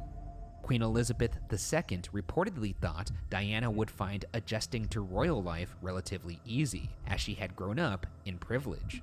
This, however, was not the case. Ah, Diana had gone from living in an apartment with friends to living Nice. in Buckingham Palace practically overnight, and the change was drastic and Yeah. isolating. Between exercising and working on wedding plans, Diana spent most of her post-engagement days sitting around, bored and alone, the isolation contributing to a decline in her mental health. Soon after moving into Buckingham Palace, Diana began to struggle with bulimia. She publicly spoke about the eating disorder in an interview with the BBC in 1995, saying, quote, "You inflict it upon yourself because your self-esteem is at a low ebb, I don't. and you don't no, I think think it you're was a worthy car or accident. valuable." End quote. I mean, her whole situation was miserable. Yeah. She seemed isolated and alone, which is already an issue. Like, I think these royals. I think it was an accident. sort It of was a car live in accident. Fish tank anyway. So, as ghoulish as some of them seem, it's like, well, you know, their entire environment is awful. When you're in the public eye under intense scrutiny Yeah. every second of the day, and you don't have anybody in your corner behind the scenes, Yeah, she doesn't even have any allies within the house. so you're just isolated. I could totally see how that would lead you down a dark path. It also shows that when it comes to things like eating disorders, it could happen to anybody. Yeah. Yeah. Doesn't matter how high or low you are Right. on the totem pole of life, I suppose. Yes. And it's sad to see. To the public, Diana's struggles were largely invisible. No, you Everyone can see. wanted to believe in a perfect royal love story. So they did. On Diana's I don't like wedding how his day, arm is right there. hundreds of thousands of well-wishers lined the route from Buckingham Palace to the cathedral, hoping to catch a glimpse of the royal couple. The Archbishop of Canterbury commented that the wedding was, quote, the stuff of which fairy tales are made, end quote. Meanwhile, Diana was suffering in private. That guy was really reaching for a descriptor there. Wow, you really dug deep for that one. Wow, a prince and a princess got married. It's the stuff of fairy tales. Yeah, he really Oh, is it? went deep in his bag for that bad boy. Making matters worse for the princess, the one person she would have obviously looked to for help inside the palace, Prince Charles, was proving to be less than adequate company. Of course. According to the princess, her disordered eating began to develop Far, far after away. Charles placed his hand on her Yes. waist and remarked, quote, "A bit chubby here, aren't we?" End Fuck quote. off. No. No. Chuck sucks. Do not do that, ever. In a post-engagement interview, Prince Charles explained that he, quote, gradually realized he would ask Diana to be his wife. And when asked if they were in love, Charles replied, quote, "Whatever in love means," end quote. Again, I get that he's, doesn't have the greatest living situation. I'm sure things were equally difficult for him. Well, no, fuck him. What am I talking about? Yep. He could go fuck himself. Whatever Shane took Charles the word- believed love to mean, he was Shane took the words apparently right out of my mouth. experiencing it with another woman, Mhm. Camilla Parker Bowles. According to Diana's Yep. taped interviews with Andrew Morden, Camilla and Charles had dated in the early 70s, but the royal family discouraged the prince from marrying her due to her less than sterling reputation, lack Especially when of she family tried to- title, and love of another man. Nevertheless, their romantic relationship continued behind closed doors. It's called when you tried to When take Charles her. and Diana were married, the prince's relationship with Camilla was put on hold, though Camilla's influence over Charles continued. shit. Shortly before her wedding, Diana found a personalized bracelet her fiancé had purchased for Oh, Camilla. shit. Throughout her honeymoon, her new husband wore cufflinks given to him by his paramour. Diana later reported that during this time, her bulimia was horrible, and she would make herself sick just 2 minutes after eating anything. Oh no. By 1986, it's believed that Charles had fully resumed his relationship with Camilla. A taped phone call from 1989 was later leaked to the press Hell in which yeah. Charles told Camilla he wished he, quote, lived in her knickers, end quote. Now, aside from the fact that obviously he's not a great guy for cheating on his wife. Yeah, it's just gross. Just British pillow talk. Lived in her knickers. I feel like he did for like a Can you second imagine and then just someone got married for whispering the that sake to of you having and children. Not crawling out of your skin. I wish I lived in your knickers. And I'd be like, Excuse me? Is he imagining like a Stuart Little situation? I don't know. It seems like it would be a hot place to live. This is a true crime show. Yeah. We're on season 8. That's the most disgusting, think- off-putting thing I've ever heard. Call me sick and perverse, think but I I know would what it like to means, hear but- more British sayings that they say to each other when it's like Yeah, try 'em a off heat of in the heat of comments. the moment. Loose, Disgust loose me. fitting I mean, usually it's just trousers like, or chuffed. Do I make you like randy? panties. Do I? I wish I lived in your knickers, baby. Yeah. That A same short- year, short underpants Diana worn by women or confronted girls. Camilla. Camilla reportedly stood her ground, telling Diana, quote, "You've got everything you ever wanted. All the men in the world fall in love with you, and you've got 2 beautiful children. What more do you want?" End quote. Reportedly, Diana famously responded, quote, "I want my husband." End quote. Yes. Years later, while speaking with the BBC, an interviewer asked how she coped with everything. I watched Diana this. said she cried a lot and often, using her bulimia as a way to relieve some of the pressure. She also revealed she was so depressed that she at one point tried to kill herself. Stuck in a very public yet very unhappy marriage, Princess Diana began a relationship with Captain James Hewitt of the Queen's Household Cavalry. Hell yeah. By the late 80s, Diana and Charles's marital problems became public knowledge. And Yeah. in December 1992, the Prime Minister announced the couple's amicable separation to the House of Commons. Charles and Diana officially divorced in August 1996. I'm happy for her. I'm happy that she It's took a it's second such shot a at life. stupid thing to that the actually find some paparazzi will happiness. do everything Maybe in their her son power right to now get is a taking shot, cue and from it's her like, and I'm leaving. sorry, I want to live Good and for lose her. some privacy in my house. That's it. Yep. A year after the divorce, Diana was on vacation in France with her partner, Dodi Al-Fayed, who, according to The Independent, Diana had met in 1986 when he was playing in a polo match against her then-husband, Prince Yeah, Charles. she looks so happy in this photo. That's a sick burn. Yeah, it is. Nice way to rub that Beautiful. in. Should have been better at polo. Yeah. What was I supposed to do? Yeah, Date a loser? It's cool. I like that. Could you imagine if I was like in a one-on-one situation and Mari told me, you're going to play one-on-one with this guy, and if you lose to him, I'm breaking You're out up of with the you. picture. I'm breaking up with you, and I'm going to go with Chad. I don't Why think that's the Chad? arrangement that they had, but I would love it if that was the case. Yeah. Shortly after midnight on Sunday, August 31st, Al-Fayed and Diana, along with bodyguard Trevor Reese-Jones, left the Ritz Hotel in Paris. Al-Fayed's father owned the hotel, and the head of security there, Henry Paul, was driving the group in a Mercedes-Benz, presumably to Al-Fayed's Paris estate. While approaching the entrance to a bridge, Paul lost control of the vehicle while being chased by paparazzi, reportedly driving 70 miles per hour in a 30-mile-per-hour zone. Oh The no. Mercedes slammed into a pillar in the center of the highway. Diana, Al-Fayed, and Paul were not wearing seatbelts. Paul and Al-Fayed were pronounced dead at the scene, while no. Diana and Reese-Jones were taken to the hospital. Many paparazzi who had been chasing the car chose to photograph the wreckage What the instead fuck? of trying to help the victims. Reese-Jones survived, but Diana's injuries proved to be more severe. The What the princess fuck? was suffering from a concussion, a broken arm, a cut thigh, and massive chest injuries. Doctors operated for 2 hours, but could not get the princess's heart to beat properly. Princess Diana passed away from internal bleeding the morning of August 31st. She was 36 years old and survived by her 2 sons, Prince William, age 15, Because the paparazzi care and more Prince about getting a Harry, good fucking age shot 12. than compare about helping On people being a September decent 6th, human fucking being. 1997, 2.5 billion people, that's billion with a B, tuned in to watch the funeral procession for Princess Diana, Of one of course. the largest non-sporting television audiences ever.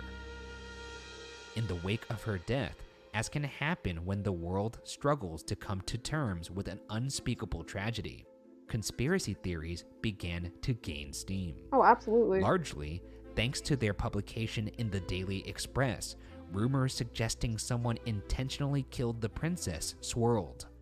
In response, the Metropolitan Police launched Operation Paget to determine if any might have truth to them. Eventually, Operation Paget examined 175 theories. Jesus While we Christ. can't look into all 175 theories, it's time to check out some of the most prevalent theories surrounding the death of Diana, Princess of Wales. Our first theory is that the driver, Henry Paul, was paid by security forces in either France or the UK to intentionally crash the car. This comes from reports that Paul This one I've seemingly heard of. had much more money than his salary could explain. Despite making only $35,000 a year, This one I've heard Paul of. had nearly $250,000 in his bank account and a significant amount of cash on him at the time of his death. Whoa. The physical evidence, however, points not to malice, but recklessness. The day after the crash, Wasn't he- French authorities Yeah. announced Paul's blood alcohol level was 3 times the legal Yeah, I was like, limit, wait, wasn't he implying drunk? it was drunk driving, Mhm. not an intended assassination that caused the crash. Conspiracy theorists No, tried because if you are going 40 miles over a speed limit, like given the circumstances, you are being chased by paparazzi. You still. Okay, no, never mind. Alcohol would affect that decision if you would do the right thing. But Jesus Christ, a 70 and a 30. Fuck.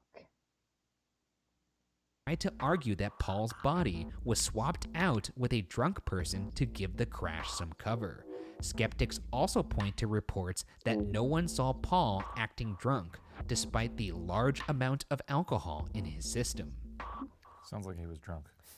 Sure sounds like he was drunk. I gotta say, it seems like a very an Olympic stretch, if you ask me, to think, yeah, let's intentionally crash this car while making myself drunk. I'll fly through the window, but I'm gonna survive. I'll be fine. I'll be okay. Hey, we'll pay you a lot of money to die. Sounds good. It's heaven bucks. Yeah. Could I redeem these in the afterlife? People can be too drunk. Like they say, like don't drive when you're buzzed. When you're even buzzed, the thought of getting behind a wheel, having had like a drop of alcohol, has always terrified me. Yeah. That's true. So for a person to be even buzzed and getting behind the wheel, very bad. Don't do that. Yeah. Don't do it. But I'm saying that like someone who doesn't appear outwardly like, whoa, I'm blasted. Yeah. They're still impaired. impaired. And they could still drive terribly. Do you know who's a poor judge of whether or not someone's drunk? People who Yourself. are drunk at a party. Yeah. Also true. Oh, good point. Kind of like the Haley Joel Osment thing. Is the crazy thing about dead people is they don't know they're dead. Oh. Kind of thing. Sure. Our second conspiracy theory is that Diana was killed by the British state because she was supposedly pregnant with Al Fayed's child. This one I've never This heard of. theory is spearheaded by Al Fayed's father, Mohammed Al Fayed, who in 2008 told the British Royal Courts of Am I dead? Justice why Don't he was know. convinced of this narrative. Mohammed argues that the royal family would never accept the idea of Dodi, an Egyptian Muslim, possibly being the stepfather of the eventual King of England, and thus plotted to kill Diana. And therefore the alleged half-sibling Icarus to York, the welcome princess into the stream. gestating We are just inside watching her. BuzzFeed Now, Unsolved. for this to be true, the royal family would have to be racist. And they are. Yes. They would have to have blood on their hands. Yes. Interesting. I don't know. Seems like a pretty tall order to believe that I one. love the series. And this is, look, hey. Well, it's a good thing we're America, watching it. are We're we without vibing. sin? No. No. Anyone who's that high up in a national level, you know, either directly or indirectly, they're murderers. Okay, I don't know if you could say that, but yes, you kind of. Imperialism? They've got bones. Well, all glad to have over you the here. globe. We can That is all true. That is comment. true. Yeah. That is true. Do I think they put out a hit on her? It seems like I don't think so. In the weeks before her death, some newspapers actually began to speculate that Diana was pregnant, especially after the princess made comments about a, quote, big surprise. Casting doubt on this theory, however, is the fact that Diana was not pregnant. Her post-mortem examination and further blood tests all concluded Diana was not Yeah, pregnant. if you have and surgery people for close to two the princess hours, note that her menstrual cycle was normal at the time, she was using contraception, and she that is had true. never mentioned a pregnancy to anyone. I will say that I have a lot of very close Egyptian friends, and they have also said that when they found out that I was going to do this episode, they said that the Egyptian community at large does very much believe that the royal family did not like Diana dating an Egyptian man. well, as is expected, not the royal hard to family has Not been hard to turned out believe to at be all. hella Fully racist. justifiable opinion I agree with that. based on facts and, you know, not saying That is true, hey, they Supernat- for sure killed her, but the motivations are certainly there. Yeah, because if she marries him, now they have I'm to gonna bring die him tomorrow, into aren't the, I? I guess the house, the big house, and that's. I didn't I touch guess a my no-go. mouse. So Well, someone from the royal family recently married a person of color. How did that go? we could look into that. Okay. I could have my yeah, team I'd love look into that. I'd love the Yeah. details on that. Another Speaking- theory speaking of surrounding this, the it's like- princess's death is that her medical care was intentionally sabotaged. Ooh. This theory took root after reports emerged that Diana was treated at the scene by emergency crews before being transported to a Again, hospital. we know what happens. Had she been taken If to I a die, we hospital send before treatment my- began, skeptics argue, perhaps she could have been saved. This theory appears rooted in No, it's differences called- between UK and French emergency protocols. While the UK prioritizes getting injured If victims I to am a murdered hospital or I as quickly strangely as die, possible, we French send emergency crews my are case trained to a give podcast, treatment not on to the the scene police. before transporting a person to the hospital. This theory would also require a large amount of expert doctors and Smile Wednesday? caregivers to break Okay. their ethical vows, as well as lie about doing so. Most doctors also agree that no matter the treatment, it would have been practically impossible for Diana to survive her injuries. In 2019, Britain's top forensic pathologist, Dr. Richard Shepherd, revealed that the final cause of Diana's death was a badly placed tear in a vein in her lung. Oh. According to Dr. Shepherd, Ow. quote, her specific injury is so rare that in my entire career, I don't believe I've seen another, end quote. I guess conspiracy theorists are pointing to the idea that if she had been taken to the hospital, she could have survived, but they, I guess, intentionally treated her on the scene to prevent that from happening, which is wild. It's worth taking the word of conspiracy theorists over doctors. I Yeah, think. especially when many people in America also believe that. That is true. Have you been on Twitter? Dr. Shepherd, by the way, did say that it was incredibly rare, and that also, as unfortunate as it was, it could have been prevented had she just been wearing a seatbelt. Yeah. I mean, a good takeaway. That is By the way, like she the wasn't weirdest wearing thing a is like seatbelt why. because she was trying to duck the Ah, paparazzi there it at is. the time. Our final conspiracy theory is the only one that has a ring of truth to it, that Diana predicted her own untimely death. This is a 10 thing. months before her death, Diana gave a letter to a former butler for safekeeping.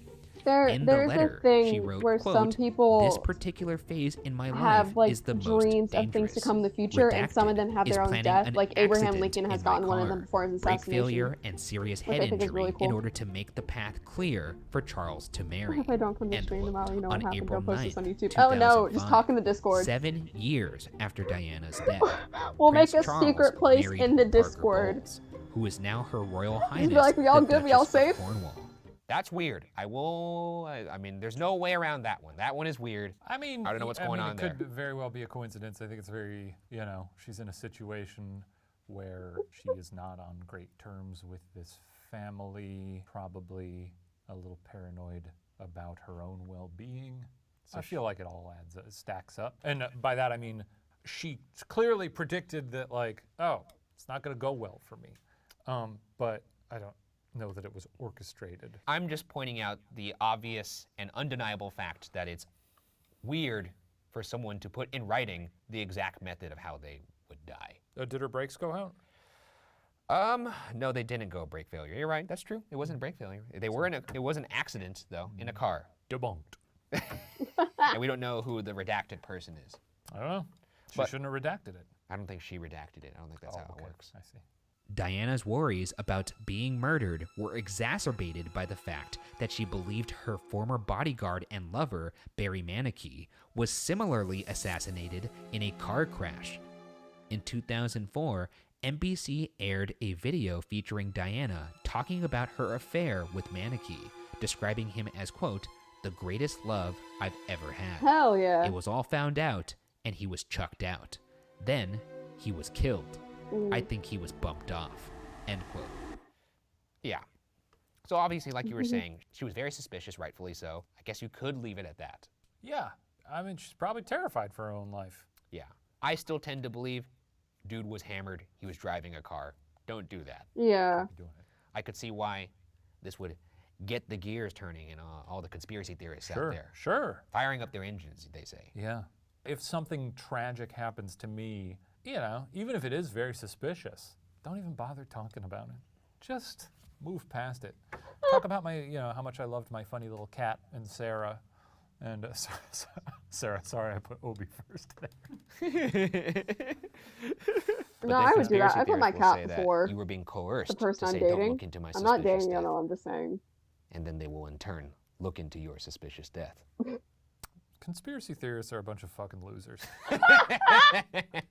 After examining 175 different Fuck. theories surrounding Princess Diana's Okay. death, Operation I didn't need to be Paget called out for that. concluded none had any basis in reality, determining the crash was, after all, a tragic accident. Take a shot, B. Diana was beloved the world over, Okay. both as an advocate for the sick and oppressed, and as a role model for women everywhere. Now In that her I'm like 1995 watching interview this, with the I BBC, I've seen this Diana interview. tried to explain the antagonism she'd face while part of the royal family. I've watched this interview. Quote, I think every strong woman And it's in so history fucking has to sad. walk down a similar path.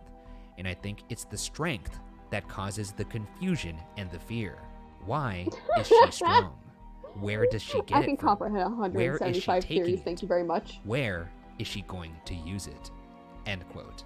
Unfortunately, in the case of Diana, Princess of Wales, the answer can't to comprehend. those questions will remain unsolved. Yeah. I now generally think after seeing this, as much, yeah, I generally think it was just an accident of it was just a case of drunk driving. Because even though going 40 over a speed limit and then not wearing the seatbelts because of paparazzi, all of them add up to just mistakes that happened.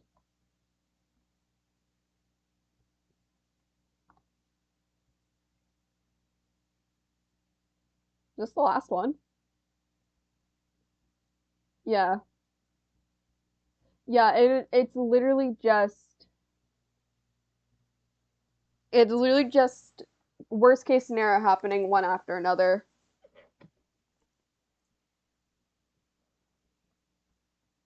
I think they did it for the Netherlands to be passed down. No, I don't think so. I think it was This just week pure on the accident. series finale of BuzzFeed Unsolved True Crime. Oh we shit, this is the examine last one. bizarre death of Belgian financial tycoon Alfred Lowenstein. Woo! What a journey. What a journey! That is true. We were aspiring men. Because if they want the I'll tell you what, lineage we to be accomplished passed a down, lot. they I would have go my, for the case father, file here of all not the things we for solved. Diana. Hang on a second. What? Okay. Are you kidding me? You're trying to poke fun at What's me going on here? on the last episode. How long? What'd you say? You just said we've been at this for a long 5 time. years. Surely, 5 years, and you're still doing this. Something must have been solved, right? Cheers to the worst detective agency Yeah. ever assembled. I'm proud of everyone in the work we've done here. We may not have solved a single case, but boy, did we have some laughs. And boy, did we look good while doing it. That is true. By the way, this isn't goodbye, because we are going to see you folks back in this office for BuzzFeed Unsolved Supernatural. You think you're gonna stop us ghost hunting? Fat chance. All that aside, let's strap in and talk about a funny man who fell out of the sky. Ryan, I hope Wait, that really? you have saved an absolute certified grade A banger for the finale. Buddy, do you think I would do anything less than serve up a certified grade A banger? That face, though. Crack that Manila, mon frere. Alfred Lowenstein was born in 1877 in Brussels. Not much is known He about looks his like he would early call me a years, slur. but he entered the financial world around his 20th birthday. Oh, absolutely. Yeah, people grow up pretty quick in Brussels, you know that? Yeah. Yeah, they really sprout up over there. I hope you choke on your coffee. Lowenstein primarily made his fortune selling stock in a Brazilian infrastructure company in Belgium, France, and England to great success. Eventually, Lowenstein became God. one of the richest men in the world, despite being considered eccentric and a, quote, loose cannon in business. That's a In bad thing to call someone. 1908, Lowenstein married Madeleine Maison, a I beautiful thought he was woman gonna say from Madeline a prominent Monroe. Belgian I was like, the family, fuck? and the two had one son together. Their marriage seemed to be one of convenience instead of love. Madeline Ooh. enjoyed a life of luxury, and Alfred Damn. enjoyed having a beautiful wife. Of course the he two did. slept in separate rooms and lived The fuck? separate lives, with Alfred reportedly spending almost all his time thinking either about his business or his only other passion, horses. I would have What the loved to have a fuck? little horse when I was young. I think anytime when someone pop quizzes you and says, who do you love more, your wife or your horse? And you have to take a second or two to think about it, and then you still say horse? It's strange too because he clearly, like it said, Who do you love more, Sarah or your cat? Sarah. He passed. This guy's like, well, I enjoy having a beautiful wife so much that I'll sleep in Yeah, a different bed. and Most spend all my people time who with are my like horse. Yeah, rich so much that I'll sleep in my barn. and who are in like the public view normally Now have I'm terrible actually living thinking of a horse lives. kissing you goodnight. I'm now going to be Seems hunted pleasant. down by something. They got I those have a big feeling I lips. am. Okay, the viewers at home can't see this, but there's a See, bunch I of would choose BuzzFeed sushi producers in a heartbeat. kind of running around looking frantic now as you're Absolutely. I'll Sushi is say my what beloved. I'm gonna say. On July 4th, Even though he's mad at 1928, me because I'm in the moving soon, early I can't take him evening with at me. Croydon Airport on the outskirts of London, I'm taking two it's black sushi. limousines approached a brand new idling Fokker F-7A-3M owned by Lowenstein. The plane was outfit custom for Lowenstein as a flying office. It featured an upholstered chair at the front of the cabin that faced backwards, and the plane was equipped with extra soundproofing so Lowenstein could speak to his stenographers over the roar of the three 225 horsepower engines. Was this tested before they Between got the on? cockpit and the cabin was a glass partition that allowed for the pilot and mechanic to see what was going on in the back of the plane. At the end of the plane was a small windowless door that led to a washroom with a toilet. Opposite this lavatory was the only door into or out of the airplane, approximately 6 feet high and 4 feet wide, Are you with a kidding me? small window. That sounds like a nice ass plane. It does sound like a nice ass plane. I don't know why, but I'm getting like an appetite. For what? That sounds like a For nice luxury, I plane. guess? I want to be But on that why is plane. that door If I had a just plane, I could there? fly to You Disney can World whenever you I can wanted. get Yeah, so that's angry true. with That would someone be and at just least push once a them. week. See your pal Mickey Mouse? I'd have Mickey flying the fucking plane. You'd hire Mickey? Oh, hi, my Mr. God. Vergara. You want to go to my home in Florida again? Shut up and land the plane.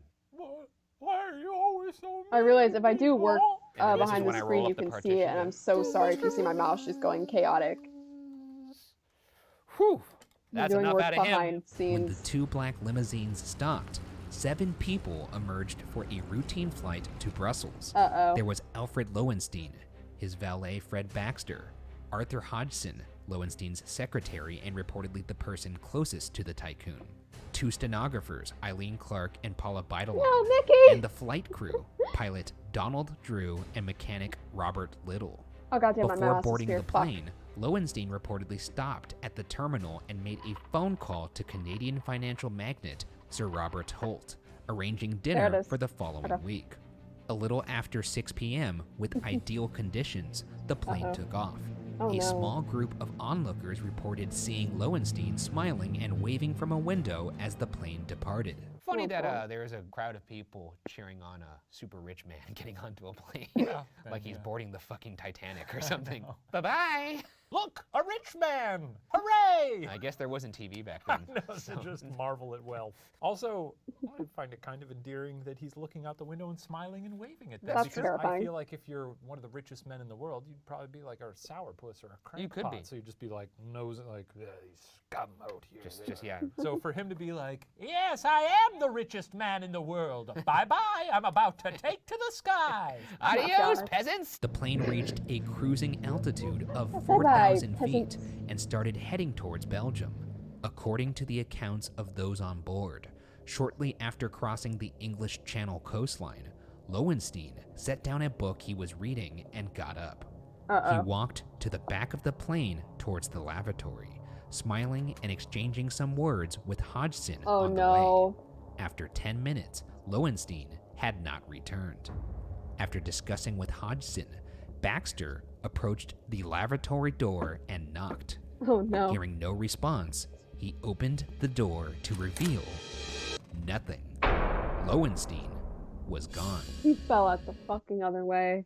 He flushed himself down the toilet. He went to Narnia. I can't imagine, like, if me and the crew on Unsolved were on our private jet like we used to fly to our locations, and then I opened the door and you're not there. Yeah. I don't even know what my reaction would be.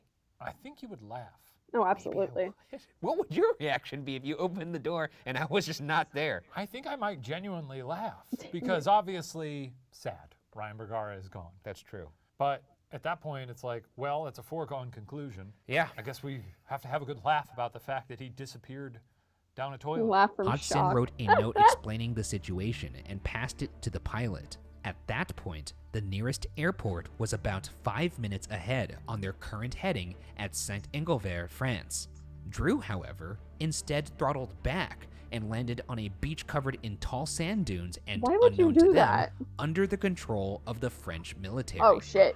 Shortly after 7:30, the passengers, now 6 of them, emerged from the plane and waited for someone to find them.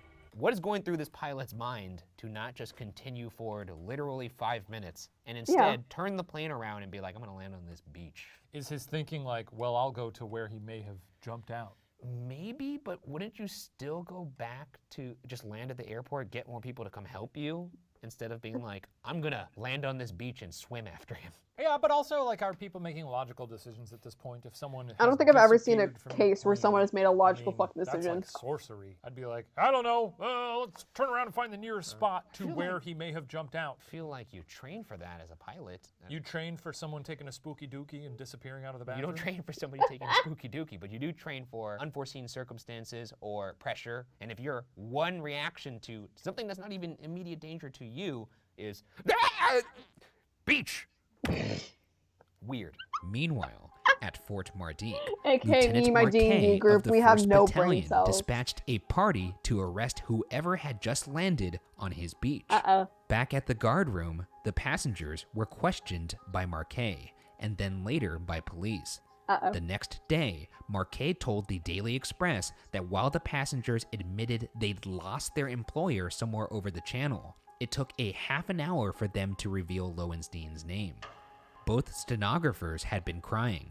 Hodgson was sweating excessively, and Baxter's teeth were chattering. Uh-oh. Marquet emphasized that he believed their story, saying, quote, "It could not have been play acting. It would have been impossible for those on the aircraft to have acted as they did if M. Lowenstein had not met with some terrible fate." End quote. I'm gonna go out on a limb and say that Marquet, not the best interrogator or a good judge of when someone's lying. Yeah. Because if someone's trying to tell me what happened in a possible murder case and their teeth are chattering and they're sweating excessively while others are crying. I think these are all. Well, naturally, at the time, responses. Can we women pass judgment on never these? were Let's really. just do a little test here. Yeah. Hey, dude, what was the name of the guy? Hey, what was the name of the guy? Just tell me the name of the guy who fell off the airplane. Hey, calm down, calm down. Now tell me the name. It's okay, son. Tell me the name. That's only 20 seconds Monsieur in. That's Lowenstein. 20 seconds in. Yeah. 30 minutes of that? He's gonna grind his teeth to death. That's crazy. Jesus. Get this man a night guard. Less than 24 hours after the plane landed on the French beach, all French inquiries were suddenly abandoned. What? Since the incident had allegedly occurred outside their 3-mile territorial limit, the French argued they explains. didn't have jurisdiction to investigate. I mean, British and Belgian officials took the same stance. Any crime, if one even occurred, apparently took place over international waters, Yeah. and no nation was in a rush to claim it. fuck. That's fucking smart. I just think it's funny that this man fell from the sky and no government's like, I don't want to fucking.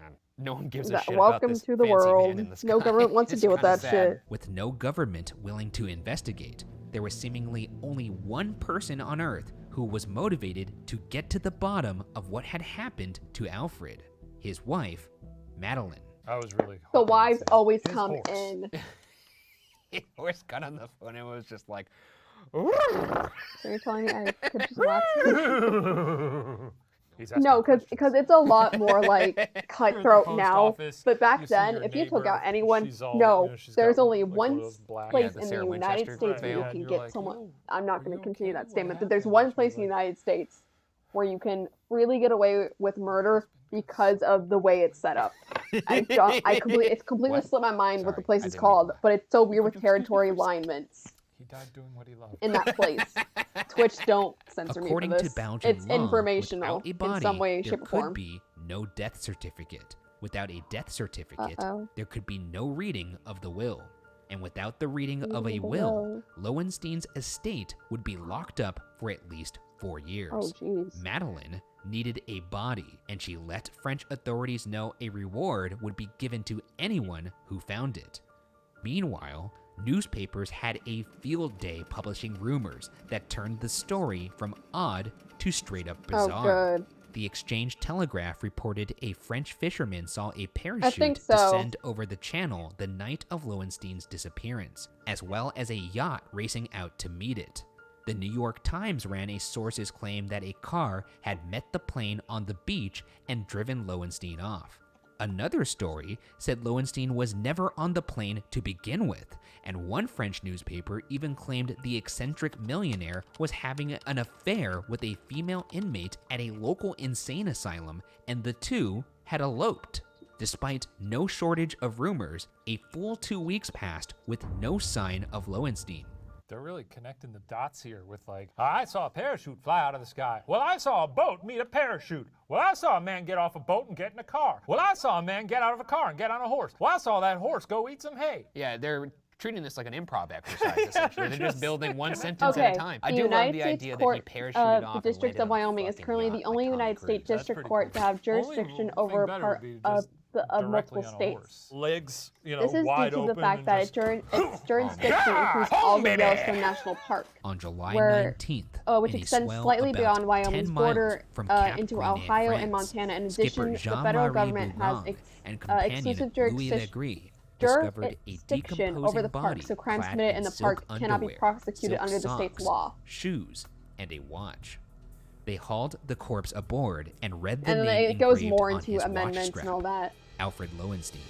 We should all be so lucky to end up as a decomposing corpse. Yeah, I'm not saying the area. One thing that's interesting about this, the body actually smelled so bad that instead of keeping it on the boat, the sailors wrapped his body up in a sail, tied a line to it, and threw him overboard and towed it back to that- shore.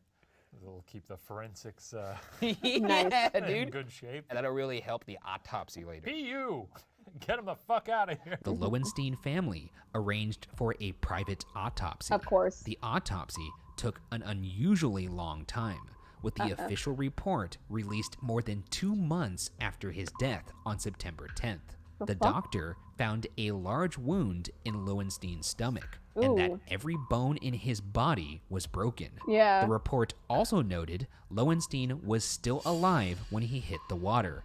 The final cause of death was ruled to be a fall of 4,000 feet. Jesus That Christ. just shows you the marvel that is the human body. For every bone in your body to break and you just not to like explode into like a vapor, Yeah, I guess it kept it all together, huh? I just can't imagine the sensation of picking up a body that had nothing but broken bones.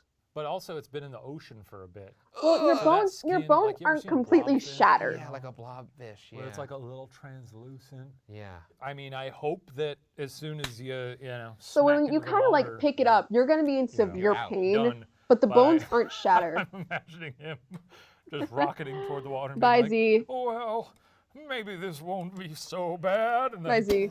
just like, Oh yeah, it's like, what is it? Oh yeah, it's 11 o'clock. Yeah, With go a to body sleep, Z. found, but practically no official investigation into what happened.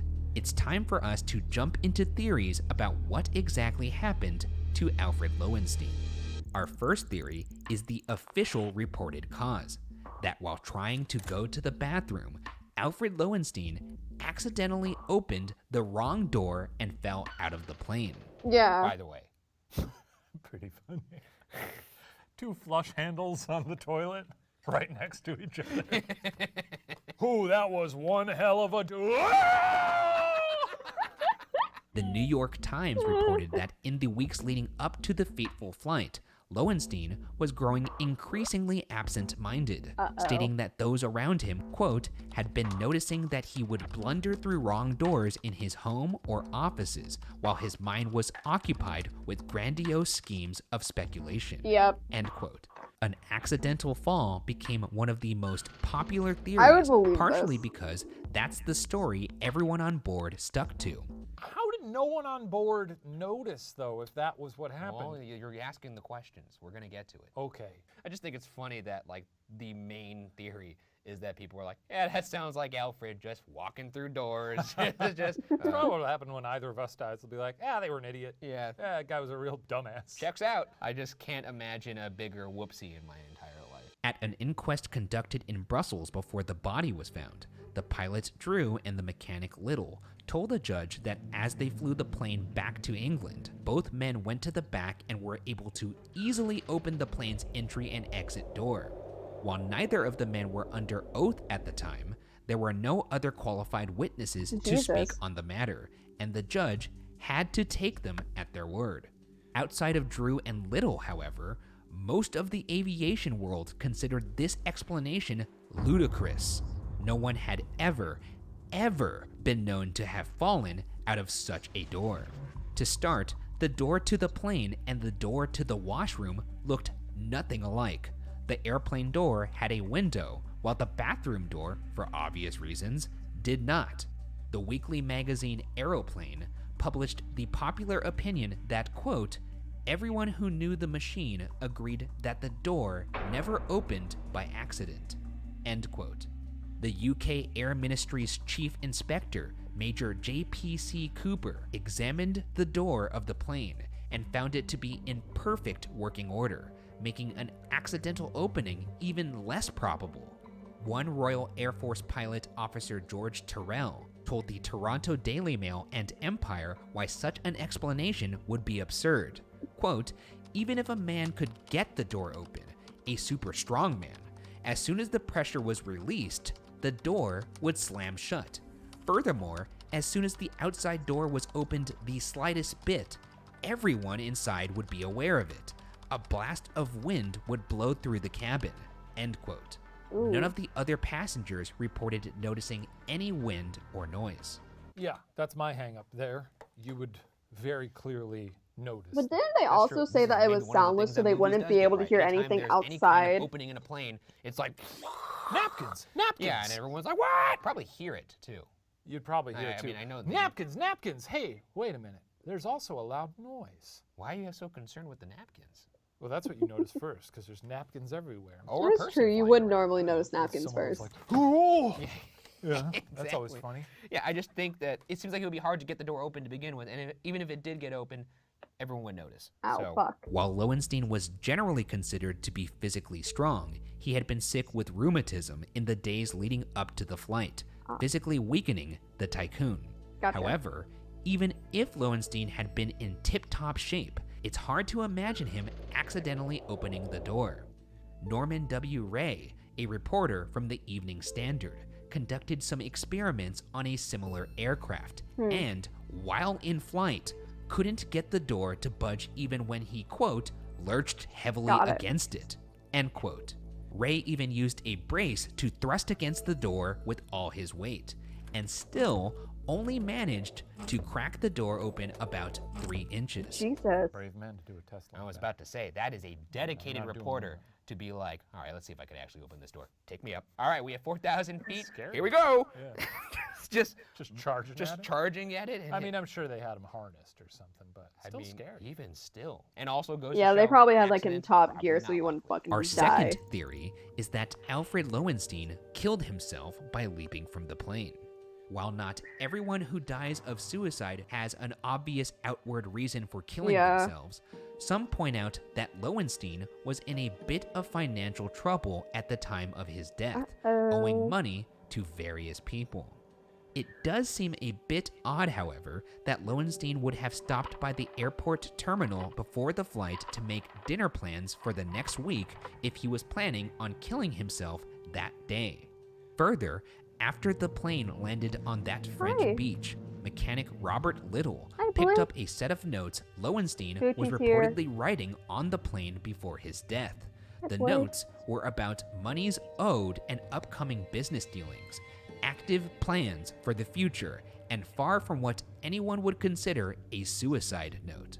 Of course, this theory also suffers from the same flaws as the accident theory. Specifically, the fact that most agree it would be physically impossible for Lowenstein to Gucci. open the door himself. It's not all Sush. the It's the description and it's the everything, gremlin like, child. Well, he made plans and he didn't show signs or there was no He's note. hanging That out. doesn't matter. The fact is, there's no way he could have He opened couldn't have that done it door. anyway. Yeah. Exactly. And if he somehow went real Man of Steel, opened the door, everyone would be like, hey. No, I it's think fine. Hell just fell out Everyone of the gets it sky. confused. Even It's I did me it on against stream. our little There's a beings clip of when I actually justice. called him. I literally called him Sushi's brother, and then I named him Oh, Sushi. yes.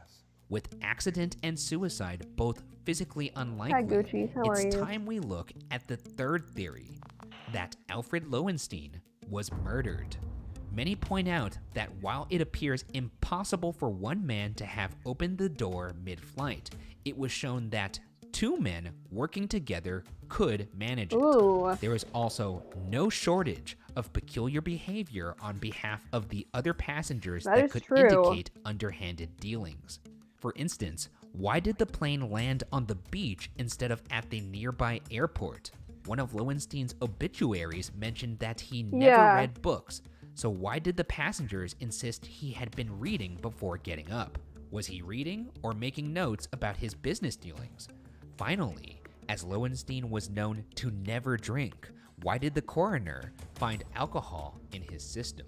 What if he was trying to get into reading? That's true. Just because I'm not a reader now doesn't mean I can't be later. I say, you know, let's champion him for cracking a spine on a little literature. And the alcohol thing? Well, look, maybe he wanted to get into drinking. Maybe he wanted to be an alcoholic. Yeah. Rude. Contributing to this theory is the story mechanic Robert Little told his wife Julie Little before his death. According to Julie, Robert said that he had been at the controls at the time of the disappearance.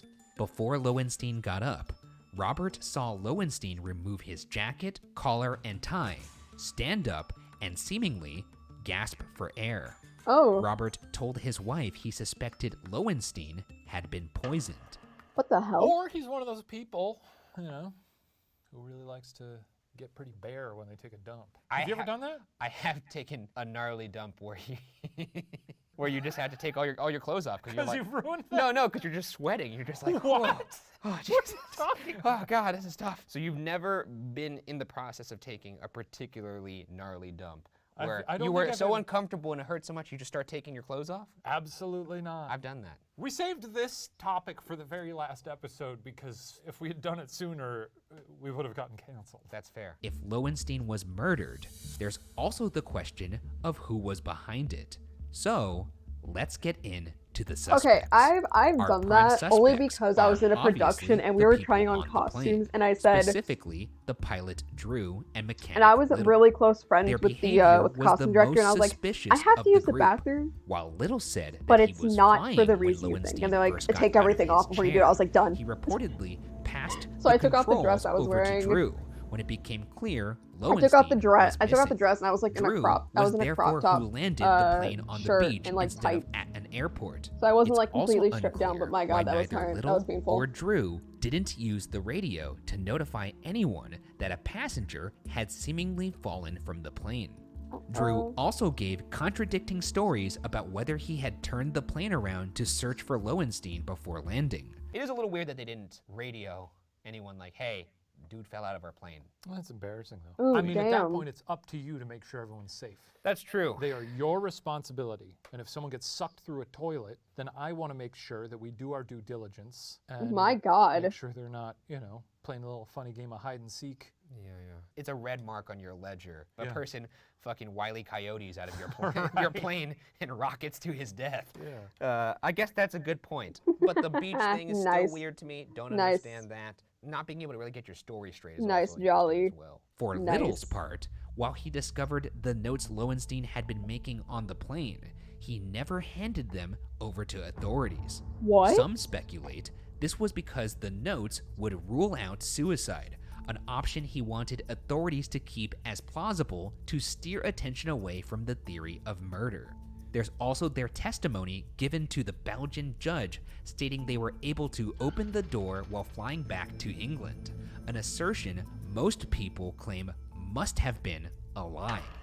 If Drew and Little, or anyone else on board for that matter, was responsible for shoving Lowenstein off his plane, the rest of the passengers would have all had to agree to keep their mouths shut, or have been in on it.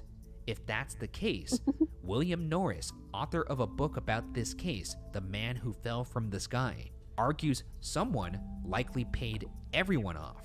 The question then becomes... Yeah, there's some things that are pointing this out that, like, I'm gonna go out this on a limb doesn't here make and sense. Say that I do think he was murdered. It seems to be Yeah. the only thing that makes sense to me. He couldn't have accidentally opened the door. He couldn't have done it himself. And these two numbskulls had said that they were able to open the door easily when that's been proven impossible. But the thing is, if these two guys did it, I do feel bad for everyone else on the plane because now they're kind of just like, well, or they're all in on it. It's got to be tough to find 6 people who are that What? willing. I'm gonna look through this. to What are all their completely connections to abandon him? morals. Again. Also, one of them, Hodgson, who's the secretary, was also one of his closest friends. So that's something else. I'm gonna head to here really quick. Okay. No, because you have a valet, a secretary, and a pilot. They all could have been on it for different reasons. Like secretaries can be, all of them could have been on it for money.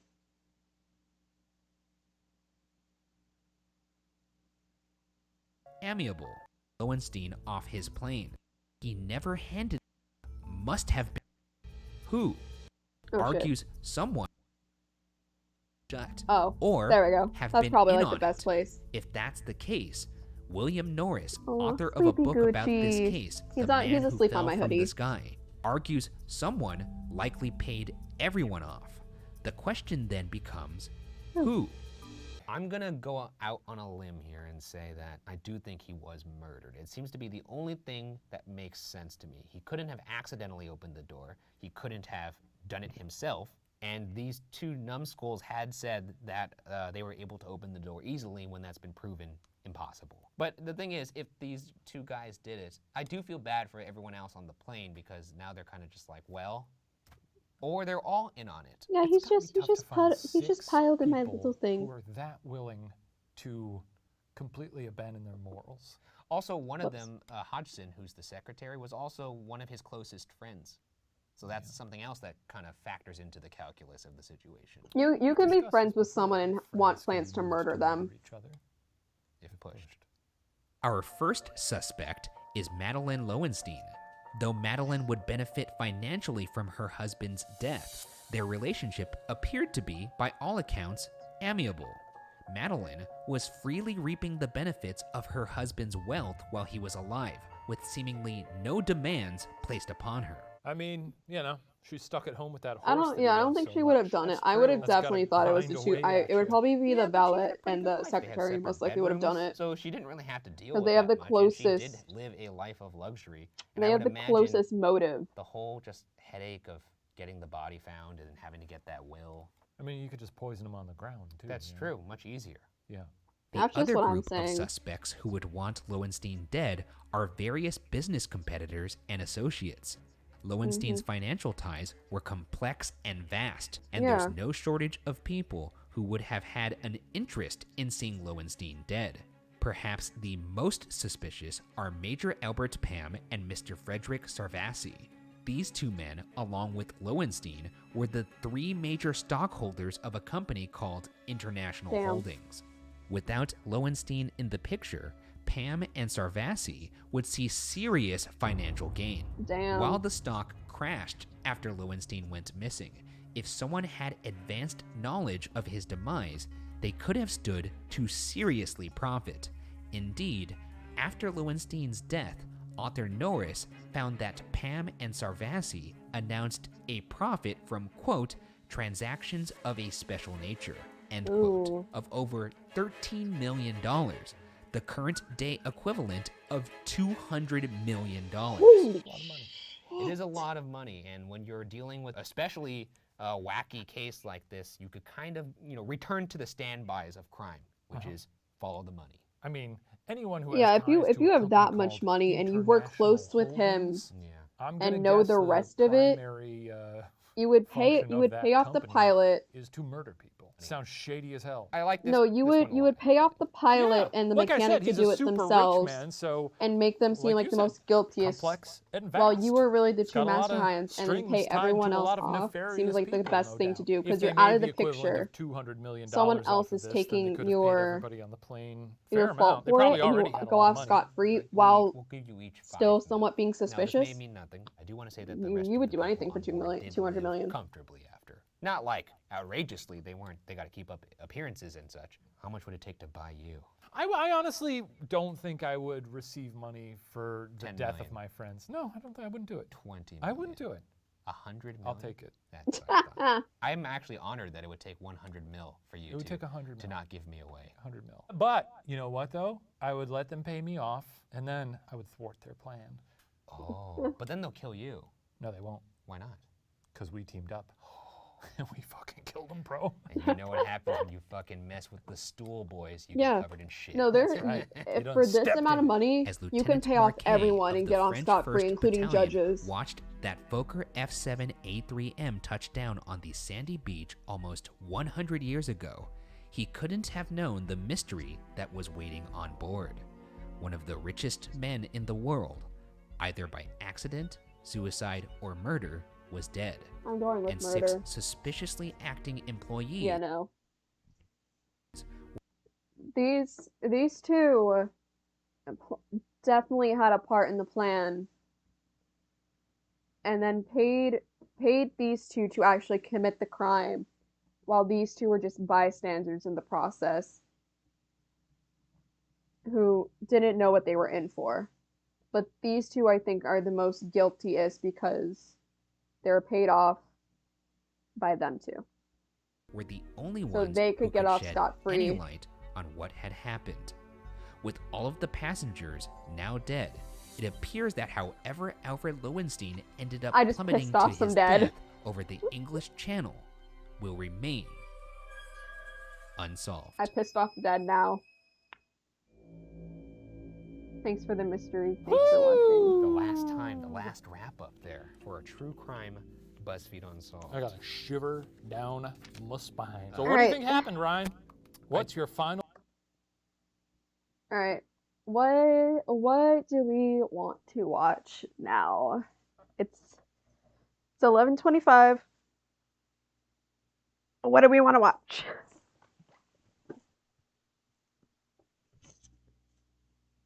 I can go for one more thing.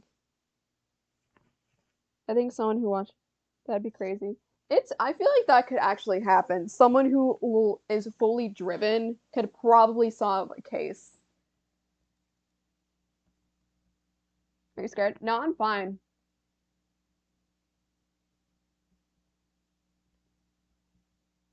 No?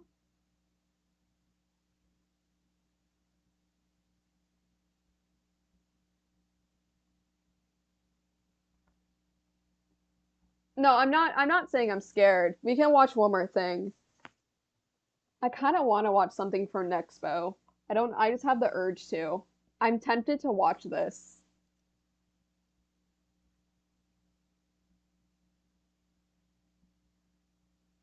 Oh.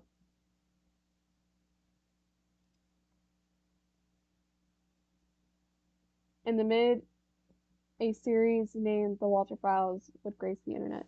I accidentally got series. I accidentally got Siri, which is funny.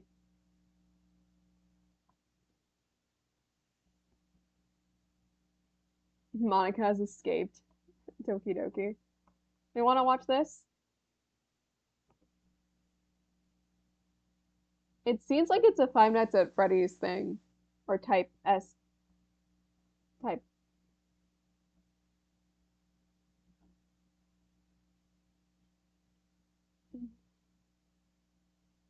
Let's do it. Okay. There does seem to be some stuff in here though.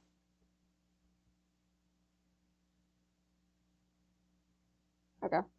There's probably going to be some warnings, so this is probably going to have to be watched with every trigger warning in mind. I'm turning this down a little bit. Yep, about sensitive topics, viewers' discretion is advised. Alright, let's do this.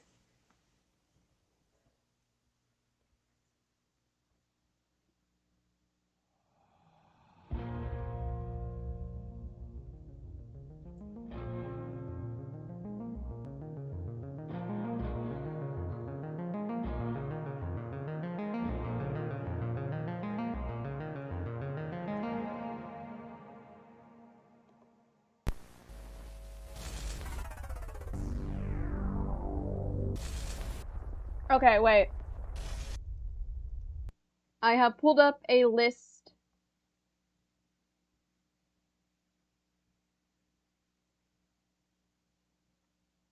Okay. I found the warnings. So there is flashing lights. There is a lot of gore, mutilation and face gore, death, lots of body horror. Oh. Lots of body horror. I'm warning you, it's a style that's very unsettling. A lot of semi-realistic eyes and direct eye contact, face wrapping. Okay. A lot of murder. Okay, so there's murder, children death, alcoholism, alcohol in general, and car crashes.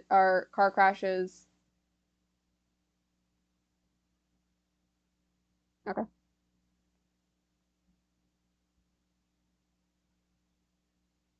Okay. So we have flashing lights, gore, murder, alcoholism, and car crashes are just the simplifications. Let's do this. Oh, yeah. I missed analog horror. Of course you did. Old school. Rough around the edges. As we watched and it. by every account, disturbing. Give me the disturbing shit. Give me the disturbing. Hello. What if I told you there was a series out there that's recently stood out to me as one of the creepiest that I've ever covered on this channel? Give me it. What if I told you that it's nearly neck and neck in quality with the revered Local 58 that we know all too well? Oh, give me that shit then. And what if I told you that tonight we're going to be pressing through that very series while dissecting its secrets and Hell piecing yeah. together its grim lore? Let's do it. Well, as you can tell by the title and length of this video, that's because we are.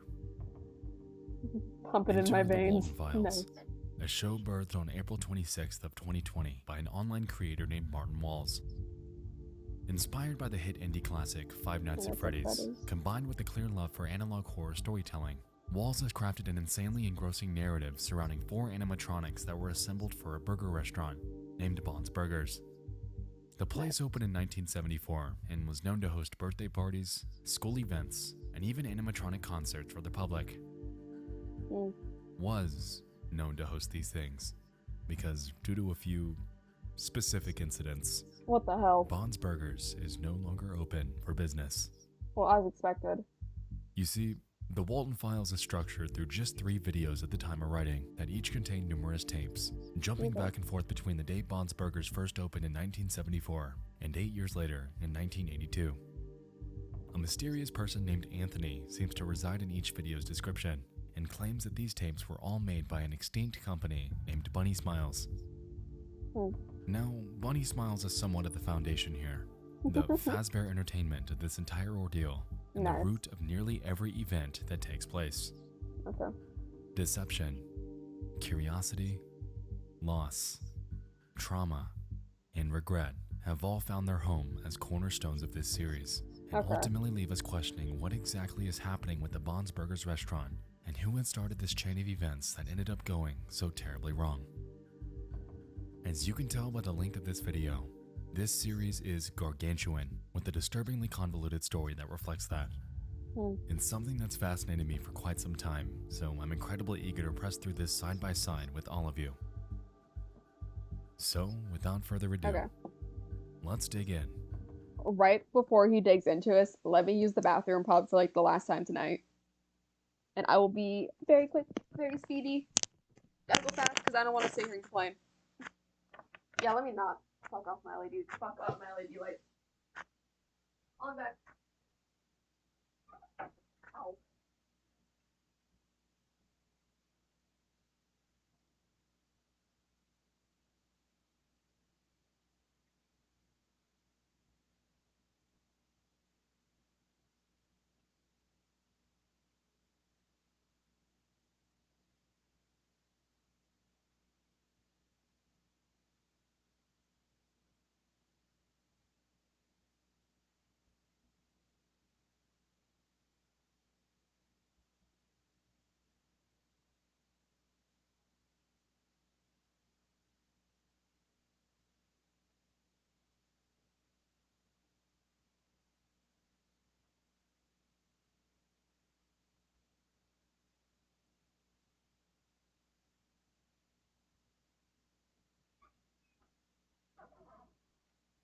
I'm back.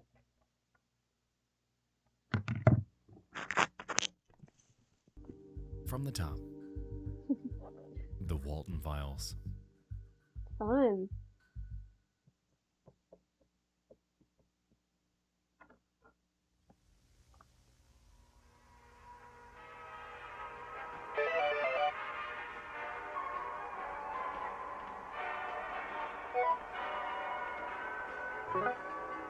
That's cool.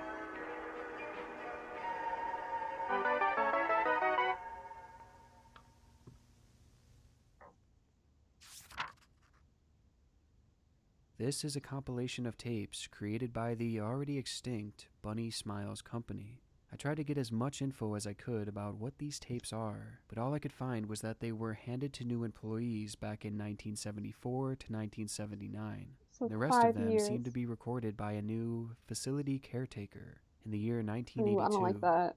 Hopefully I can find more soon. Anthony.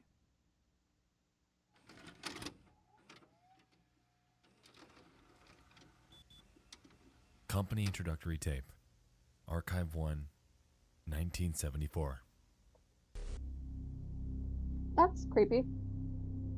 Serving as the pilot episode for the Walton Files, the first archive within this company introductory tape understandably takes a more direct initial approach at introducing you to the main cast. Okay. And yeah, that's all it is. Just an ordinary employee training video. I don't like that. Yep.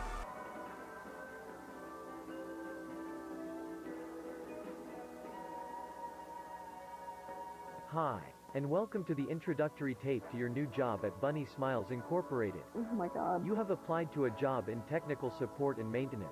What does this job particularly mean? It means that you, amongst other employees, are the one who will take care of creating a magical and fun experience for Bond's Burgers. As we've established, this first employee training video seems to have been created sometime in 1974. We're applying for a job in technical support and maintenance, and so far, it seems legit. After this brief introduction, the video goes forth to introduce us to the Bond's Burgers main animatronic characters that make up a group called the Showstoppers, consisting of the eponymous Bond the Rabbit, Shah the Lamb, Buzu the Ringleader, and Bani the Other Rabbit.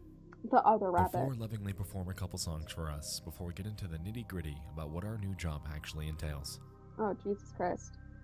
Perfect. Band made by BSI to entertain children. As a technician, you'll be given the role of a facility caretaker. Around this fun and magical journey we'll work on certain tasks, such as cleaning protocols, Robot maintenance and repair. I and don't learning like how that. to use BSI technology. But first, here's a message from Jack Walton and Felix Kranken, our beloved founders. I don't like those faces because that reminds me of In the BSI, the most important thing to us isn't reminds the me of money the or one the ratings. Finance of The Freddy's most things important thing to us is that where you they have a show wonderful like the experience pictures of the while working with us. animatronics. That being said, And with you- the they, Bond's Burgers Bonnie attacks restaurant the getting guy. opened in a few weeks, we're looking forward to achieving this dream with you. Wow.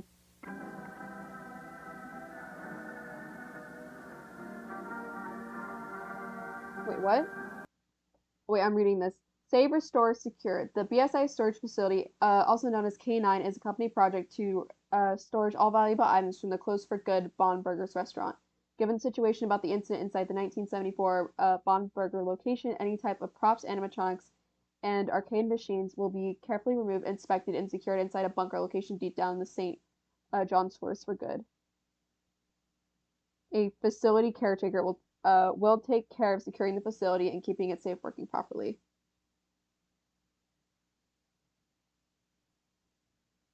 What the fuck?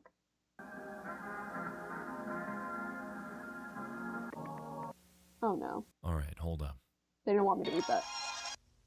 Yep. 1975, closed for good Bond's Burgers restaurant. This video seems to have cut to an information catalog from a year later, giving us some insight into the fate of Bond's Burgers. Okay, so it jumped to a year. Before we get to what's new though, I wanted to back up and highlight something that stood out to me. That photo of the founders seems oddly uncanny. Yeah. I can't quite put my finger on it, but with Jack Walton especially, something definitely seems off. Anyway, that I catalog literally houses a seems ton like it of reminds information me and of the context Five Nights at and Freddy's appears to read the videos following. that were fan made. So I forgot what they're called, but there's a video of where someone is teaching Toy Bonnie of if they're like a child or like killer. And it goes through fine, and then he picks up the last photo and it's a purple guy. And Bonnie attacks the guy and he freaks out and he leaves, but then at the very end, I think it says like killer, and then it shows like normal purple guy, and then it shows what the animatronic saw, and it's so creepy. I forgot what it's Save, called, but I restore, secure. The BSI storage facility, also known as K9, is a company project to storage all valuable didn't items realize we from were the gonna read closed all for this. good Bond's Burgers restaurant.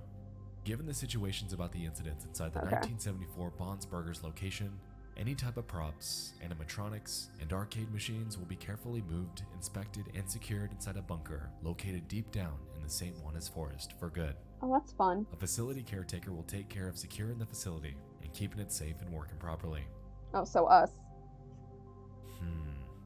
Considering the fact that the initial role of the facility caretaker was to keep the restaurant clean, maintain the animatronics, and to learn BSI technology, I find it strange that they're now in charge of securing this top secret facility in order to keep it safe.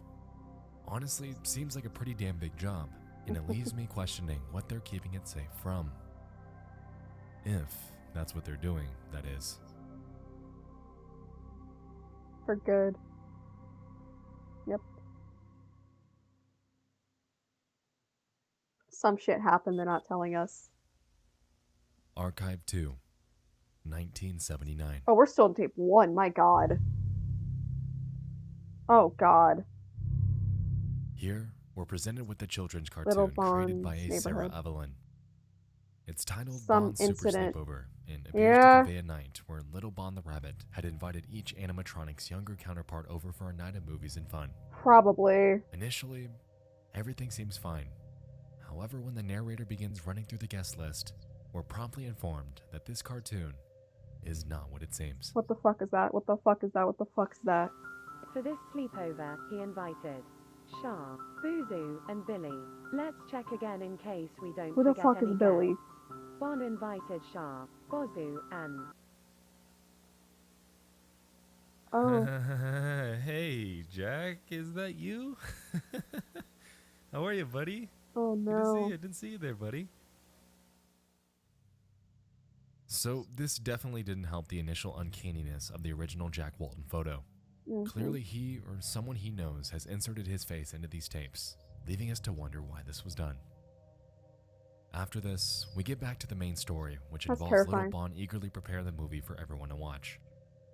Weirdly, the VHS has that same creepy Jack face on it, and when it actually starts to play, the TV merely shows the text, "Let me out of here." Interestingly, if we take a look around the TV set, we can notice something suspect. There's A a bottle with the name Sophie Walton, Walton written on it. This will be important later, Oh so let's keep this god. in mind. Later on, everyone heads to bed. We're able to observe each character snoozing away. However, Little Bond seems to be awoken by something, Of course. making noise in the middle of the night. Of course. That is fucking terrifying. Oh my god. Are we about to witness someone get murdered?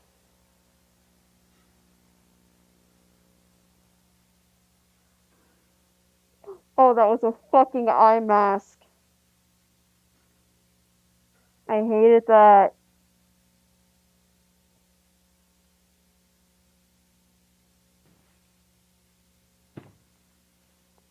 No. I don't like that. Are we about to witness this rabbit get fucking murdered?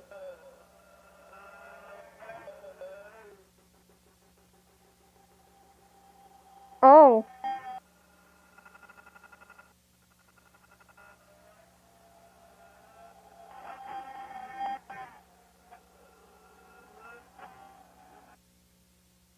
Oh.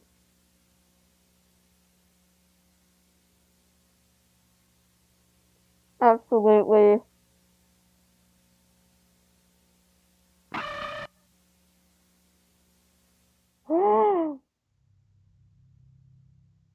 Alright, so it seems that Little Bond glitches into a cartoon depiction of Sophie Of Walton, Sophie. the girl whose pills we saw earlier by the TV.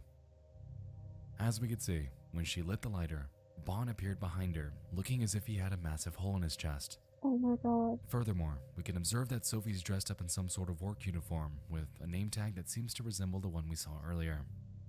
This hints at the potential of Sophie being an employee of either Bond's Burgers or Bunny Smiles Inc. Considering the fact that she seems to be Jack Walton's daughter, then it would make sense. Jesus Another Christ. thing I'd like to highlight was that missing poster, which confirms two things. One, that the image from earlier during the guest list indeed was Jack Walton's distorted face. And two, that something happened to him, leading someone to litter his photo throughout these tapes. Yep. Also, while the missing poster date is illegible, the captions confirm that the date reads June 11th, 1974, meaning that his disappearance occurred during the same year that the Bob's Burgers restaurant opened. Oh, Could that's... this have been the incident that caused its closure? Considering that he was one of the two founders, it honestly wouldn't surprise me. Jesus Christ.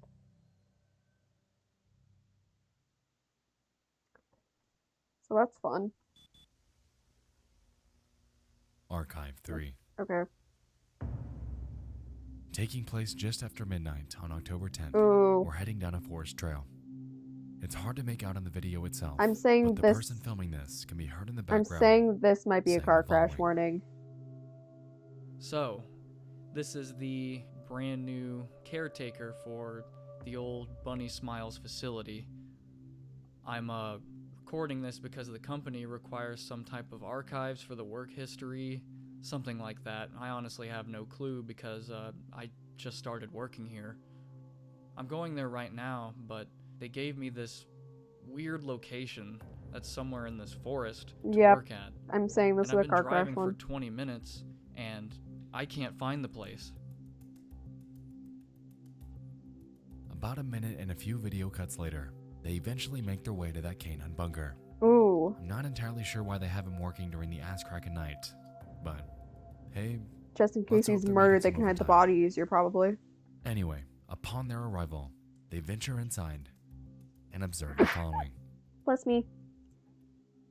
Oh no. Chris told me this place had been working since about 78, 79. Oh, Jesus Christ.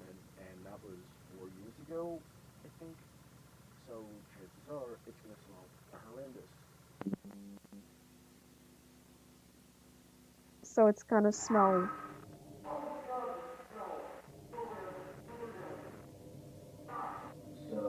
That's not sewer, I don't think.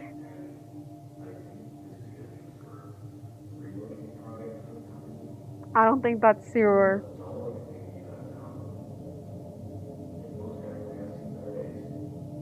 There's the hole in the chest that we saw before.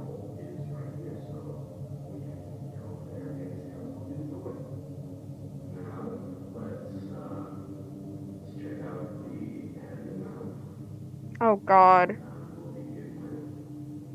You think these did something to Walter? Probably.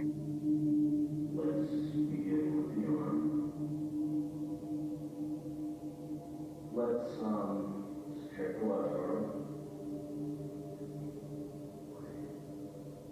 Yeah, the left arm. The left arm. Oh, yep, there it is.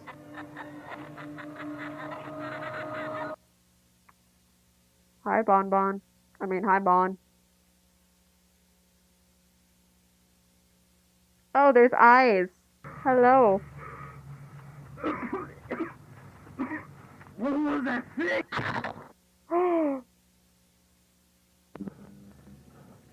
Oh, there's eyes. Someone's dead.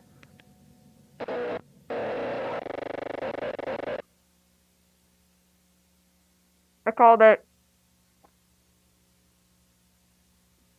I can't feel him. Yeah, he did. He did. Brian Stalls. Okay, so Brian is dead. And I work as facility caretaker, the job that we have.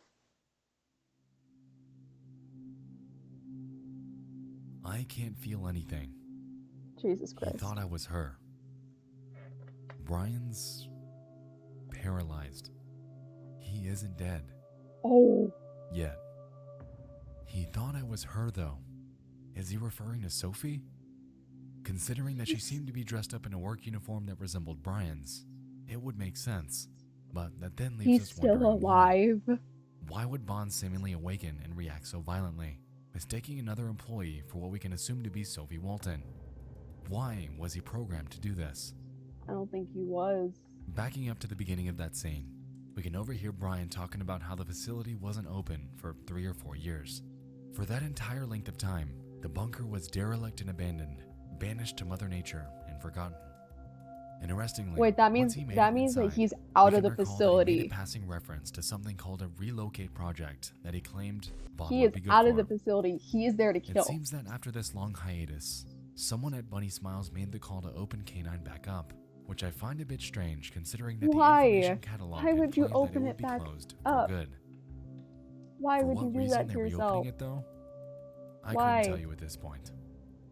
Are you What I stupid do or know something? is considering the fact that Bond had chased Brian out of the facility, eventually catching up to him, mangling his entire body, and leaving him for dead. This so-called relocate Oh project my God. just might be the worst idea that Bunny Smiles has ever had. Oh my god. Okay, so we have At someone least- paralyzed. As far as I know.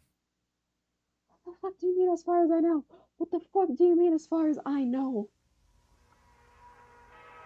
Oh good. The fucking upbeat jazz music. That is tape 1. That is tape 1. So we have someone paralyzed and we have a Bond out of the facility. Hello, Gucci. I'm gonna be petting you constantly for reassurance. This is another compilation of tapes from Bunny Smiles Incorporated. I was able to go contact from people one to via another. forums Yep. and threads that have some information on the company. These tapes revolve around some relocation project that was being executed during the late 1970s. A BSI ex-employee mentioned that the tapes were really private and only a few people had copies of them. Once the company vanished in the early 80s, all tapes regarding the project were banned and destroyed. These are super rare, and I'm really lucky to have them. Oh, Anthony, you're dead.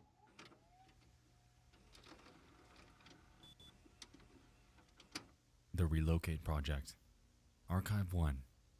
July 2nd, 1978. Oh no. Hello.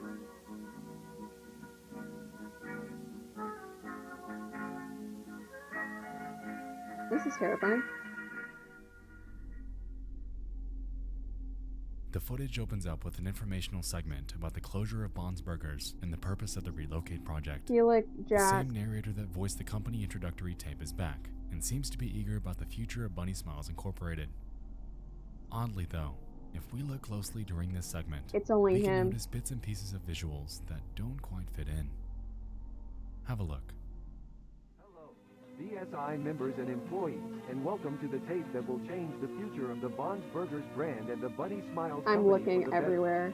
That's right. After 4 long years of legal paperwork, Legal- we finally decided to use our backup plan, which we created after the tragic closure of Bond's Burgers back on Relocate, July 20th, storage. 1974. Ladies and gentlemen, we now present to you the Relocate Project. But before we go into details, we want to greet all the new Bunny Smiles employees. With the company greeting out of the way, let's start analyzing the Oh, Relocate God. Project by checking what has happened ever since the closure of Bonds 4 years ago. I don't think they were supposed to As see many that. of you might have known from previous tapes, our beloved entertainers were safely secured in St. Juana's storage facility some months after the restaurant's closure. Securely, one of them is out. Later on, a I good missed amount that. of business opportunities appeared, such as books, merch, animated movies. Of we course. even got a TV show. That's when Felix Kranken had the brilliant idea of restore and reprogram the robots of Bond's Burgers with the purpose of relocating them in a new restaurant that would be opened in a not-so-distant future. A pretty smart plan, right? Making No. enough money to eventually reopen the Bond's Burgers restaurant is no doubt a brilliant idea. No, it was not. So let's give it up for Felix Kranken, a man with not only a giant brain, but also a giant heart. There's a face, there's a face, there's a face, there's a face. So clearly Jack Walton sunk his little tendrils into this tape as well, interrupting what seems like a self-aggrandizing segment about Felix Kranken. Admittedly, this does appear to be symbolic, especially when we consider the fact that earlier, Felix was labeled as the founder, singular, with Jack cropped out of the original photo that the pair had taken together. To me, this notion combined with the aforementioned 4 years of legal paperwork makes it seem like there might have been some bad blood between the two after Of this course, so-called there's incident always that occurred bad back blood in between two 1974. founders. Further supporting this is the fact that when the Bonsburgers merchandise is being shown, we can spot a VHS about the disappearance of Jack Walton hidden behind the others. I And didn't if we see head that. back even further to the file section, we can spot something a bit odd. You see it? What? It's cut off and hardly legible, but the words on the file box appear to read, "Jack's still here." Oh, I had my subtitles in the way. Seems a bit deliberate, doesn't it? Yes. Given that Alex these were on my desk. so-called internal company tapes, that means that someone within Bunny Smiles knew something they probably shouldn't have when they were putting this footage together. It's probably So what actually happened to Jack?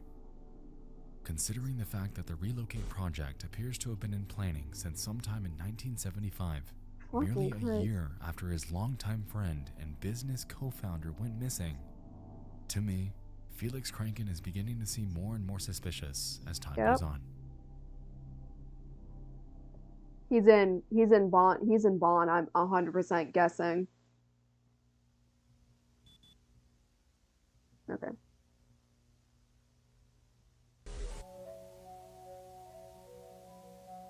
No, I don't like this. I don't like facial. Model use Banny. Jumping forward a month, we're greeted with what appears to be an internal company tape regarding animatronic reprogramming. Banny appears on screen, and for this example, is used for these tests. The video initially shows their mouth opening and closing, with captions claiming that this is a so-called pre-relocate feature that requires checking since reprogramming could have affected this. Afterwards, they move on to a new Relocate project exclusive, which involves blinking. Ominously, the captions claim that employees would always need to keep their eye sockets clean, which I find odd considering that they're mechanical. If I'm a founder and you put me inside of it. With what we know so far about Bond and what he did to Brian Stells, I do wonder if Banny's alive per se, in the same way. Like, he is covered in blood. Anyway, after this brief test sequence, a distorted face becomes overlaid onto Banny's head, implying that they're either representative of a human counterpart or that someone's locked within her somehow. Once this brief section passes, the video cuts to a top-down view of what appears to be the inside of Bonsburgers, showing Banny helplessly trying to escape. Oh no. The mighty rabbit needs to get out. The mighty rabbit needs to get out. The mighty rabbit needs to get out. The mighty rabbit needs to get out. The rabbit is starving. The rabbit is starving. The rabbit is starving. You're gonna starve a child?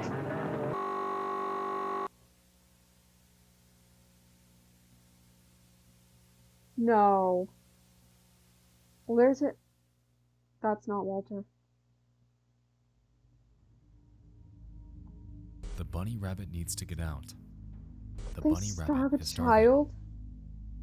Starving for what? At the end of that entire sequence, we were greeted with a shrouded missing persons poster. After brightening it, it doesn't appear to be Jack's, but that of a Susan Woodings. Yeah. The missing date's hard to make out, but it appears to be on the 30th of June in 1974. Did they starve her and put her in a suit? So, 2 missing posters and 2 animatronics that appear to be alive. Oh my god. She's in that suit. There's people in those fucking suits.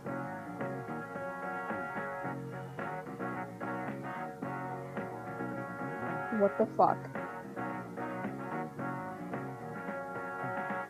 Absolutely. What, has anyone else noticed?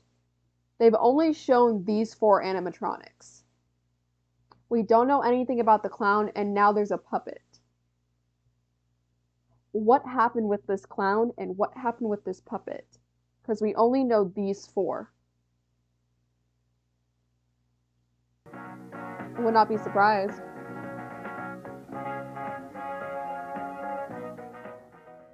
And so we make our way to the new, updated, and revised technical support tape made specifically for the canine facility. Great. Shaw the Lamb is our host in this one. Thank and God. states that she'll be taking us through an orientation and area tour inside the bunker. Welcome to technical support. Today we will focus on the area tour and orientation Excuse inside me? K9, the Bunny Smiles storage facility.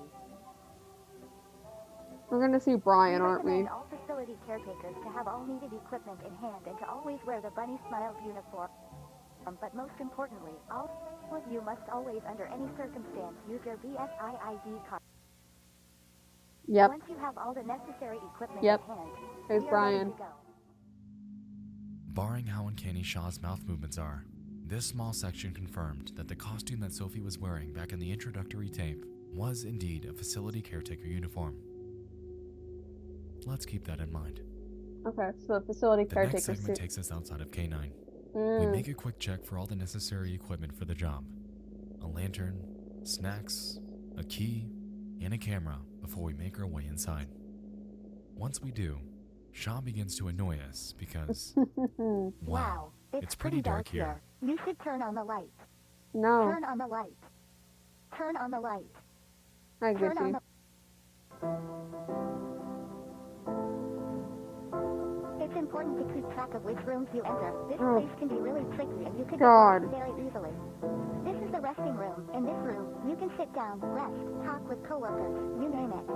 Remember to always keep this room as clean and organized as possible. A clean environment helps to get tasks done faster. A dirty Oh, environment God. only makes your job harder to get done. What's gonna follow up? Of course I called it. All right, this is the main hall of the place. In front of you, you will find 3 doors. These are storage areas. Okay. The first door is used to save any kind of cleaning items and supplies. Those look like The second shoes. door is used to save a kind of prizes and merch that was available in a Bond's Burgers restaurant. Okay. The third door is used to hide... The third door is used to hide what, Shaw? The dead bodies. The bodies? Yeah, anyway, so that silhouette? You saw that too? At this point, we have no context or clues about who I that like could how be. my instant reaction was let's to keep the them in mind. bodies. Because of course I would.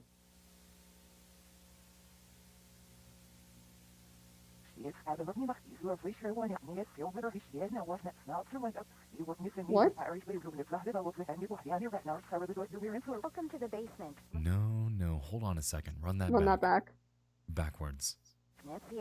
Rosemary would go to the restaurant every night hoping that his beloved husband would reappear after being missing for weeks, but no response until one day she heard a voice saying, "I know where she is, Rosie," coming from the backstage. Interesting. God. Given the context, it's a no-brainer to assume that Rosemary is Jack's wife. The ending to Okay. that quote, though, implies that something lured her backstage. But what? Welcome to the basement. You can Right also now, see you that are in the something main went to the storage door area. before it As you can started. see, this is the room where we storage more important items such as stages, tables, arcade machines, and birthday props. Something's Now, in that please door, by the follow way. me to the next door. What? In the Bond's Burgers restaurant, remember to avoid touching or shining lights at our robots unless you are a facility technician. Now let's move on to the next room. Wait. Do not shine a light. What? How odd. I remember we visited this room already.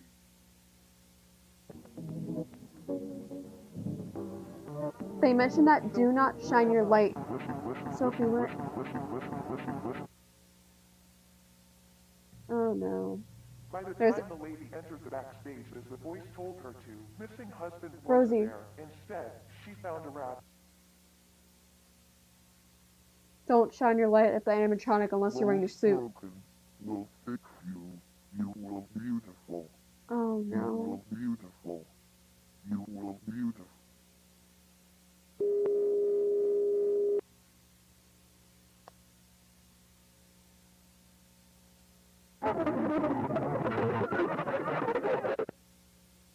When she woke up, she looked beautiful, No, she's Rosie. but on the inside,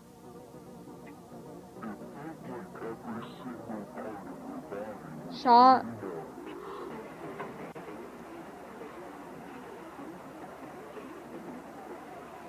Shaw is Rosie.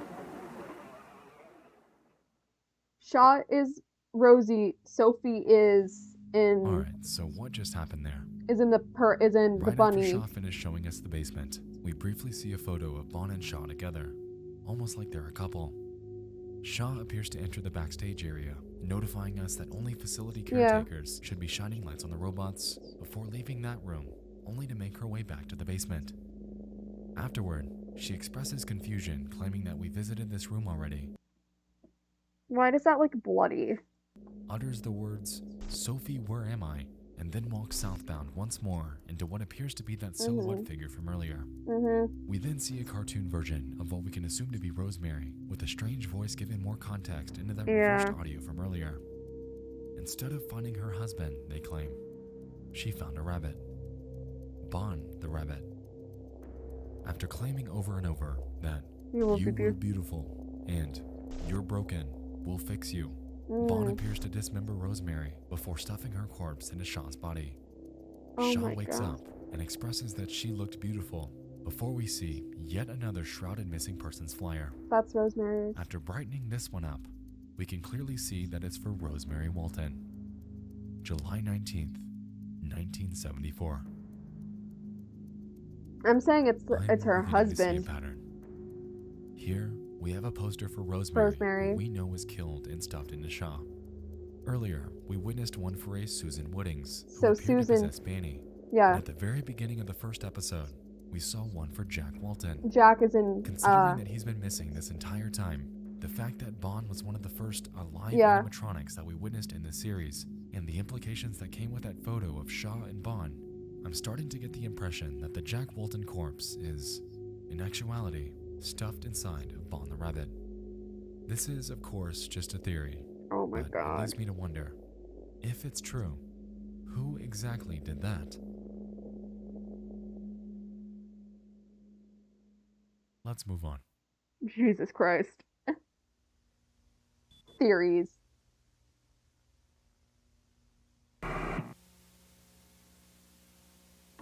The following footage was recorded during July 1978.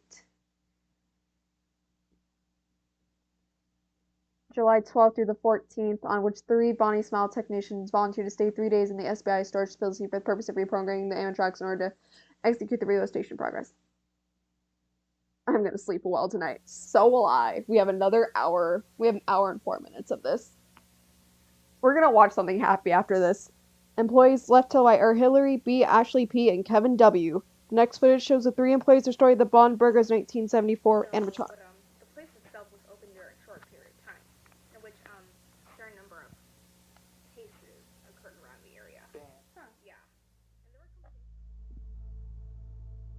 There's so a this darkness. fourth tape involves the experience that 3 facility technicians had during a 3-day stay at K9.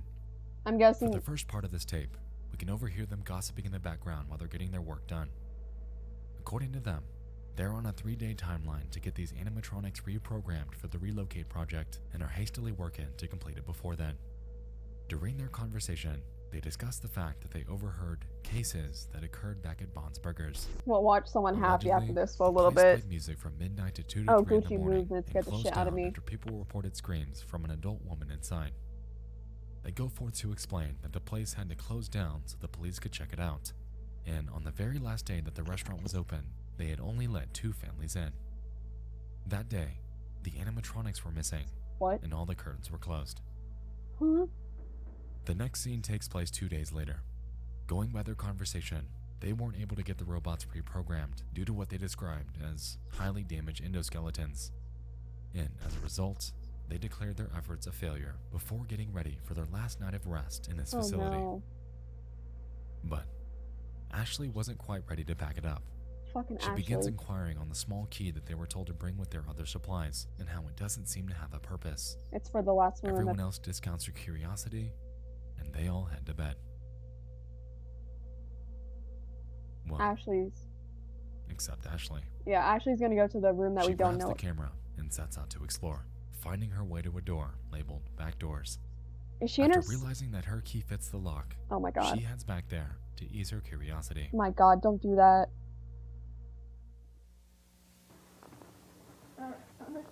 This is bigger than I thought. Yeah, there's the 3 doors. So I'll just try and peek around doors and see what's inside. There's 6. There are a ton of empty rooms with boring stuff. I came across this door, which was open. Kind of weird. Scrapped. Anyway, this room seems to have some spare endo pieces, and from the looks of it, some unused animatronics. White girl, definitely white I girl won't go into blonde. detail about what I find, since I'm in a rush, of course, and Okay. this room number 26 or 27, I think. As you can see here, there are some spare heads. Jesus Nothing I Christ. to be on. Oh no. This is the last door. I've never seen this clown thing before. Like, there's absolutely no way I'm getting close to that thing. It's gonna I'll get close to probably you wait till though. you guys see this video and come down here with me so we can take a closer. Oh shit. I found this. I'm pretty sure that clown thing had a cassette player installed. Oh So I guess I'll no. have to be brave and try and see what this whole thing is. No, I run. don't really know why this dude has a cassette player thing installed. But my guess is that it's used for birthday parties. Like, What is that coming out of his eyes? tape or something? I don't know. But we're about to find out. Oh my god, Ashley, you dumbass.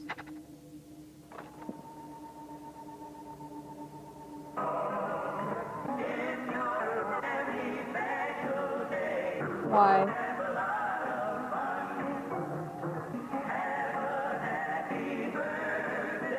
It's gonna trigger the rest of them.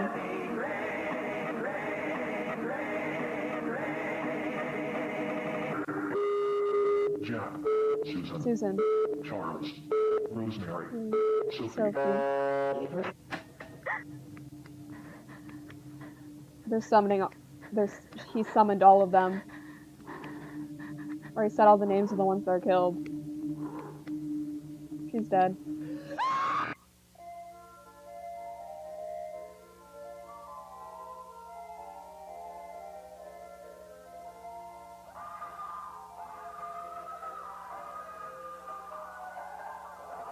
Those are their heads.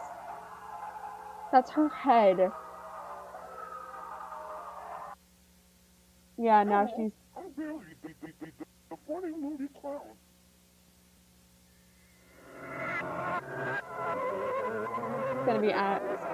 It's Ashley.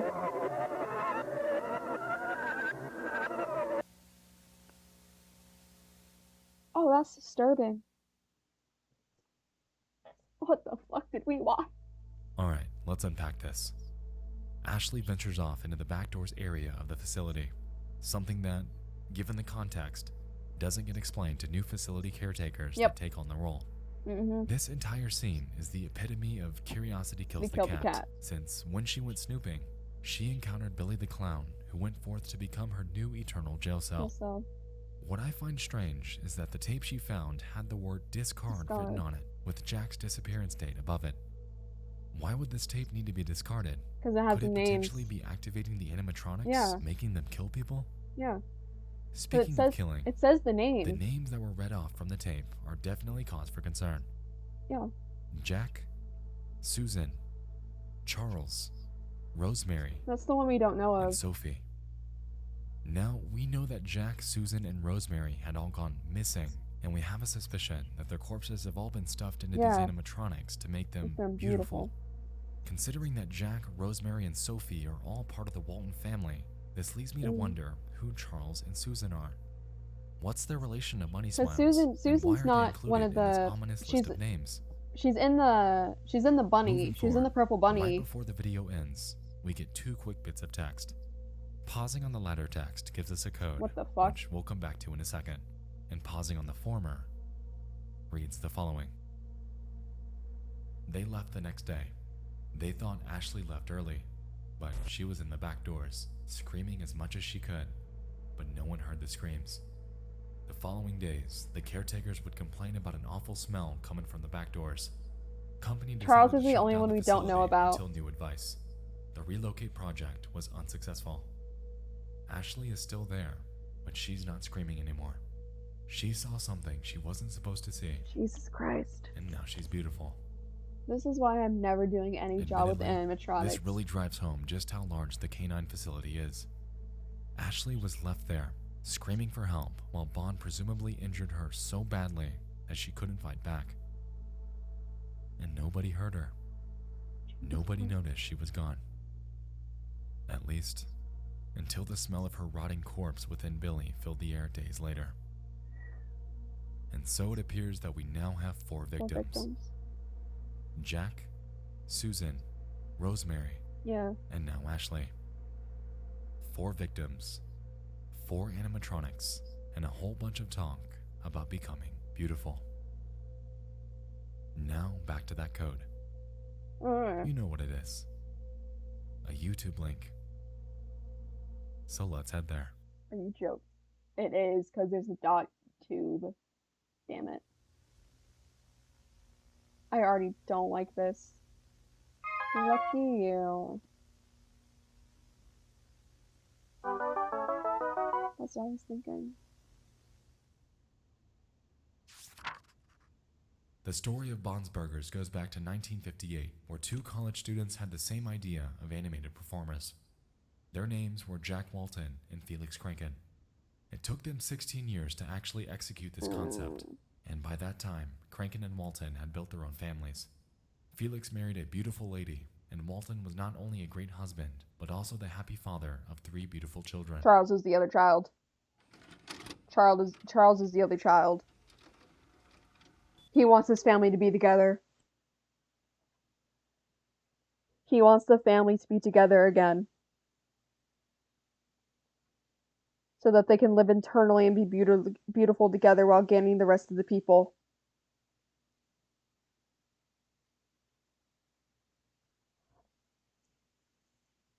Fuck me. My brain just Lucky went You rapid is a fire. bit easier to follow than the others. It's 1 tape with 1 archive. Fun. I already hate. Come join the party. The video opens by showing us various dates and highlights from Bond's Burger's short tenure. Thank God. The opening day is shown to be on the 28th of June, with the first birthday party hosted just 2 days later. Days later. Interestingly, this is the same day of the month that Susan Woodings went missing. So Anyway, the video then shows us the dates of the final Bond's Burger shows, followed by the actual duration that the restaurant was open. It was only 22 days, not even 1 month before it was shut down. Holy Also, shit. it seemed to open 17 days after Jack Walton went missing. A So bit 17 strange to open days. after your co-founder goes missing, isn't it? So co-founder's Moving missing. forward, we can then see that the restaurant was boarded up and abandoned by Halloween. Susan. And by January, the canine facility was in full force. Susan's already gone, so she's I don't know in. about you, but the construction of a top secret bunker in the middle of the woods seems like it would take longer than 6 months at maximum. Seems a bit like this move was pre-planned. Yeah. But hey, for all I know, Bunny Smiles could have had this facility in place already for other purposes. About midway into the video, we can observe it cut to the day that Jack went missing. Uh-oh. A voice greets us and states the following. Hi. You must be so confused about what you saw. Don't be scared, my little bunny. Answers will be given eventually, but don't try to solve this puzzle only with the pieces you have so far. This is only the beginning. What? For I'm going to tell you a story of broken people, beautiful people. It's He Jack. is so sorry about what he did to them, but there's nothing he No. can do. Remember that. Safety and pills, Sophie. What? Safety and pills, Sophie. Safety and pills, Sophie. Safety and pills. That's Jack. Safety in pills, Sophie. Strangely, this voice keeps repeating that exact phrase while the video cuts to prior death scenes. On top of this, if we fast forward to the very end, we can observe a message to Sophie herself. They will see you soon. Given all these direct messages to her, it's beginning to seem like this tape might have been made for her. Considering that she was Jack's daughter and is confirmed Oh, to it's have Jack, worked for yeah. BSI at some point in her life, maybe she witnessed something she shouldn't have, like Bond gruesomely murdering someone. Because of this, we can assume that she may have obtained a prescription somehow to make her Yeah. feel safe. Whether that safety Yeah. is to help her cope or to forget it entirely is to be seen. But perhaps we'll get some more context later on. Yeah, because I was about to mention the pill bottle, but he did it. Nextpa did it for me. I just wonder why they're so prevalent.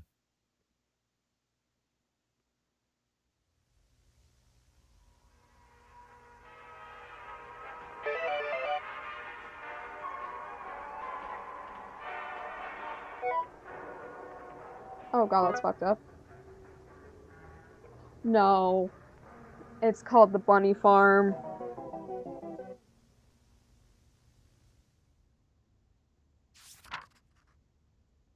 Hey, long time no see. The following footage is about a 1980s video game created by the company. The reason it took me so long to get this footage was because the game never really released to the public. What the and all fuck? footage available was from the beta version. During October of 1982, a few Test Bunny farm machines were distributed around Brighton, Michigan, and this footage was from the arcade machine sent to the Enfront Hotel. The two girls playing the game seemed to have lived there, but the weird thing about these machines was that all the footage from the game was recorded and then revised by BSI technicians Oh, to see no. if the game was ready to be published.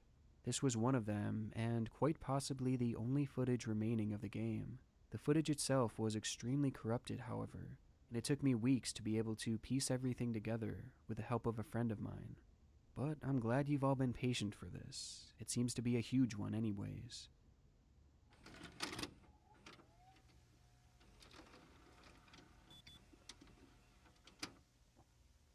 October. Bunny Okay, so. Farm. Jesus Christ. What does that say? Okay, so there's Ashley.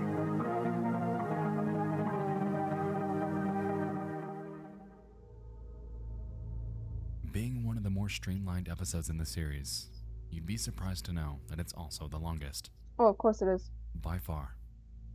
The video opens up with the company introductory tape intro sequence, followed by numerous cuts to various points within the Walton Files series. Fun. Strangely, we can see a sad girl overlaid onto this footage, and if we look closely, we can also spot a brief news sequence from a Local 57 Nice. about an incident that occurred in the St. Juanas Hell forest. yeah. The same forest in which Brian Stells was left for dead by Bond. Local 58 reference right there. After this, we're notified that the photo of this girl is Sophie, before we see that of another named Jenny Letterson, Oh, and the no. date this footage was taken. Okay. Interestingly, this was merely It's 5 a days reference to after it. the Brian Stells incident, making it the most recent footage in the series thus far. It's The a game 50. It's launches. a Local 58 reference. Ginny explains to Sophie that the machine that they're playing on was recently installed in the basement of the building they're living in, What the Infern fuck? Hotel, and that it was just one of a few units that Bunny Smiles created for testing. Curiously, if we head back to the title screen, we can see that development on this game started in 1975, What the a fuck? year after Bond's Burgers had shut its doors. The Gross. exact reason why they closed is still mostly unclear, but I find it interesting that they proceeded with development nonetheless. Anyway, the two joke around a bit before Sophie makes a file and begins the game. Before she can actually play though, we can see a brief intro sequence that sets the premise for the Bunny Farm storyline. Apparently, a fruit festival's occurring, however none of the characters have any fruits around. Oh my god. He Luckily has a though, carrot. a Pete the Hippo has a barn full of any fruits you need, Oh and will no. grant you access to it if you help What's out that in the around background? Oh, those are children. Seems simple enough, eh? Let's see how it played out. It is horror, I'm guessing. Pete the Hippo. You know, something I like about the game is the artwork. I don't know why, but there's something about it that seems Sophie's talking. really familiar to me. Huh. Jenny and Right. Sophie. I should show you the controls so you don't have a hard time playing later on. Alright. Okay, so Okay. you use this thing to move around. Okay. And you use these buttons to interact with stuff. Yeah. Apples. Yeah, I've played this game for a while, a few days ago, and So here, Ginny explains to Sophie that the game's Jenny and super Sophie. unfinished. Wasn't Jenny hammering the home name its that was potential mentioned for before all of this? glitches With Sophie? and bugs. What the fuck? Strangely though, Sophie seems to be unaware of anything she's doing or who the characters even are in this game, which I find incredibly suspect considering that she worked for BSI in some capacity and is one of the founder's daughters. She's probably You would like think drugged that if her out. father were to go missing after having pretty substantial involvement with Bond's Burgers, that she'd at least acknowledge their existence. She's It's so like she drugged doesn't even know out. them, like she's forgotten everything and shut it out completely. That's what we call trauma. I just wonder if something might have helped with that. Medication and trauma. Interestingly, a few moments later, Sophie puts these suspicions to bed, making passing references to the pills that we've seen throughout the previous Yep. tapes. Yeah. Thing is, the pills have been making me forget a lot of Yeah. stuff from my teenage years and my childhood, and like I started taking them for a reason, but Ooh. I really don't want to think about it. Yeah. So her memory's confirmed to be suppressed, but that Thank opens an God. entirely new door of questions. Like, remember that phrase Shaw spit out in the Relocate Project tape? Remember how out of place it was? Sophie, where am I? Something lured her backstage. But what if it wasn't Bond? But Sophie. I don't think it would have been If we Sophie. think back to the company introductory tape, we can recall that one brief segment where little Bond lit the lighter and glitched into Sophie in a work uniform. What if this is what greeted Rosemary when she went backstage, meaning that Sophie Ooh. had a direct hand in her death?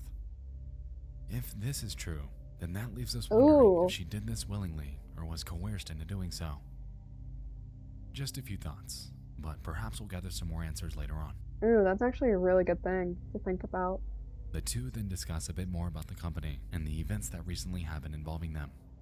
Ginny explains that a person named Brian had recently gone missing and how the case is similar to that Uh-oh. of this other girl named Ashley. So who met Ashley the and same Brian. fate. BSI? Bunny Smiles Incorporated. Have I heard that name before? Yeah, because you I mean, that company has been pretty. because you can even see right before Rose walks into the place, you can see a dark figure leave in the tape. relevant. So it's these past pretty. few It might weeks. be. Didn't you hear? What happened? Some weird rumors and shit. Apparently, there was this one employee. So she might have that been in the drove room. to some forest a few days ago, not too far away from here, actually.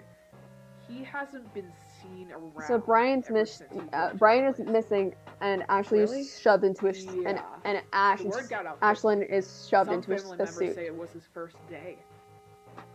Well, what's his name? Brian. Brian, I think. Well, I hope he's doing all right. Nah, my dude is paralyzed. Clearly, word's gotten around about these mysterious disappearances, and I find it strange that Sophie discounts it so heavily. I don't know, if I were to be playing a game that were tied to so many peculiar incidents, I'd be a bit apprehensive. But that's just me. After this, Ginny then claims that she needs to head out to finish a paper, leaving Sophie alone in the basement to Why? play the game herself. First, we need to get the party hats. They should be in the Basement. Good track. Now we need. Love this. That's clear even there. That's Ash. All right. How do I?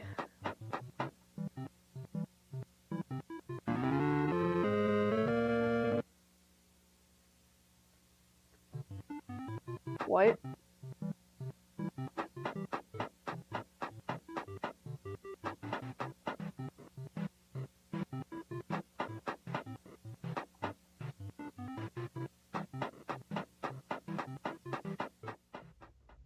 And so Sophie presses on, occasionally expressing confusion and apprehension at the glitches that appear on screen.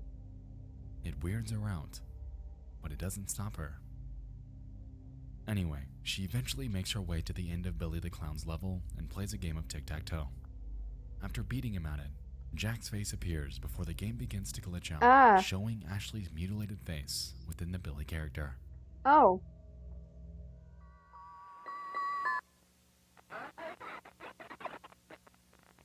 Jenny? What the hell?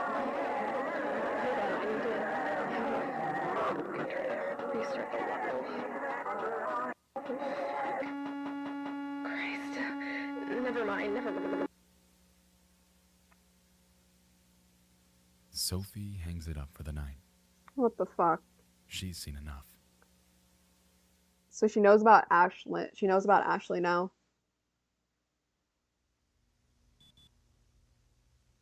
One night later, So it's a night later. Oh my god.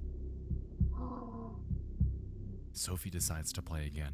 Oh my However, God. realizes that her save file has been corrupted by a third party. This screen proceeds to warn us that if we continue, then the machine could suffer major changes and This even a might jog her complete memory shutdown. back. Who knows? I don't think A so. bit tense, she agrees and begins to play again. This is just gonna bring back trauma. Her mood is almost a complete 180 from the previous night. Oh shit. And the game reflects that. Sophie goes forth to interact with the signpost that previously mentioned Pete the Hippo running the farm. However, this time, for a fraction of a second, we're able to read that it's been altered. Oh god. He promised to take care of the two kids during that day. He told the parents everything was okay. Oh no. It's sad that we can't really remember you, Sophie. What? But soon we'll be together. Forever and ever. Rest in peace. The two lovely red children. May 11th, Two children are 1962 dead. to May I get 2nd, you. 1974. August 22nd, 1965 to May 2nd, 1974. So 2 children are dead. It doesn't appear that Sophie actually read it because she carries on as usual. Oh thank god. But let's keep this weird message in mind. So two more children A are few dead. moments later, she begins Banny's game called Hippo House. Okay. The premise of this one involves rallying up the pigs that Banny mistakenly let out.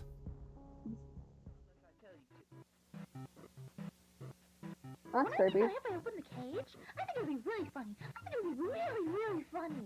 Yeah, I think I'm gonna open the cage now. Yeah. Okay, so Banny.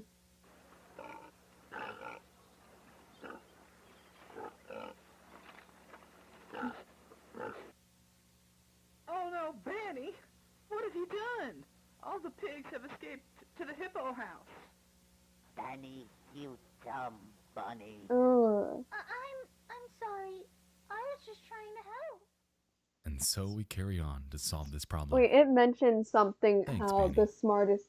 You bunny. That was a So Yubaka Sophie joke, continues, wasn't it? making passing references to the glitches she's been encountering thus far.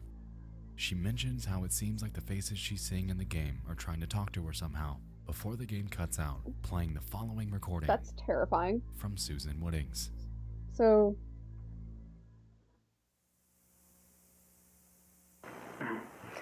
BSI Technical Support Audio Log Number 3, June 30th, 1974. Jeremy's birthday party finished an hour ago. I decided to stay and help the employees clean the place. This week has been strange, especially because of the opening. I find it weird that they opened the place even though Mr. Wharton disappeared a few weeks ago. she's I noticed. was doing alright. There's her Rosemary came in face. today and asked if we'd seen him around. I'm pretty worried about it. Felix seems very concerned and worried too. Anyway, the birthday party, yes. Everything went according to plan. This was the first birthday party in the restaurant, and I feel it turned out pretty well. 2 kids are missing. I noticed a few irregularities in the stage and in the audio animatronics. As the engineer and the person who basically built the animatronics to begin with, it was easier to notice these. Susan was the one who built the Especially animatronics. Bond. Something fell off. The limbs weren't moving properly. They looked stiff and odd, mainly in his right arm. Take a few more minutes to take him to backstage, just to make sure everything's okay. I'm the only one left. Chris left some hours ago, and Felix didn't even show up. I'll leave and close the restaurant when I'm finished. I'm sure it's not going to take long. Creepy. Oh no, we're playing as Susan now.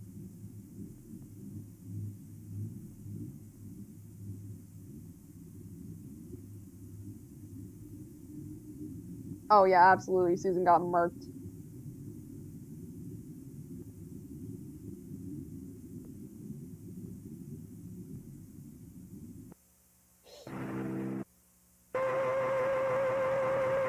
Ow.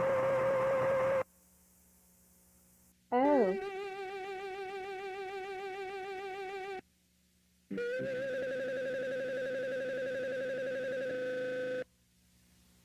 Oh my god. And 2 kids. Yeah.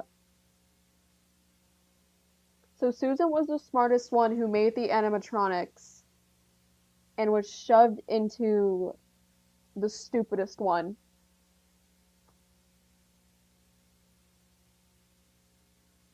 Oh my god. I can't read what that said.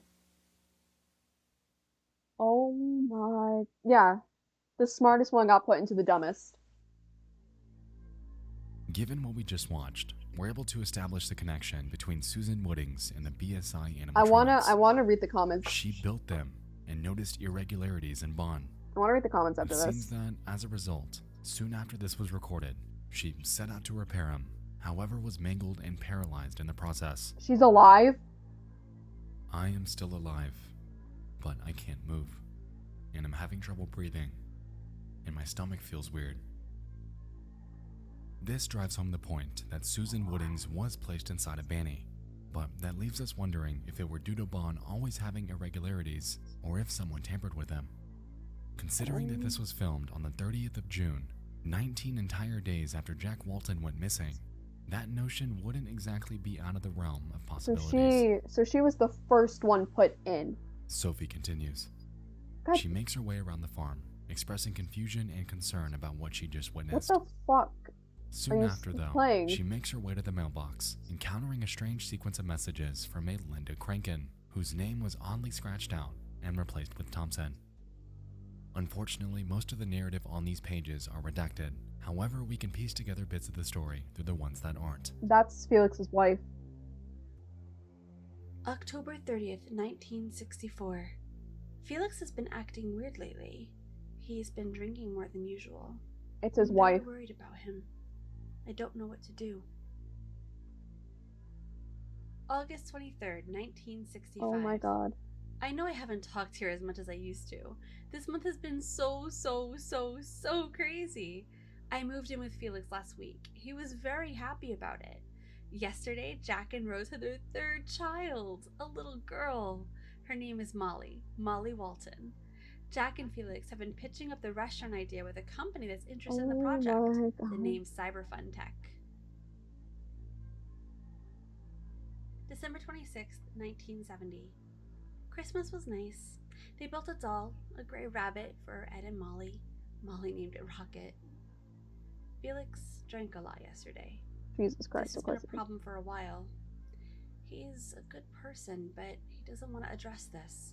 It's getting worse and worse, but he doesn't notice. He feels bad about it, but doesn't try to change. Yeah, no, this is Felix's wife. January 3rd, 1973. It's getting worse. He's so submerged with their project that he doesn't realize how much damage he's doing to himself, how much damage he's doing to me. He keeps going places only to drink. Sometimes he even stays at the warehouse for the sole purpose of drinking. He doesn't listen. He never listens. I don't know what to do. Oh no. May 2nd, 1974. I'm not even paying attention to the dates. Dear Felix, by the time you're reading this, I shouldn't be home. No. I know you're confused. Yeah, so Susan and Felix and his partner created the whole thing, but Susan made the animatronics. I'm confused too. Oh no. What you said to me last week hurt me a lot, Oh but shit. it opened my eyes. Hopefully, this opens your eyes too. Our relationship isn't healthy. It never was. Fuck. I'm leaving Brighton this morning. You're in the warehouse with Jack and the others as I'm writing this. Yeah. By the So time Felix you're and reading Jack this, made the whole idea. I'll already Susan be in a made the hurricane. I know you were busy today doing Jack a favor.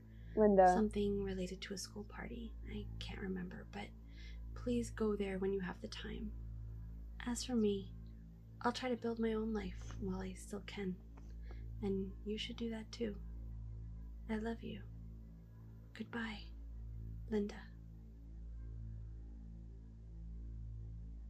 So Here, we gain our first bit of insight into the backstory of Felix Crankin. Yep. Someone we've had our suspicions about from the very beginning. As it turns out, he struggled with alcoholism, Here's the ultimately alcoholism. leading to the separation between him and his now ex-wife, Linda Thompson. On top of drinking, allegedly Felix was overworking himself, causing damage to not only himself, but to those around him. It seemed that, as an act of goodwill, he built a God. rabbit doll named Rocket for Jack's youngest 2 kids, Ed and Molly. So he Keep has these 2... names in mind as they'll be Okay, important so he shortly. has 2 other kids. Moving onward, Sophie eventually makes her way to Buzu the Ringleader's minigame, called Lily's Birthday. Oh no. The premise of this one involves winning matching minigames against Buzu to test the entertainment for the upcoming party. Sophie obliges. However, things don't quite go as planned.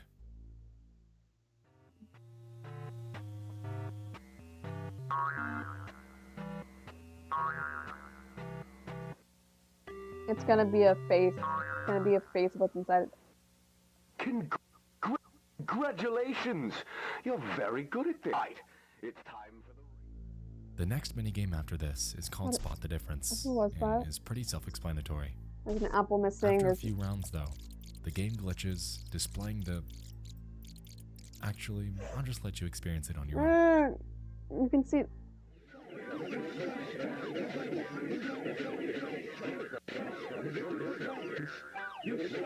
It's saying Jack.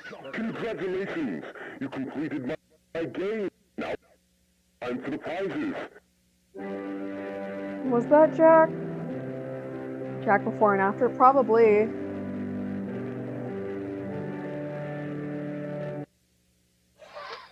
Missing 0714, missing 0714, missing 0714, missing 0714, missing 07. I don't like that. I don't like that. I don't like that.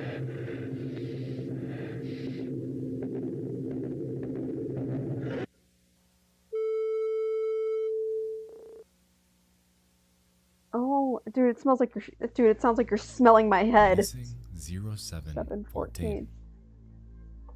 It seems to me that the face in that game isn't actually Jack Walton like I initially assumed. Oh no, it's Since not. for him, he went missing on the 11th of June, not the 14th of July.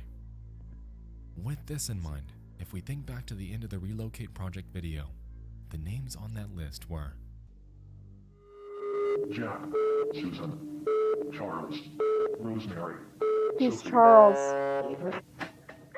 So we know that this isn't Jack or Sophie, and we also know that Susan and Rosemary's corpses are stuffed inside other animatronics.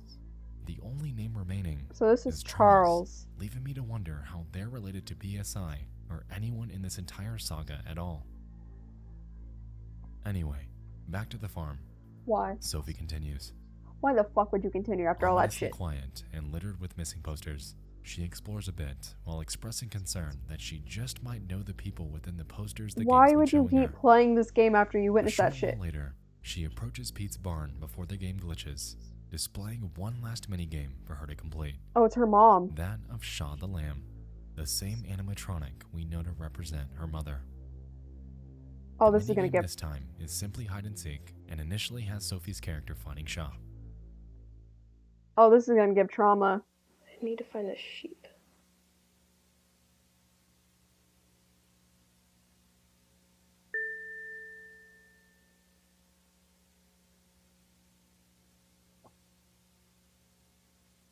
It's gonna bring her to a basement type After she area. eventually finds her, we can observe the game switch sides to where Sophie's the one hiding.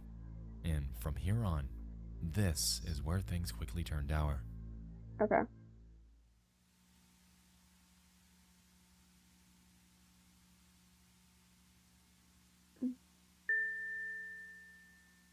Uh-oh.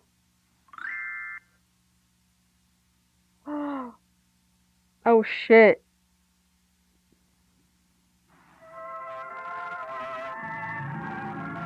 I don't think she intentionally meant to bring her mother down.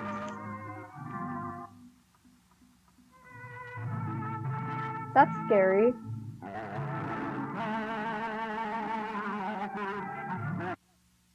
Am I still beautiful to you? Sophie. I know you found you. I know where he is, Sophie. Rosie. Follow me.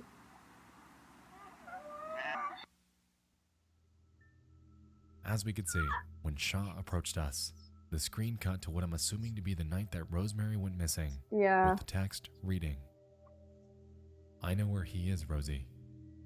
Follow me." Jesus Christ.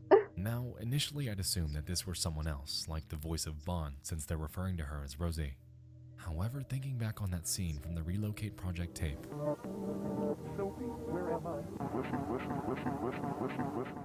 perhaps this text could represent the voice of Sophie.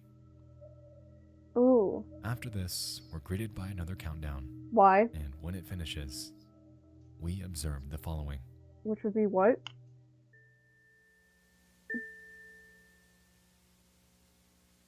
I would have pulled the plug on the game so fucking.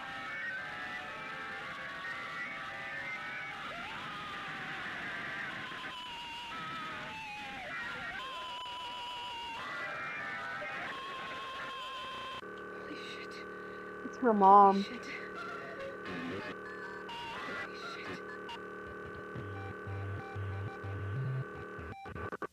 It's everyone that's dead.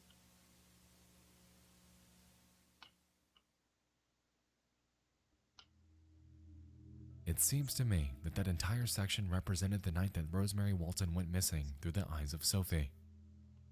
With the bloody Shaw animatronic right up in our face, screaming and pleading for mercy, it really seems like we're experiencing things in first person.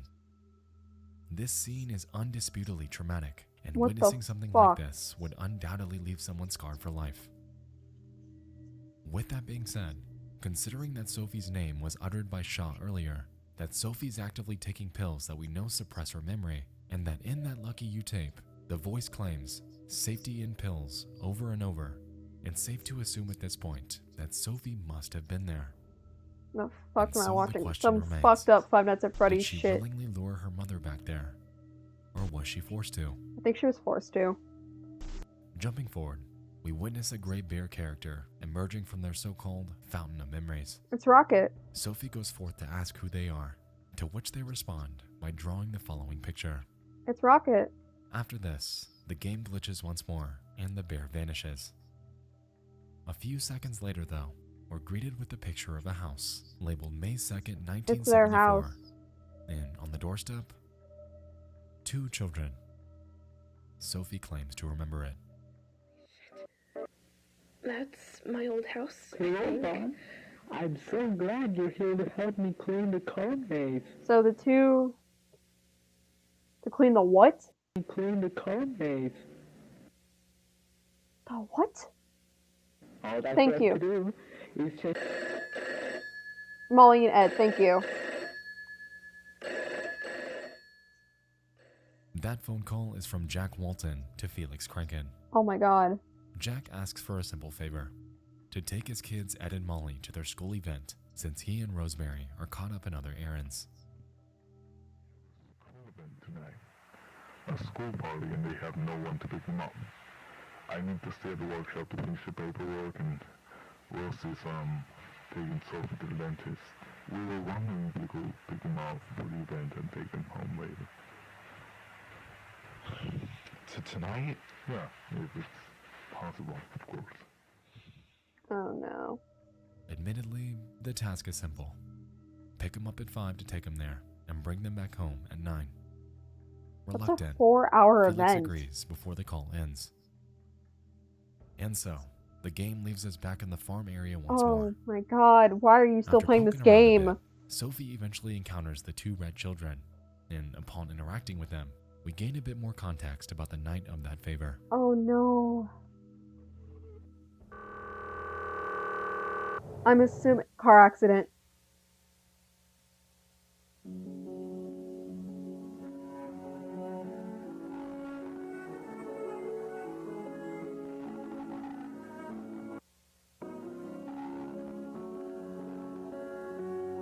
Rocket, so a stuffed animal.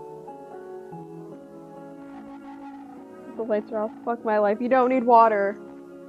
That's Ed and Molly. Her voice is distorted. That's Ed and Molly.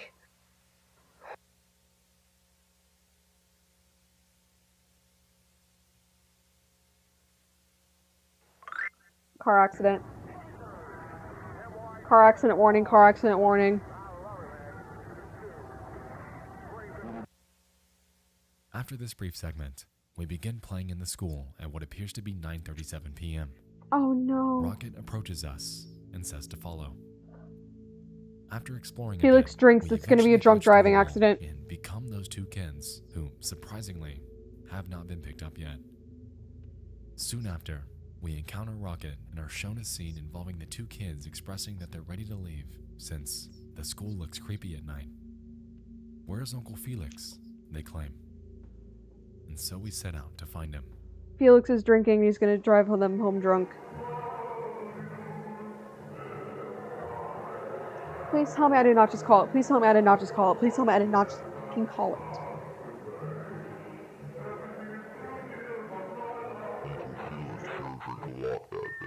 Yep. Oh, it's at a bar. No. It's a bar. Shortly after, I the scene called cuts it. to 9:53 p.m. and Accident. involves Felix and the two kids in the car. They inquire on getting home safely before pressing Felix about drinking before this trip. Are you drinking? The speed of the car picks up, with Felix becoming more and more erratic. The children forgive him for his behavior. However, ominously, the text on screen states that it's all your fault. Before the following takes place. It's a drunk driving accident. That's all your fault. It's Thanks, Molly. What is that? What is that? What is that? What is that? What is it in that?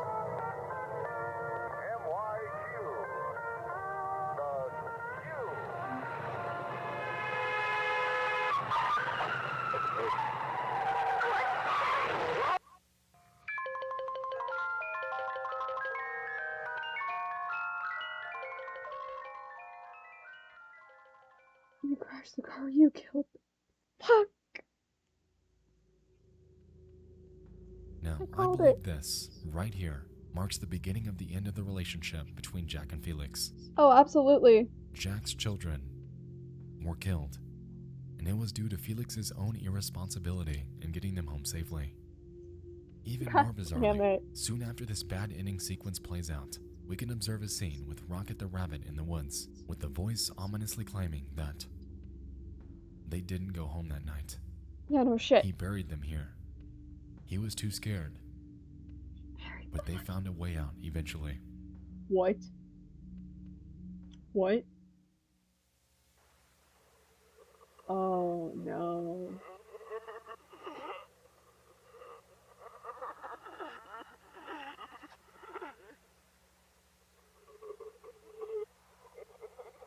They possessed Rocket. Thank you for the hug.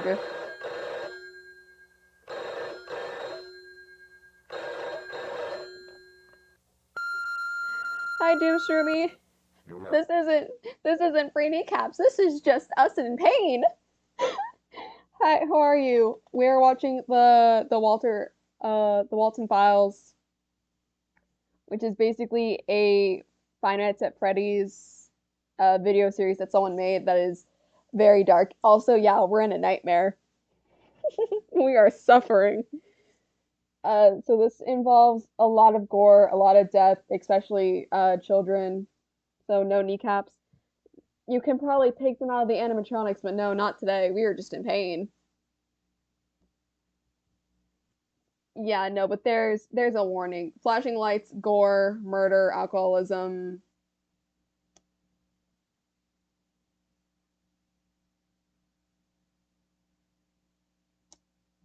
Yeah. So welcome to Us in Pain.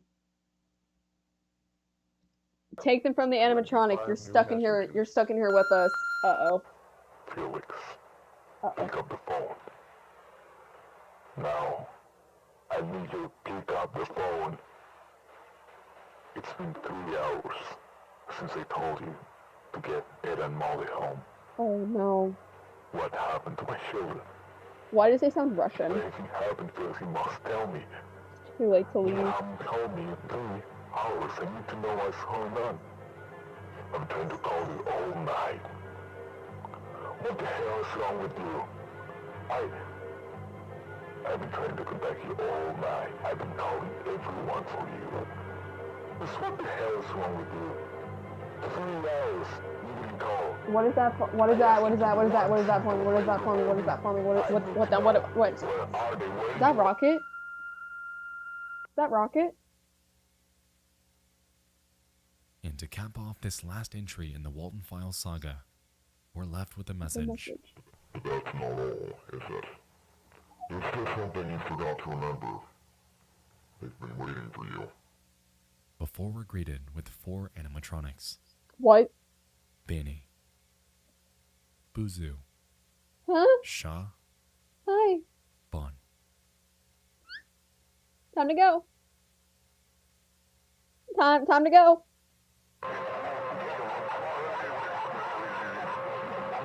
I wasn't kidding about the flashing lights. Oh my god.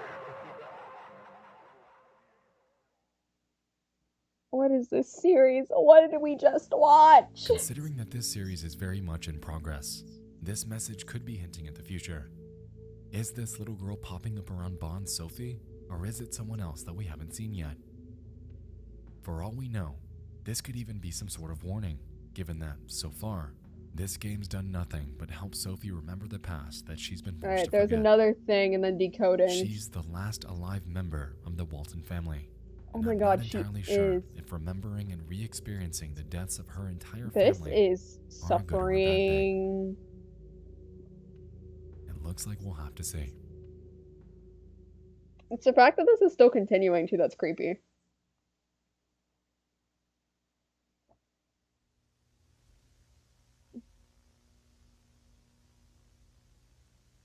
You found a hidden tape. A fucking nightmare fuel. We'll watch something happy before we end. We'll watch something happy before we end. In memory of Edward and Molly Walton. Ed and Molly died Thursday, May 2nd, 1974, in a fatal car accident. They were leaving a party made by their school to celebrate spring. Jack Walton couldn't take his kids to the celebration because of work. Oh my god. A friend of Mr. They Walton were would take 12 the kids and instead. 9. On the way back home, Jack's friend was driving in questionable conditions, thus crashing his car near the road next to the St. Juanis Forest. Instantly, both Edward and Molly's lives were taken. You will be remembered, our little And he angels. buried Our them. little red He children. buried them near that place. So he didn't have to fucking tell that he killed them. What was that in the background? What the fuck is that? Nope. We're watching this and then we're watching something happy. I don't care. Numerous dates. Oh god. We're watching something happy after this. I don't care anymore. What is this nightmare fuel? Now, you might It be is almost wondering the where 1 this hidden o'clock. tape came from. And conveniently, the answer's simple. It's almost the 1 It was o'clock. left in the Walton Files playlist on the Martin Walls channel, implying that it's canon. The Nice. premise of this one appears to be an audio archive of former events surrounding Felix Kranken, with the first segment taking place on April 15th of 1967. Oh yeah. In this one, we can hear Felix briefly and enthusiastically discussing Bunny Smiles and how he has a positive outlook for the company. You don't Following deserve this, we get one more from 1972, You don't get a explaining single how his company made a fucking- deal with Cyberfun Tech to continue You do not deserve a single fucking good thing to happen in your life. on with the Bondsburgers project. And after this one, we can observe one last audio log from May We're 2nd watching of something happy. I no 1974, longer care. the same day that Ed and Molly died in that Oh fatal car accident. no. Within this one, Felix expresses his guilt, contemplating on what to do. Oh god, his face.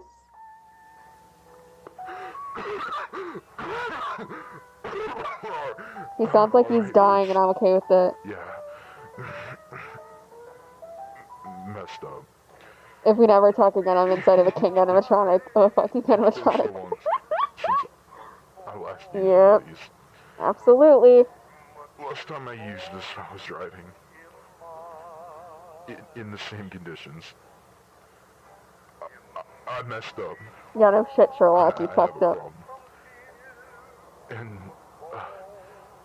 And this has been a problem for so long that Your wife can't left even you, remember. you murdered 2 children. Yeah, I kind of expected you to be. I got drunk. I don't remember most stuff.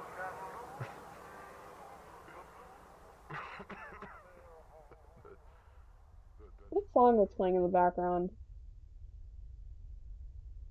And that, my friends, encompasses the entirety of the Walton Files. Thank God. Dark. Complex. Why? Disturbing. So, in review, this entire series appears to revolve around Jackson. Do you want to watch the decoding, or do we want to jump to something happy? Because this is probably just going to be a recap of everything.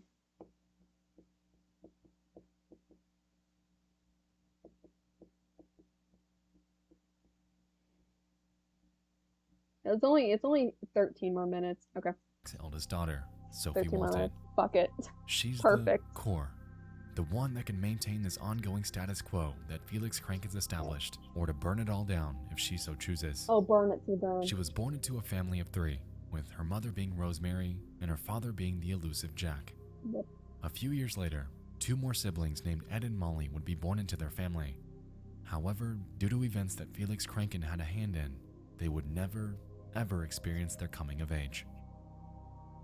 Felix was a family friend, someone that the Walton family could trust with everything, yet ironically, is also the main antagonist and the one that ended up killing all of them. On May 2nd of 1972, after being asked to do a simple favor by Jack Walton, Felix had become heavily intoxicated at that school party. As we know by now, due to this intoxication, the 3 became involved in a car accident that ended up killing Ed and Molly. Beaten up and unable to bear the weight of his actions, Felix decides to bury them in a forest, the St. Juanas Forest, in hopes of hiding his mistakes entirely.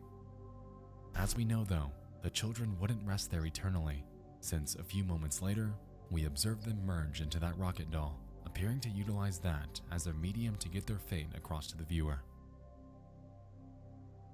1 month and 9 days later, on the 11th of June, Jack Oh, so Rocket is the puppet doll that we see that I mentioned. I was like, where is this doll at? Walton goes missing.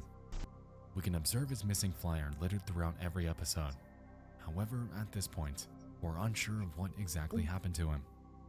We have our sneaking suspicion that he could be stuffed into Bon the Rabbit, but as of right now, that's merely a That's theory. what I'm assuming.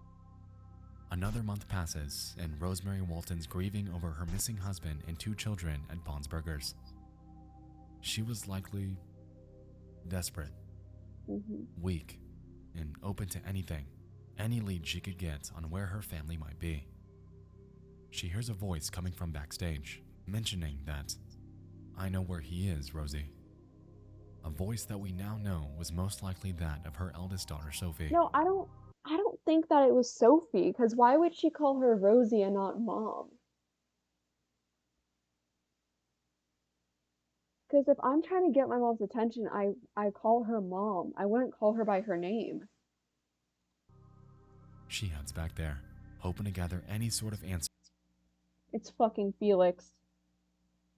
to ease her mind, yet is greedy. It's Felix. I'm calling it. It's Felix who called her, not Rosie. She becomes dismembered as some unknown figure observes from the side. This is Rosie. This is Felix. So I'm assuming that Sophie was with her mom, and she witnessed Felix dismember her mom and put her into a suit. Or possibly Felix / her dad. It appeared, at least to this silhouette, that Bond's actions were going as planned, as programmed, and everything was falling perfectly into place. But that's not to say that these actions didn't go unnoticed, since Bond's builder, Susan Woodings, had realized irregularities in Bond just 19 days prior. It's clear to us that he wasn't programmed to behave this way, and likely was altered in some form or fashion. Whether that was by Felix or someone else is to be determined. But there was ostensibly a notable change before Bon's Burgers ever opened. And so, Susan Woodings is killed because of her realization.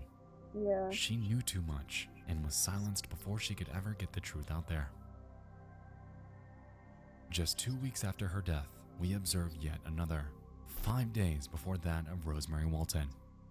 We're unsure of the exact identity of this person. I'm saying it's However, Charles. considering the list of names that Ashley discovered, it's safe to assume that his name is Charles. For now, his relation to the story is unclear. However, I'm betting that his job was in the same vein as that of Susan Woodings. Yeah. Either a builder or a programmer of some sort. Perhaps we'll find out more information about him Yeah, as the because series this is still progresses. ongoing But story. right now, that's what we can roll with. Yep. July 20th. Bond's Burgers closes after people reported screams that they heard around 2 a.m. Given the fact that Rosemary Walton was killed on July 19th, it's safe to assume that these screams were most likely her. It seems to me that due to the attention that the restaurant was getting, Felix decided to pull the plug on Bond's Burgers, storing every animatronic inside a top I secret still facility. love this reference. That's it's a local 58 Bond's reference. Burgers, storing every animatronic inside a top That's secret such a facility nice- in the St. Juanas forest. He likely placed it there because that's where Jack's 2 children died and were buried. Either he built it over the spot where he buried them, or placed it nearby so That's he what could I check was up even on it whenever he thinking. was working. These are, of course, just theories. However, I think it makes a bit of sense. That's what I was thinking too. Because I was like, if he built something in that forest, it has to be near or where the kids are Always dead. planned to reopen Bond's Burgers, moving forward with the past quite literally buried behind him. Most likely, the only reason why he shut everything down and locked it up was to lay low for a bit.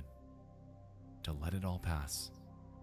And when people moved on, to bring it right back. My God. 4 years later, and the Relocate project is finally in full swing. Facility caretakers are tasked with the most dangerous job out of all of them, reprogramming the robots themselves.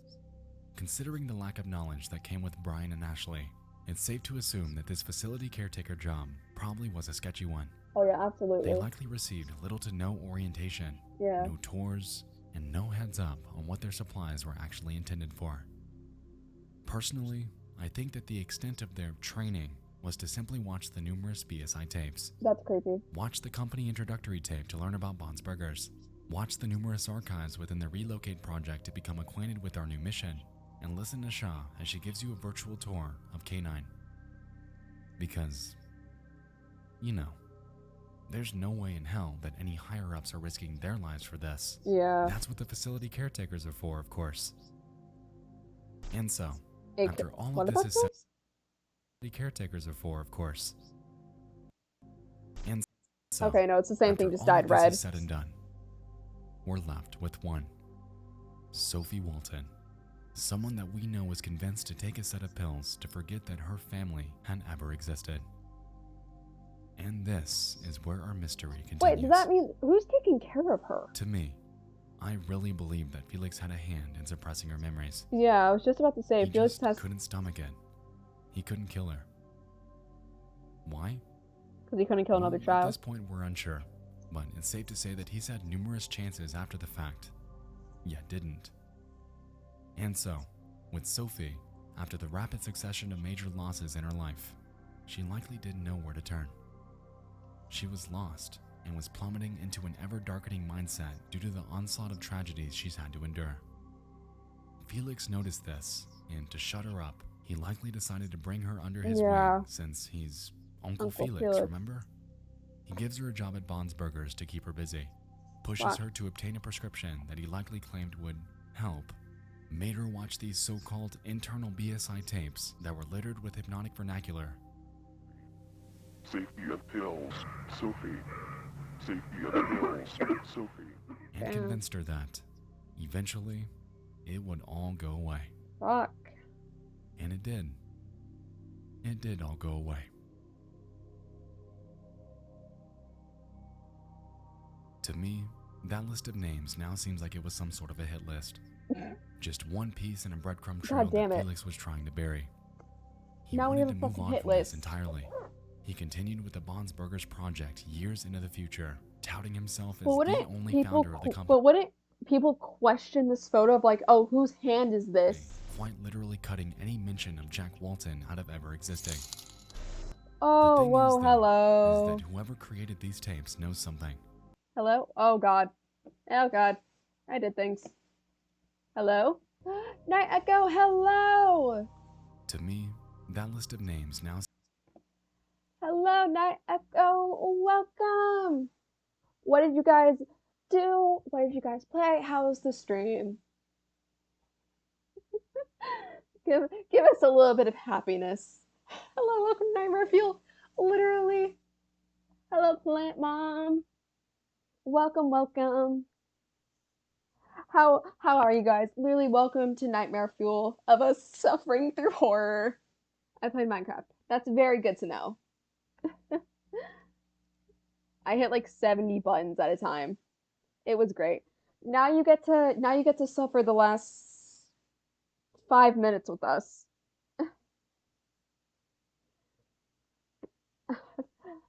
Quick warnings of yeah. Quick warnings of flashing lights and gore type elements. If you're uncomfortable with that, I suggest leaving. You go from Minecraft to horror. The best. There's only like 5 minutes left. He wants future. Here. These tapes. Okay. Something. Okay, let's skip ahead because I accidentally freaked out and tabbed. And now that she has, at least as of October 16th of 1982, it leaves us to wonder if she'll be next in line to meet her demise at the hands of Felix Kranken's reprogrammed animatronics. Just like that ominous facility caretaker Key, Sophie's left as the sole survivor, and sort of a key herself that can open and expose the metaphorical backdoors into Felix Kranken's secrets. Doing this would allow her to finally expose his wrongdoings, ultimately leading to much needed accountability for everything that he did to her family. Fun.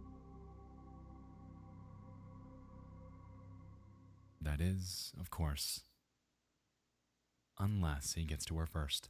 Oh, fuck.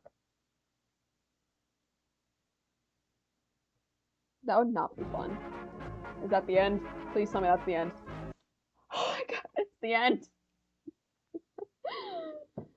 Now we put these messages together.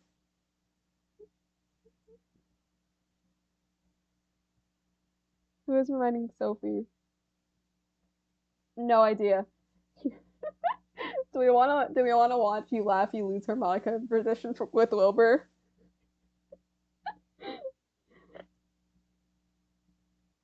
I would assume who is helping Sophie is all of the spirits. Okay. We're watching it.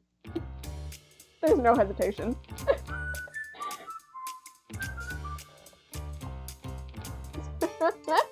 Yes, I want to laugh now. Perfect.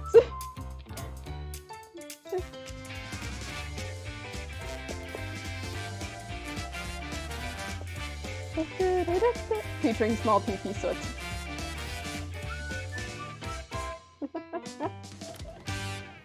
I need to set up Oh god.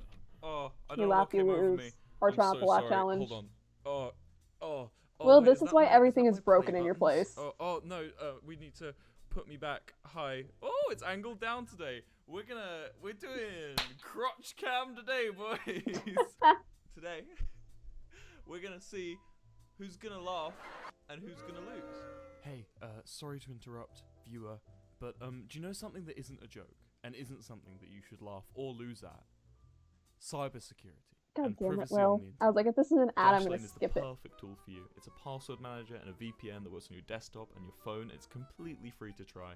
It's a safe and fast way of making sure you never forget important information and to make sure you're never forced to make that absolutely horrible social anxiety-inducing call to prove you are who you say you are to whatever company so you can get I your have to do passwords that reset. tomorrow, It and comes I'm with not a VPN and fun autofill with it. manager, password manager, and lots more safe and easy ways to allow you to get around the internet smoothly and without being spied on. Dashlane works across all your devices, meaning no matter where you are, you can still use its features. Go to dashlane.com/Wilbur to get Dashlane for free on your first device, and then when you want to upgrade to premium at any time, you just use code Wilbur for 10% off premium. So I'd like to extend a special thanks to Dashlane for sponsoring this video again, and a thanks to you for watching it. Fun. I hope you enjoy the rest. I've got a twist though. So, one of the things people kept complaining about with this You Laugh, You Lose format is, oh, actually at 10:15 he laughed at that. He laughed at that video at 10:15. I'm gonna try not to laugh with this. Didn't. Now, laugh is when air escapes, like, forcefully out of your mouth, right? Okay, so, I come equipped with the finest harmonica money can buy. Damn. It's a plastic harmonica I've had for a bit less than a year. Now, what happens is, if I can't speak and do this. If I put it in my mouth, Yes, yeah. like so, whenever I speak, it makes a noise, right? So here's what we're gonna do. Every time it makes a noise, I lose a life. Good plan. So I'm gonna slot it in here. Now watch, I'll laugh for you so you can hear. Ready?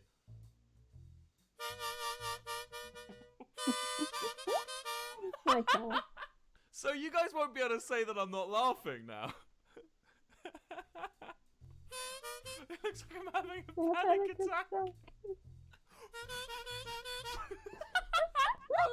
it's good.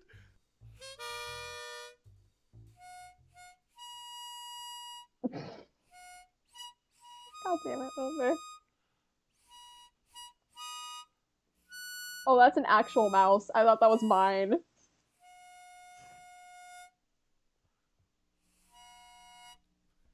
Oh I don't know my what key God. this is in. Oh, if I suck on this, right? Most harmonicas, most good harmonicas, when you suck, they make like a different note. This one just like sounds like it's dying. Which is kind of better, I think. I should have burped into the harmonica. That would have been comedy. Oh God. Last time I did this, I had to stop recording because nothing was funny. And it was really sad, and we all had a bit of a cry, didn't we, chat, right? Damn. Now, the difference is today, harmonicas make everything funny, and I'm just in the most wacky, stupid mood.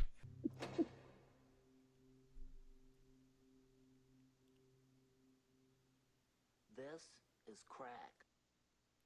Didn't work. Didn't work. I've seen these.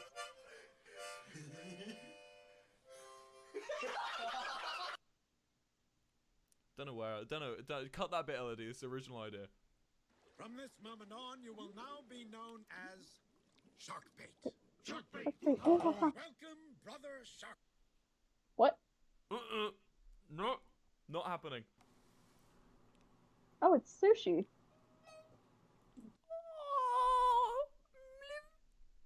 I love him. I love him. I can't do that with sushi since he's a. Fuck. Oh, this is gonna be hard. This is gonna be Sushi's harder a than Persian, previously thought, isn't and it? if Chat, he's do I put need more underwater, he lives? can actually suffocate. Chat, So I can't think do I that need with more sushi, lives. but I can do I that with my lost other on- cats. he But they would liked the claw the banana. absolute shit out of me if I ever did that. Oh my god. How many lives? Just someone decide, because 3 was not enough. I'm seeing 5. 5 seems like a good shout, but we're gonna stick with 5. We started with 6, so now we're on 5. Okay. Jesus, cool. Wilbur. Cool.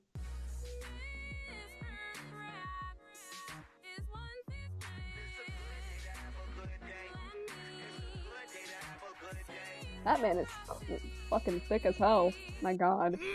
Yeah, I did it. I made it.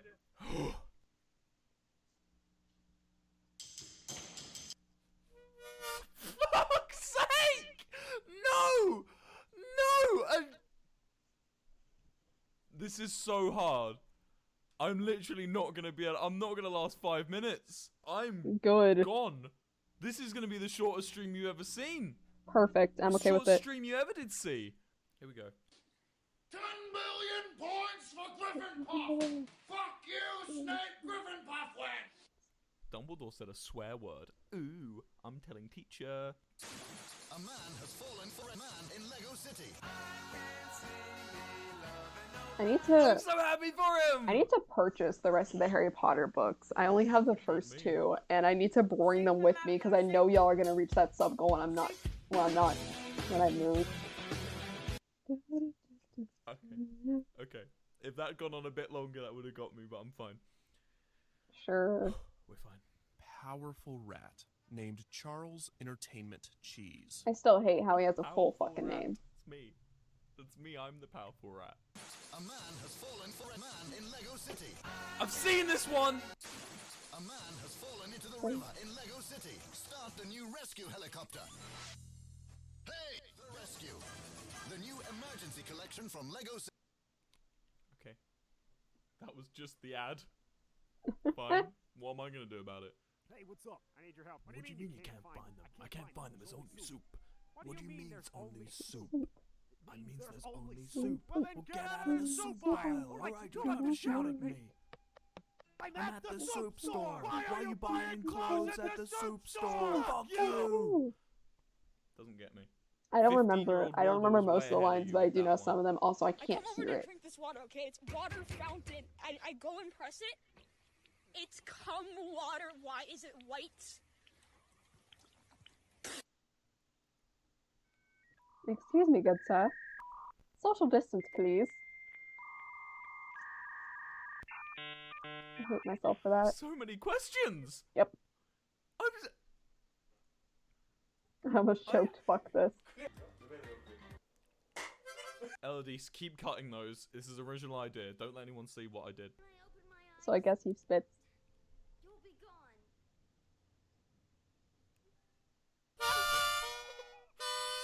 Fuck's sake! No! That killed me. Damn. Hey Josh, look at this huge moth that I found. Get that shit out of here. Oh, there it goes. You fucker. Come on, Isn't that man. cool? Yeah, that's cool. Get it out of here, man. You fucker. Get out of here, man. Sorry, good down, moth, terrified, so scary. You missed no out one can on argue that I'm everything not else. We were suffering for so long. But this is now the, we've sat here for 6 plus. We have sat here for 6 hours watching horror. Because that's who we are. We need something to smile at. We can't handle.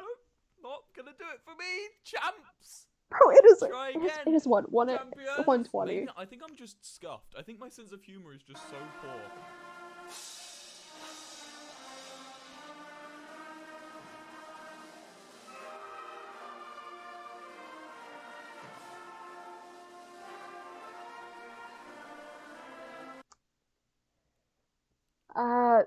Someone actually did that in my band. They dropped their instrument and just didn't know what to do.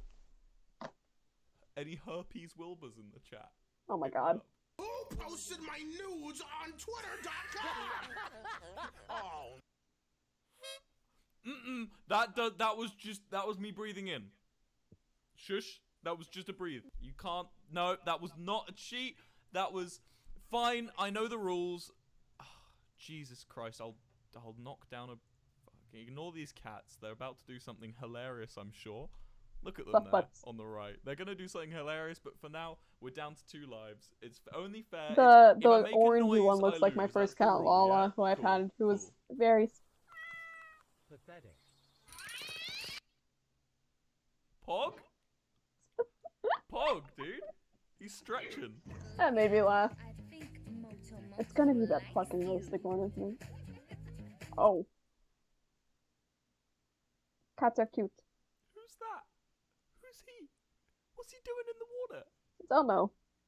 I'm holding it like a video game controller. I was kind of vibing with that, though, I'll be honest with you. Konnichiwa, welcome to Painting with me, Top-chan. If you want to copy along with me... Okay, hold on. We're drawing along with Tofu-chan, guys. Hell yeah. Sometime when you make art, it's nice to paint one of your friends. Mm-hmm. So today, I'm going to paint a slice of a pizza. Fuck yeah. You know some of people think it's silly to be friends with a slice of a pizza? Oh, they're wrong, Tofu. They're wrong. I think you can be friends with whoever you Well. You're right, you know? What the hell is this We bullshit? are just gonna paint some happy little pepperoni on here. Oh, hold on. I'm picking the German colors. That's not German. This is a spicy one. How do I... Oh, and God. Just like that, we have a finished painting. Like what? I hope Tofu? you No, what? I want to have a second to talk about what Tofu did for me. This is the finished product. That's beautiful. I feel like there's a lot more I can work with. It's sponsored by McDonald's, my pizza. If we just finish that off. There we go. Oh my god. Thank you, Beautiful. Tofu-chan. Tofu-chan just consistently coming in clutch with the pizzas. God, there's 7,000 of you watching me do this bullshit. You don't know. Can I just talk about how fucking scary it is doing shit like this when there's 7,000 people? I'm such a fucking dumbass. And I then can't just relate, Will. you I can't guys, relate. I'm People suddenly don't like having me to enough be to aware stay. of my dumbassery. I appear to have invented a knife-wielding tentacle. Oh, hell yeah.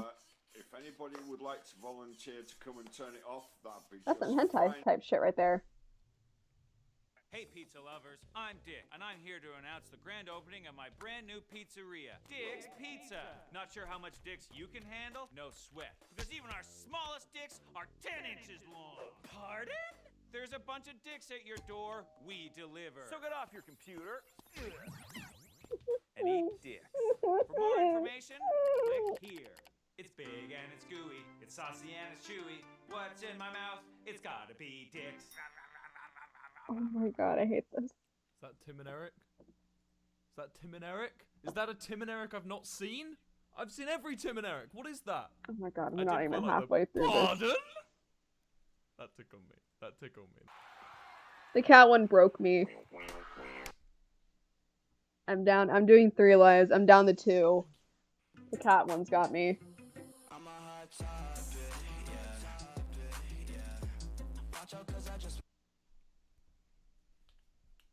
What a shame the What's that type of dance called? I wanna learn that.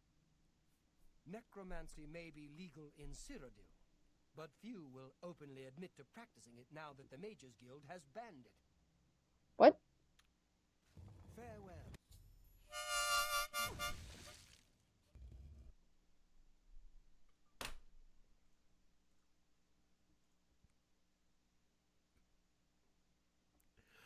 Farewell. I'm fine with losing to that one. That was actually funny.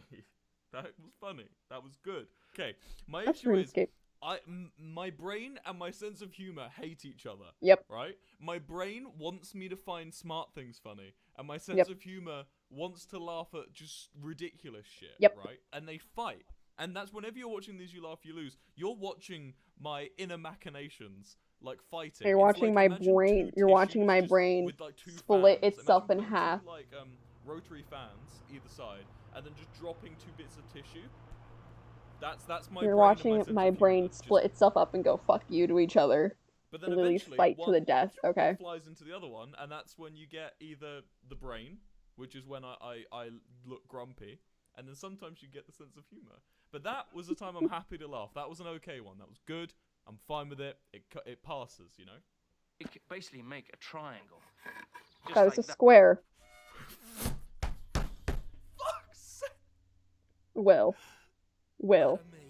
Give me back my game of Girl Sonic!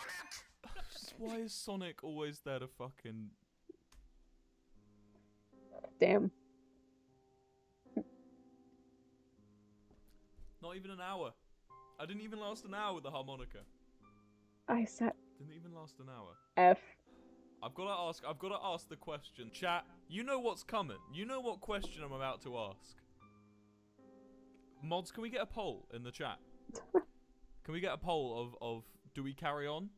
5 more lives? Or I leave? I can leave, it's fine. I want to see a poll because I know you guys will make fun of me because I never stick to my own rule. Do I? I need to. We need to make an announcement. It's on 1,500 Thing responses. on my Discord that says that there's a. It's an open Looks like for. I keep going. Gonna go for 5 more lives.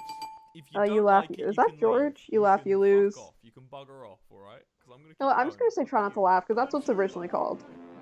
It's one of my favorites. Was listen to that.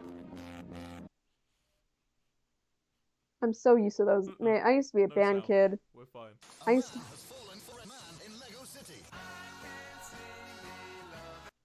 Can we send clips? Pog. Yes, you can. Absolutely. I had a plan. I was originally gonna do it as a goal, but now I'm just like I'm just gonna have it. Yeah, you can send clips. Not funny. Not funny. It's not funny. There. Yeah, you can send clips.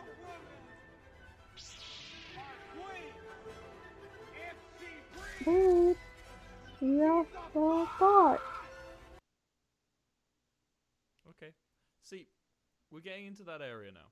We're getting into the area of memes where we've hit a bit of a lull point, you know? Yep. You guys need to see. These last 5 are a big deal for you, right? If you can knock these last 5 out of the park, I am your bitch, right? Oh. YOLO. What the fuck? What the fuck was that? Who laughs at this? Roll it back, mods. Can we get that full thing? I'm trying not to, but oh my god.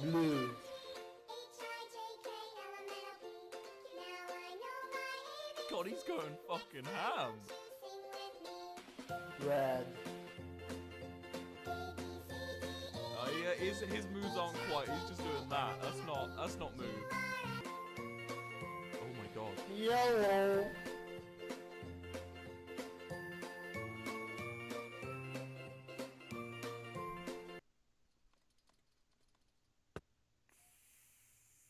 You know what? I will even do the laugh. I will do the try not to laugh with the face cam. I'll do it. I don't care. Good. I've done that. They allowed us to do that. Fuck's sake. Fuck's sake. Ayo. No! Not 2 in a row again. I'll do it. I swear to God, we're back to 3. I know what you're thinking. What do others eat? We were thinking The same thing.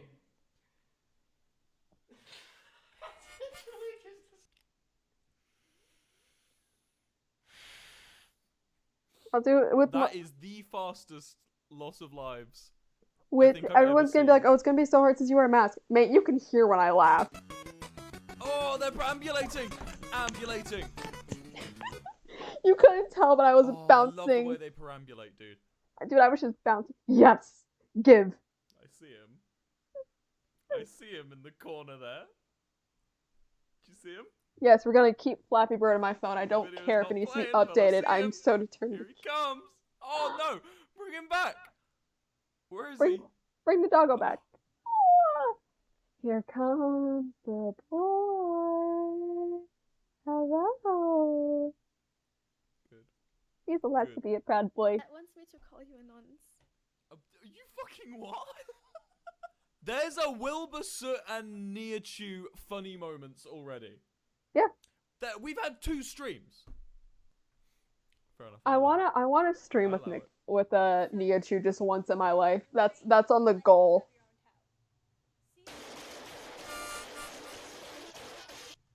I fucking hate that you're actually figuring out my sense of humor. Chat, I used to be I wanna in charge. stream with This her used to be at my least once in my shtick. career. And that would be my And whole you guys goal in are life, is to figuring stream it with out, Nikki. and I hate you. Did he break it?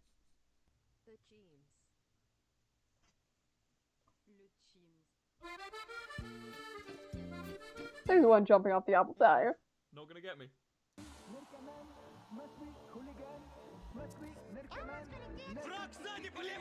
For the motherland.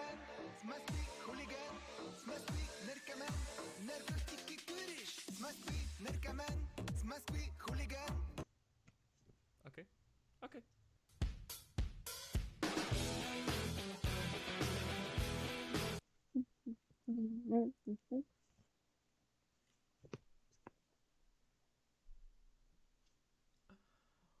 Fuck's sake. No. That's the occasion of the 2 tissues in my brain hating each other there.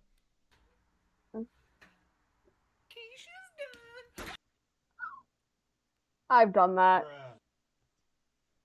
Bruh. Stop! Please.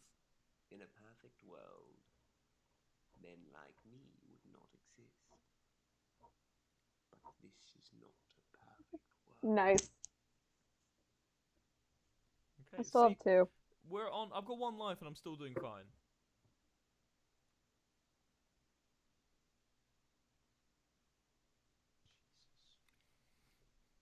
It's a good meme. That's a good meme.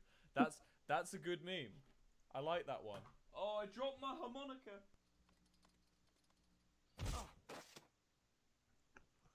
get me. So far, I've been doing pretty well in One Life. You know, I've been rolling for quite a long time. We got 3 in a row at one point, which we ain't gonna talk about. All right. Oh no, we're gonna talk about it. What? Is this the? Eh? A mod added this. Notice how it doesn't say it was requested by someone. This is the entirety. This is. I'm gonna say it. I'm gonna say it, chat. Oh no, don't say it, Will. Rule number 10. Rule number 10. Uh-oh. Rule number 1, no boomers. Rule number 2, no zoomers. Rule number 3, no wheezes and the penalty of death. Rule number 4, no marble stands. Rule number 5, stand Luna. Rule number 6, no K-pop. Rule number 7, no My Little Pony friendship is fuck. Rule number 8, no videos I've already seen before. Rule number 9, stage videos are shit. Rule number 10, ignore rule number 5. Fuck rule 5. Rule 10 is fuck rule 5. That's official. Rule number 10, fuck rule 5. My brain No, get it out of here. will sometimes go, oh, we remember the rules, and then sometimes my brain goes, what are the rules? God, I'm rushing and I don't understand a single one of those words. Cathedral City! Cathedral City of Pizza! Why? That's not a laugh, I just breathed in so heavy. He's dead. Dead. Steve, hit. Chunky's dead. Steve, hit. Boop. Hello. It's fine. That's good too. That's 10 inches long. Pardon? There's a bunch of dicks at your door. We I lost another. Oh, so sad. Pardon? I'm at 2. No, that doesn't count. That wasn't a laugh. That was no one See if I can throw up. Is that the throw up or is he deeply in... Pardon? Sorry. I'll stop. I'll stop. It's not funny. It's not funny. I'm not funny. I'm not a funny man at all.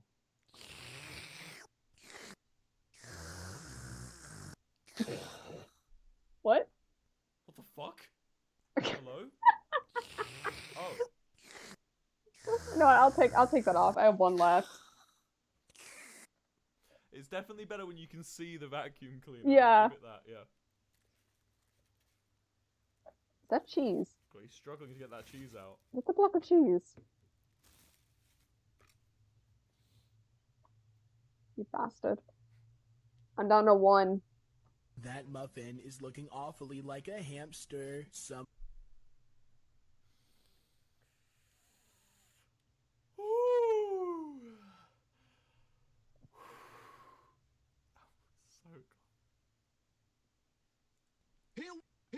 Here we go. Finally here, performing for you. All the work you can join in too. Yeah. Not gonna lie, that was kind of good. I kind of like that one. Well, I'm the Joker, baby. That was such a lame one to laugh on, but it's fine. It's fine. It passes. The fucking... I'm the Joker, baby. Oh my god. I'm ending the stream. That's just too... It's too much now. Holy shit. Thank you for watching. Alright. Okay. That is it. We are done. That is the end of the stream. That was good. Hell yeah, it was.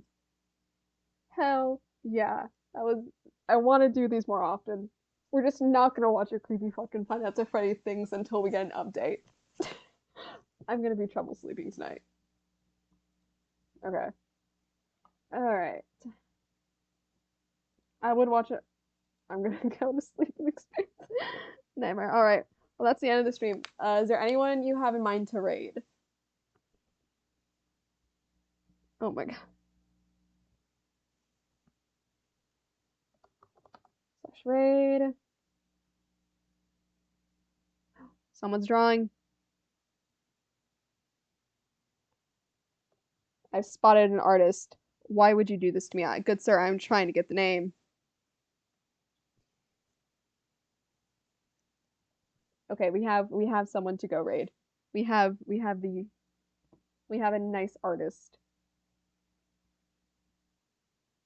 Oh heck yeah. We're gonna go raid them. Please be correct. Yeah. Cool.